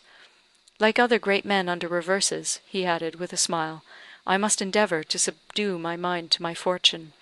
I must learn to brook being happier than I deserve." Chapter 24. Who can be in doubt of what followed? When any two young people take it into their heads to marry, they are pretty sure by perseverance to carry their point, be they ever so poor, or ever so imprudent, or ever so little likely to be necessary to each other's ultimate comfort. This may be bad morality to conclude with, but I believe it to be truth, and if such parties succeed, how should a Captain Wentworth and an Anne Elliot, with the advantage of maturity of mind, consciousness of right, and one independent fortune between them, fail of bearing down every opposition? They might, in fact, have borne down a great deal more than they met with, for there was little to distress them beyond the want of graciousness and warmth. Sir Walter made no objection, and Elizabeth did nothing worse than look cold and unconcerned. Captain Wentworth, with £25,000, and as high in his profession as merit and activity could place him, was no longer nobody. He was now esteemed quite worthy to address the daughter of a foolish, spendthrift baronet, who had not had principle or sense enough to maintain himself in the situation in which Providence had placed him, and who could give his daughter at present but a small part of the share of £10,000 which must be hers hereafter. Sir Walter, indeed, though he had no affection for Anne, had no vanity flattered to make him really happy on the occasion, was very far from thinking it a bad match for her. On the contrary, when he saw more of Captain Wentworth, saw him repeatedly by daylight, and eyed him well, he was very much struck by his personal claims, and felt that his superiority of appearance might not be unfairly balanced against her superiority of rank. And all this, assisted by his well-sounding name, enabled Sir Walter at last to prepare his pen with a very good grace for the insertion of the marriage in the volume of honour. The only one among them whose opposition of feeling could excite any serious anxiety was Lady Russell. Anne knew that Lady Russell must be suffering some pain in understanding and relinquishing Mr. Elliot, and by making some struggles to become truly acquainted with, and do justice to, Captain Wentworth. This, however, was what Lady Russell had now to do. She must learn to feel that she had been mistaken with regard to both, that she had been unfairly influenced by appearances in each, that because Captain Wentworth's manners had not suited her own ideas, she had been too quick in suspecting them to indicate a character of dangerous impetuosity, and that because Mr. Elliot's manners had precisely pleased her in their propriety and correctness, their general politeness and suavity, she had been too quick in receiving them as the certain result of the most correct opinions and well-regulated mind. There was nothing less for Lady Russell to do than to admit that she had been pretty completely wrong, and to take up a new set of opinions and of hopes. There is a quickness of perception in some, a nicety in the discernment of character, A natural penetration, in short, which no experience in others can equal, and Lady Russell had been less gifted in this part of understanding than her young friend. But she was a very good woman, and if her second object was to be sensible and well judging, her first was to see Anne happy. She loved Anne better than she loved her own abilities, and when the awkwardness of the beginning was over, found little hardship in attaching herself as a mother to the man who was securing the happiness of her other child. Of all the family, Mary was probably the one most immediately gratified by the circumstance. It was creditable to have a sister married, and she might flatter herself with having been greatly instrumental to the connection, by keeping Anne with her in the autumn. And as her own sister must be better than her husband's sisters, it was very agreeable that Captain Wentworth should be a richer man than either Captain Benwick or Charles Hayter. She had something to suffer, perhaps, when they came into contact again, in seeing Anne restored to the rights of seniority, and the mistress of a very pretty landaulette, but she had a future to look forward to of powerful consolation. Anne had no Uppercross Hall before her, no landed estate, no headship of a family, and if they could but keep Captain Wentworth from being made a baronet, she would not change situations with Anne. It would be well for the eldest sister if she were equally satisfied with her situation, for a change is not very probable there. She had soon the mortification of seeing Mr. Elliot withdraw, and no one of proper condition has since presented himself to raise even the unfounded hopes which sunk with him. The news of his cousin Anne's engagement burst on Mr. Elliot most unexpectedly. It deranged his best plan of domestic happiness, his best hope of keeping Sir Walter single by the watchfulness which a son-in-law's rights would have given. But though discomfited and disappointed, he could still do something for his own interest, and his own enjoyment. He soon quitted Bath, and on Mrs. Clay's quitting it soon afterwards, and being next heard of as established under his protection in London, it was evident how double a game he had been playing, and how determined he was to save himself from being cut out by one artful woman at least. Mrs. Clay's affections had overpowered her interest, and she had sacrificed, for the young man's sake, the possibility of scheming longer for Sir Walter. She has abilities, however, as well as affections, and it is now a doubtful point whether his cunning or hers may finally carry the day, whether, after preventing her from being the wife of Sir Walter, he may not be wheedled and caressed at last into making her the wife of Sir William. It cannot be doubted that Sir Walter and Elizabeth were shocked and mortified by the loss of their companion, and the discovery of their deception in her. They had their great cousins, to be sure, to resort to for comfort, but they must long feel that to flatter and follow others, without being flattered and followed in turn, is but a state of half enjoyment.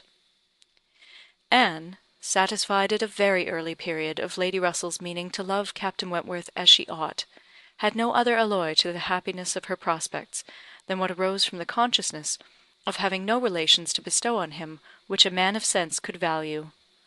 There she felt her own inferiority keenly. The disproportion in their fortune was nothing; it did not give her a moment's regret; but to have no family to receive and estimate him properly, nothing of respectability, of harmony, of goodwill to offer, in return for all the worth and all the prompt welcome which met her in his brothers and sisters, was a source of as lively pain as her mind could well be sensible of, under circumstances of otherwise strong felicity. She had but two friends in the world to add to his list, Lady Russell and Mrs. Smith. To those, however, he was very well disposed to attach himself. Lady Russell, in spite of all her former transgressions, he could now value from his heart. While he was not obliged to say that he believed her to have been right in originally dividing them, he was ready to say almost everything else in her favour. And as for Mrs. Smith, she had claims of various kinds to recommend her quickly and permanently. Her recent good offices by Anne had been enough in themselves, and their marriage, instead of depriving her of one friend, secured her two. She was their earliest visitor in their settled life, and Captain Wentworth, by putting her in the way of recovering her husband's property in the West Indies, by writing for her, acting for her, and seeing her through all the petty difficulties of the case, with the activity and exertion of a fearless man and a determined friend, fully requited the services which she had rendered, or ever meant to render, to his wife. Mrs. Smith's enjoyments were not spoiled by this improvement of income, with some improvement of health, and the acquisition of such friends to be often with, for her cheerfulness and mental alacrity did not fail her; and while these prime supplies of good remained, she might have bid defiance even to greater accessions of worldly prosperity. She might have been absolutely rich, and perfectly healthy, and yet be happy. Her spring of felicity was in the glow of her spirits, as her friend Anne's was in the warmth of her heart. Anne was tenderness itself, and she had the full worth of it in Captain Wentworth's affection. His profession was all that could ever make her friends wish that tenderness less, the dread of a future war all that could dim her sunshine. She gloried in being a sailor's wife, but she must pay the tax of quick alarm for belonging to that profession which is, if possible, more distinguished in its domestic virtues than in its national importance. End of Persuasion by Jane Austen.